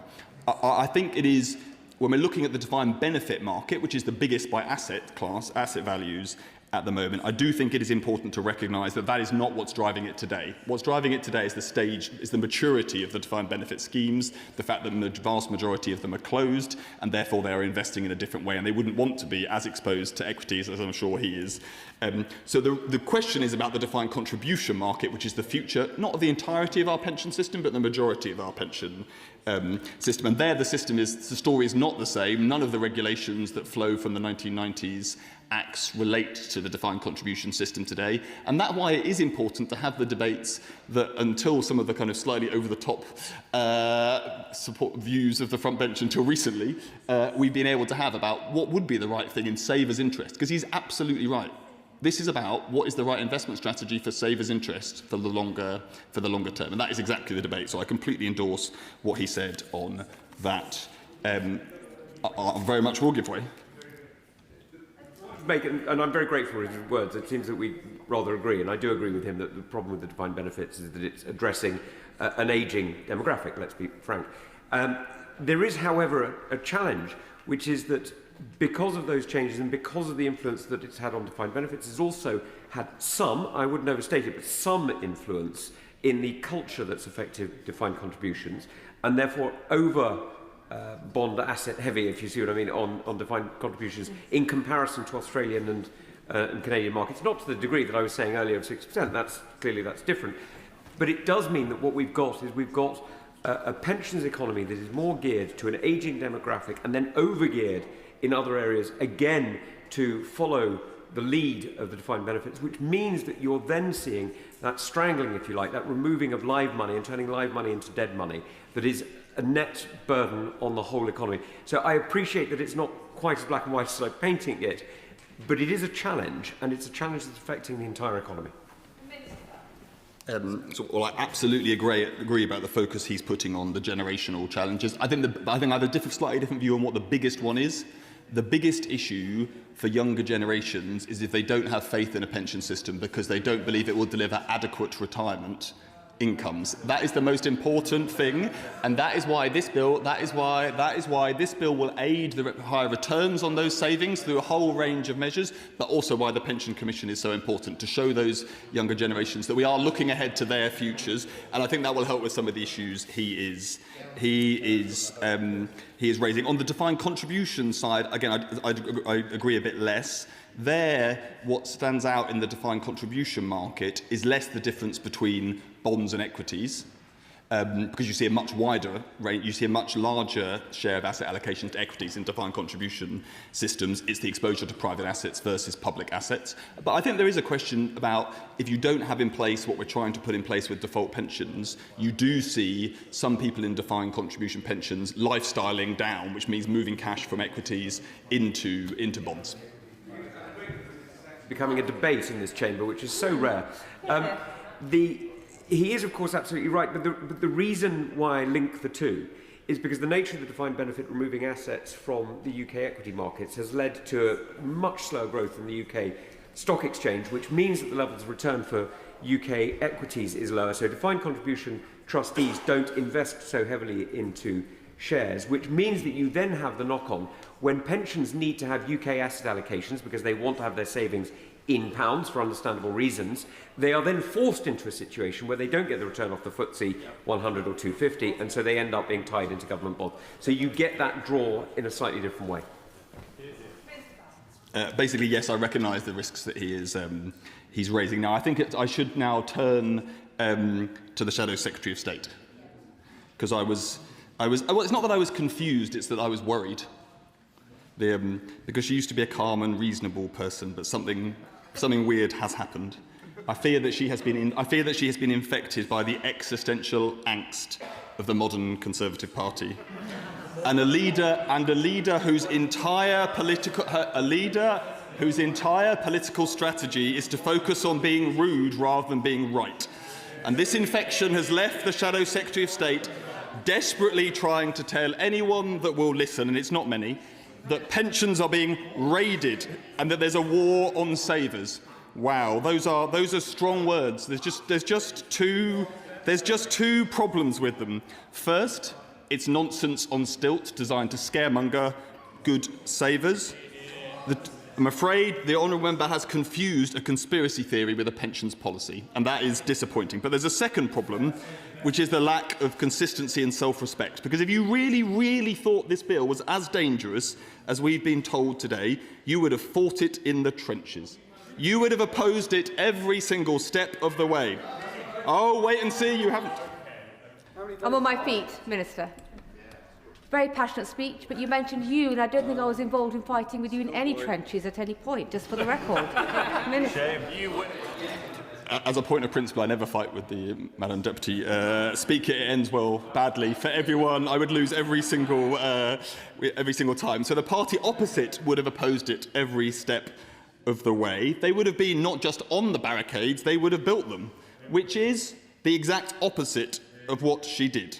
What did the Honourable Member for Wyre Forest tell this House at the second reading? The Minister will be pleased to hear that there is cross-party consensus on many of the planned changes. Well, that was nice.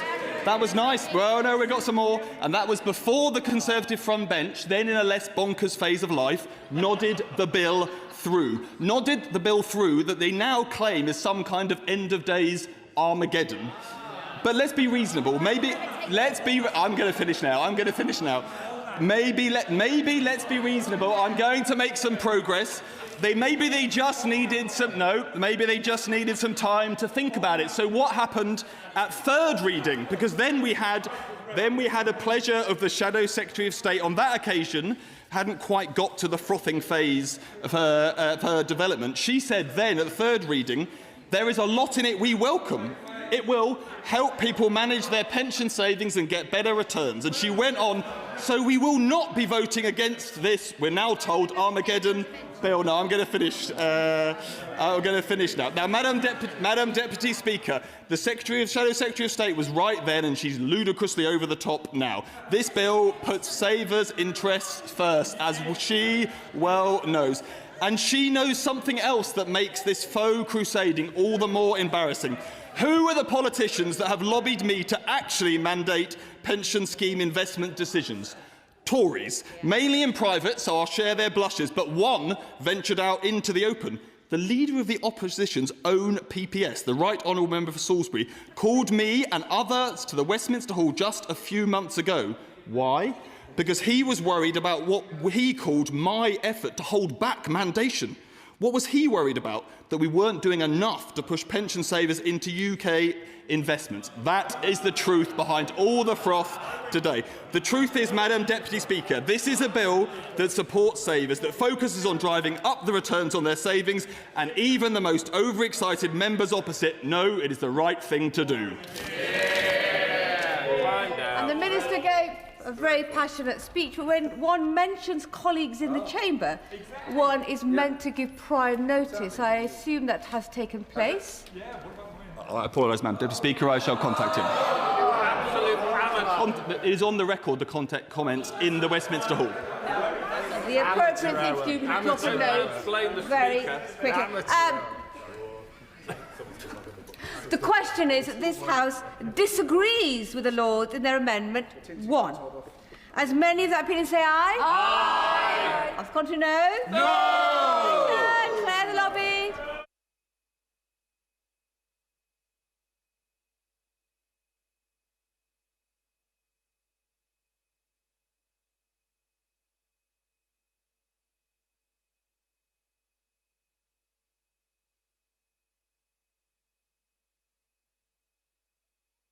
Mr Gardiner may wish to take this battle outside the chamber. The question is, as on the order paper, as many of the opinion say aye? Aye. Of the contrary, no? No. Tell us for the ayes are Deirdre Castigan and Nessel Caliscan, and tell us for the noes are Lincoln Job and Andrew Snowden.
order. The ayes to the right, 278. The noes to the left, 158.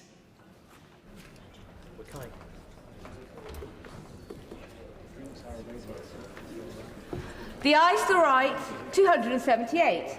The noes to the left, 158. So the ayes have it. The ayes have it. Unlock.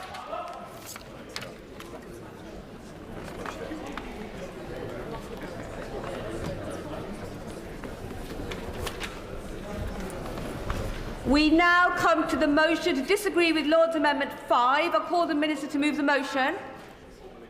The question is that this House disagrees with the Lords in their Amendment 5. Is many in that opinion say aye? Aye. Of the contrary, no? No. Clear the lobby.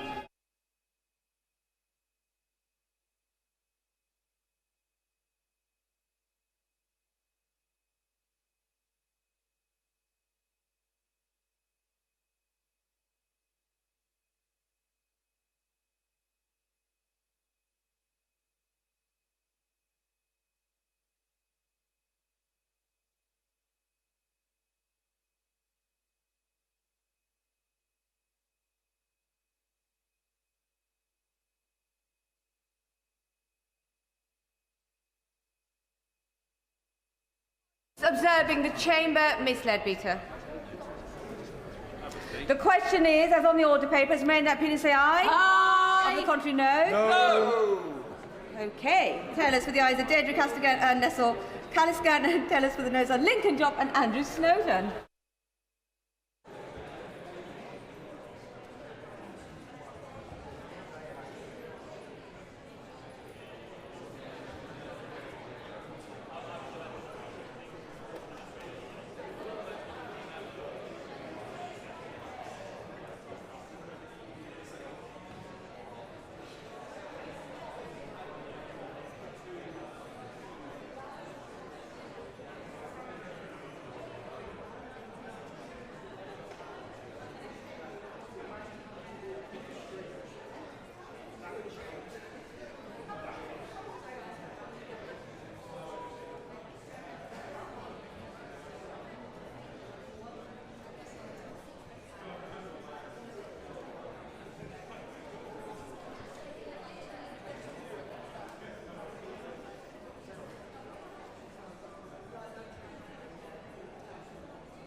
Order, order.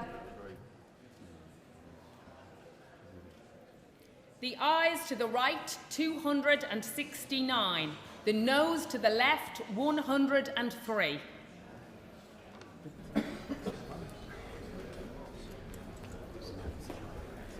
The ayes to the right, 269. The noes to the left, 103. So the ayes have it, the ayes have it. Unlock.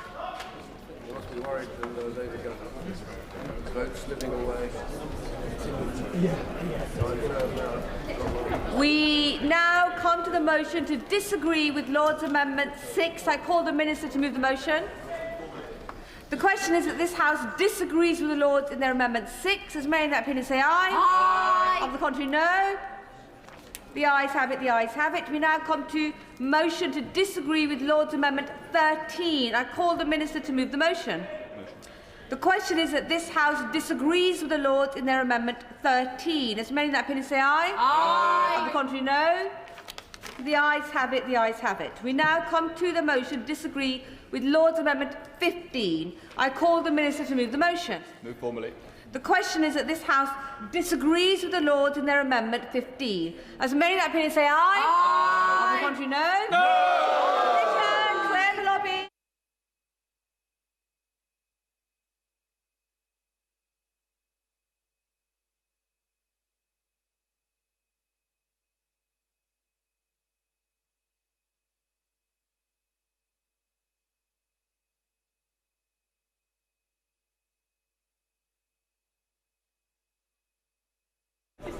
Sir John, when you're ready, we can continue. Mr. Iqbal Mohammed, marvellous. The question is as on the order paper. As many in that opinion say aye. Aye. On the contrary, no. No. Tell us for the ayes are Deirdre Castigat and Nessel Caniscan, and tell us for the noes are Lincoln Job and Andrew Snowden.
Order, order. The ayes to the right, 276. The noes to the left, 155.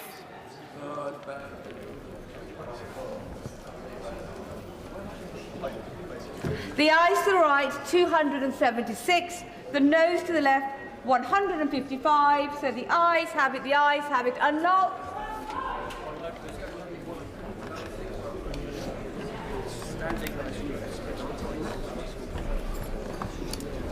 We now come to the motion to disagree with the Lord's Amendment 16. I call the Minister to move the motion. Move formally. The question is that this House disagrees with the Lords in their Amendment 16. As many of that opinion say aye. Aye. Of the contrary, no. The ayes have it, the ayes have it. We now come to the motion to disagree with the Lord's Amendment 17. I call the Minister to move the motion. Move formally. The question is that this House disagrees with the Lords in their Amendment 17. As many of that opinion say aye. Aye. Of the contrary, no. The ayes have it, the ayes have it. We now come to the motion to disagree with the Lord's Amendment 18. I call the Minister to move the motion. The question is that this House disagrees with the Lords in their Amendment 18. As many of that opinion say aye. Aye. Of the contrary, no. The ayes have it, the ayes have it. We now come to the motion to disagree with the Lords Amendment 19. I call the Minister to move the motion. Move formally. The question is that the House disagrees with the Lords in their Amendment 19. As many of that opinion say aye. Aye. Of the contrary, no. The ayes have it, the ayes have it. We now come to the motion to disagree with Lord's Amendment 20. I call the Minister to move the motion. Move formally. The question is that the House disagrees with the Lords in their Amendment 20. As many of that opinion say aye. Aye. Of the contrary, no. The ayes have it, the ayes have it. We now come to the motion to disagree with the Lord's Amendment 21. I call the Minister to move the motion. Move formally. The question is that the House disagrees with the Lords in their Amendment 21. As many of that opinion say aye. Aye. The contrary, no. The ayes have it, the ayes have it. We now come to the motion to disagree with the Lords Amendment 22. I call the Minister to move the motion. Move formally. The question is that this House disagrees with the Lords in their Amendment 22. As many of that opinion say aye. Aye. The contrary, no. The ayes have it, the ayes have it.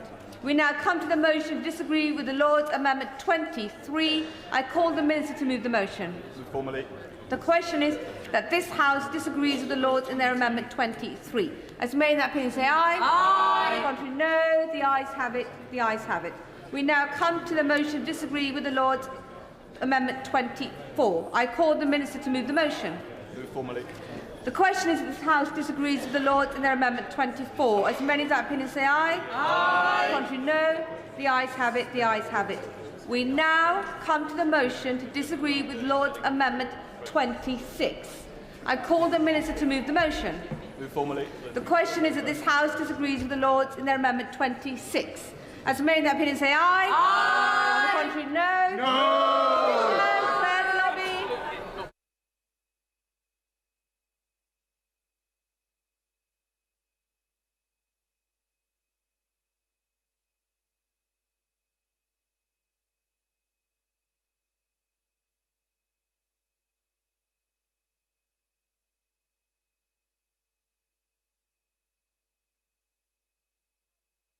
The chair is on her feet and they should be seated. That includes you, Sir Julian. The question is as on the order papers. Many of that opinion say aye. Aye. Of the contrary, no. Never. Extraordinary. Tell us for the ayes are Deirdre Castigan and Nessel Caliscan. Tell us for the noes are Andrew Snowden and Lincoln Job.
Order.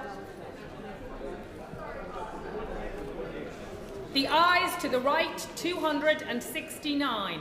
The noes to the left, 162. We're gaining.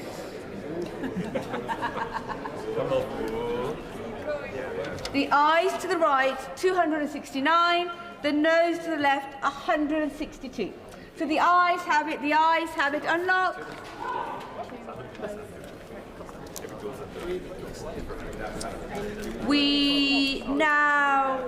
We now come to the motion to disagree with Lord's Amendment 27. I call the Minister to move the motion. The question is that this House disagrees with the Lords in their Amendment 27. As made in that opinion say aye. Aye. Of the contrary, no. The ayes have it, the ayes have it. We now come to the motion to disagree with the Lords Amendment 30. I call the Minister to move the motion. The question is that this House disagrees with the Lords in their Amendment 30. As many of that opinion say aye. Aye. Of the contrary, no. The ayes have it, the ayes have it. We now come to the motion to disagree with Lords Amendment 31. I call the Minister to move the motion. The question is that this House disagrees with the Lords in their Amendment 31. As many in that opinion say aye. Aye. Of the contrary, no. The ayes have it, the ayes have it. We now come to the motion to disagree with the Lords Amendment 32. I call the Minister to move the motion. Move formally. The question is that this House disagrees with the Lords in their Amendment 32. As many in that opinion say aye. Aye. Of the contrary, no. The ayes have it, the ayes have it. We now come to the motion to disagree with Lords Amendment 33. I call the Minister to move the motion. Move formally. The question is that the House disagrees with the Lords in their Amendment 33. As many in that opinion say aye. Aye. Of the contrary, no. The ayes have it, the ayes have it. We now come to the motion to disagree with Lords Amendment 34. I call the Minister to move the motion. Move formally. The question is that this House disagrees with the Lords in their Amendment 34. As many in that opinion say aye. Aye. Of the contrary, no. The ayes have it, the ayes have it. We now come to the motion to disagree with Lords Amendment 35. I call the Minister to move the motion. Formally. The question is that the House disagrees with the Lords in their Amendment 35. As many in that opinion say aye. Aye. Of the contrary, no. No. Clear the lobby.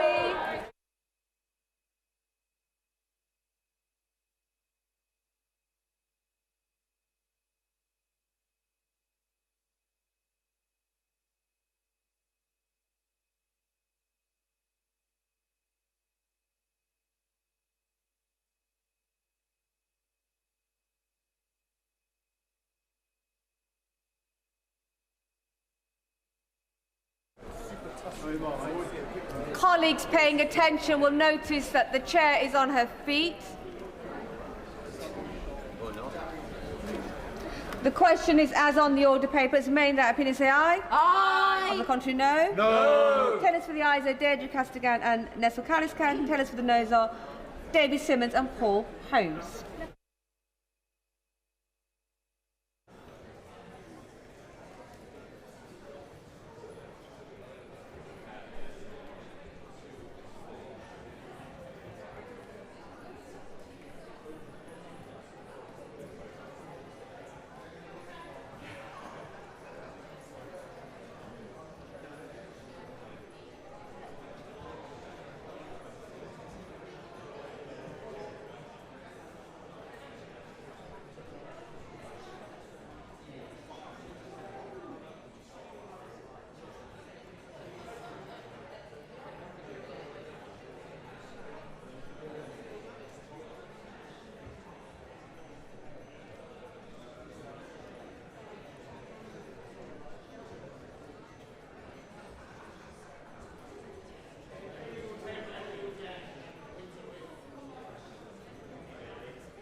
Order, order. The ayes to the right, 275. The noes to the left, 159. The ayes to the right, 275. The noes to the left, 159. So the ayes have it, the ayes have it. Unlock.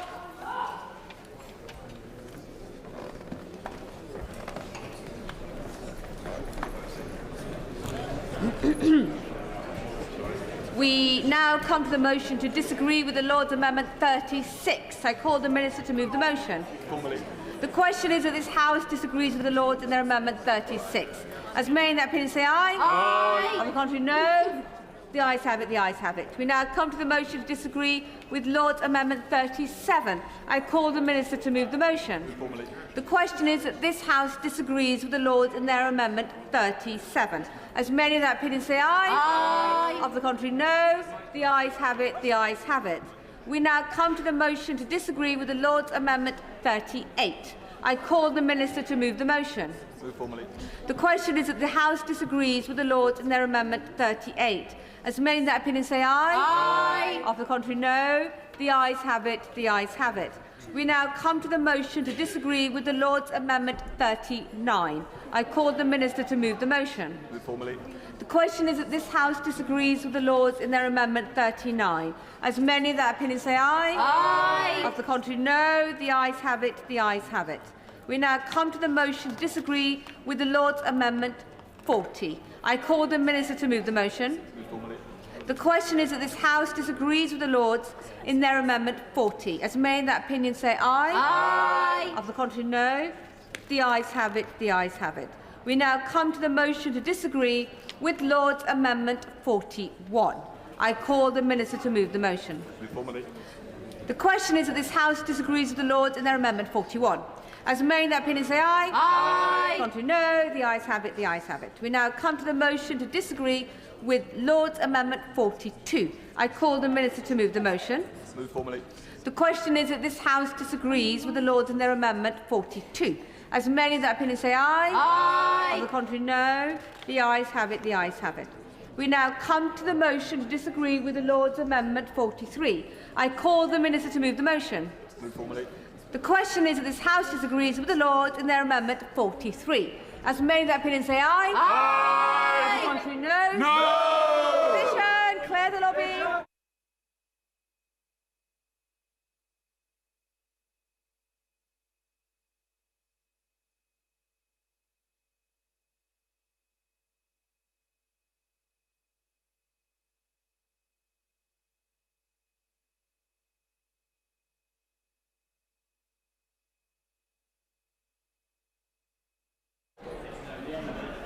No, just to get them out before she stands up. The question is as on the order paper.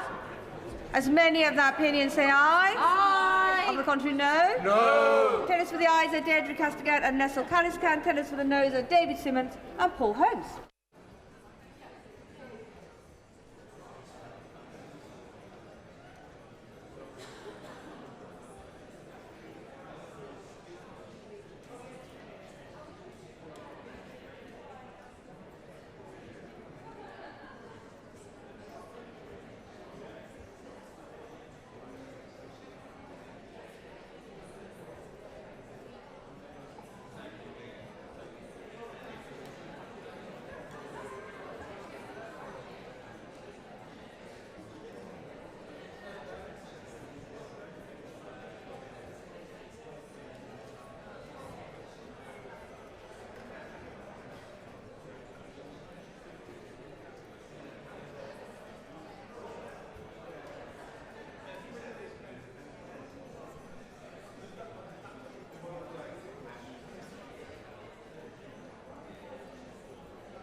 order.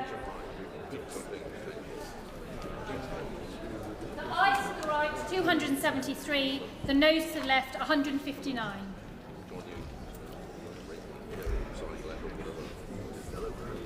The ayes to the right, 273. The noes to the left, 159. So the ayes have it, unlock.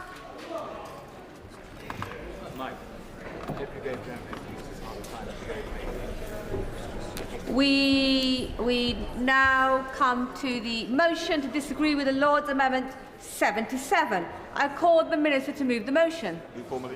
The question is that this House disagrees with the Lords and their Amendment 77. As many in that opinion say aye. Aye. Contrary, no. No. Clear the lobby.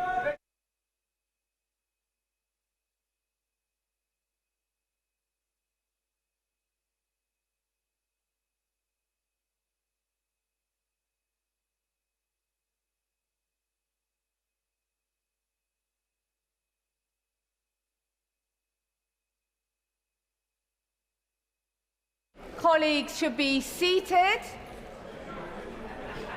Mr. Lavery. Oh, I still can't hear. How much would I have to yell at him to hear? Are they? Well, I can still see you. You're looking at me, so it's clear you know what I'm saying. Thank you. The question is as on the order paper. As a main that opinion say aye. Aye. Of the contrary, no. No. Tell us what the ayes are Jade Bottrell and Stephen Morgan. Tell us what the noes are David Simmons and Paul Hose.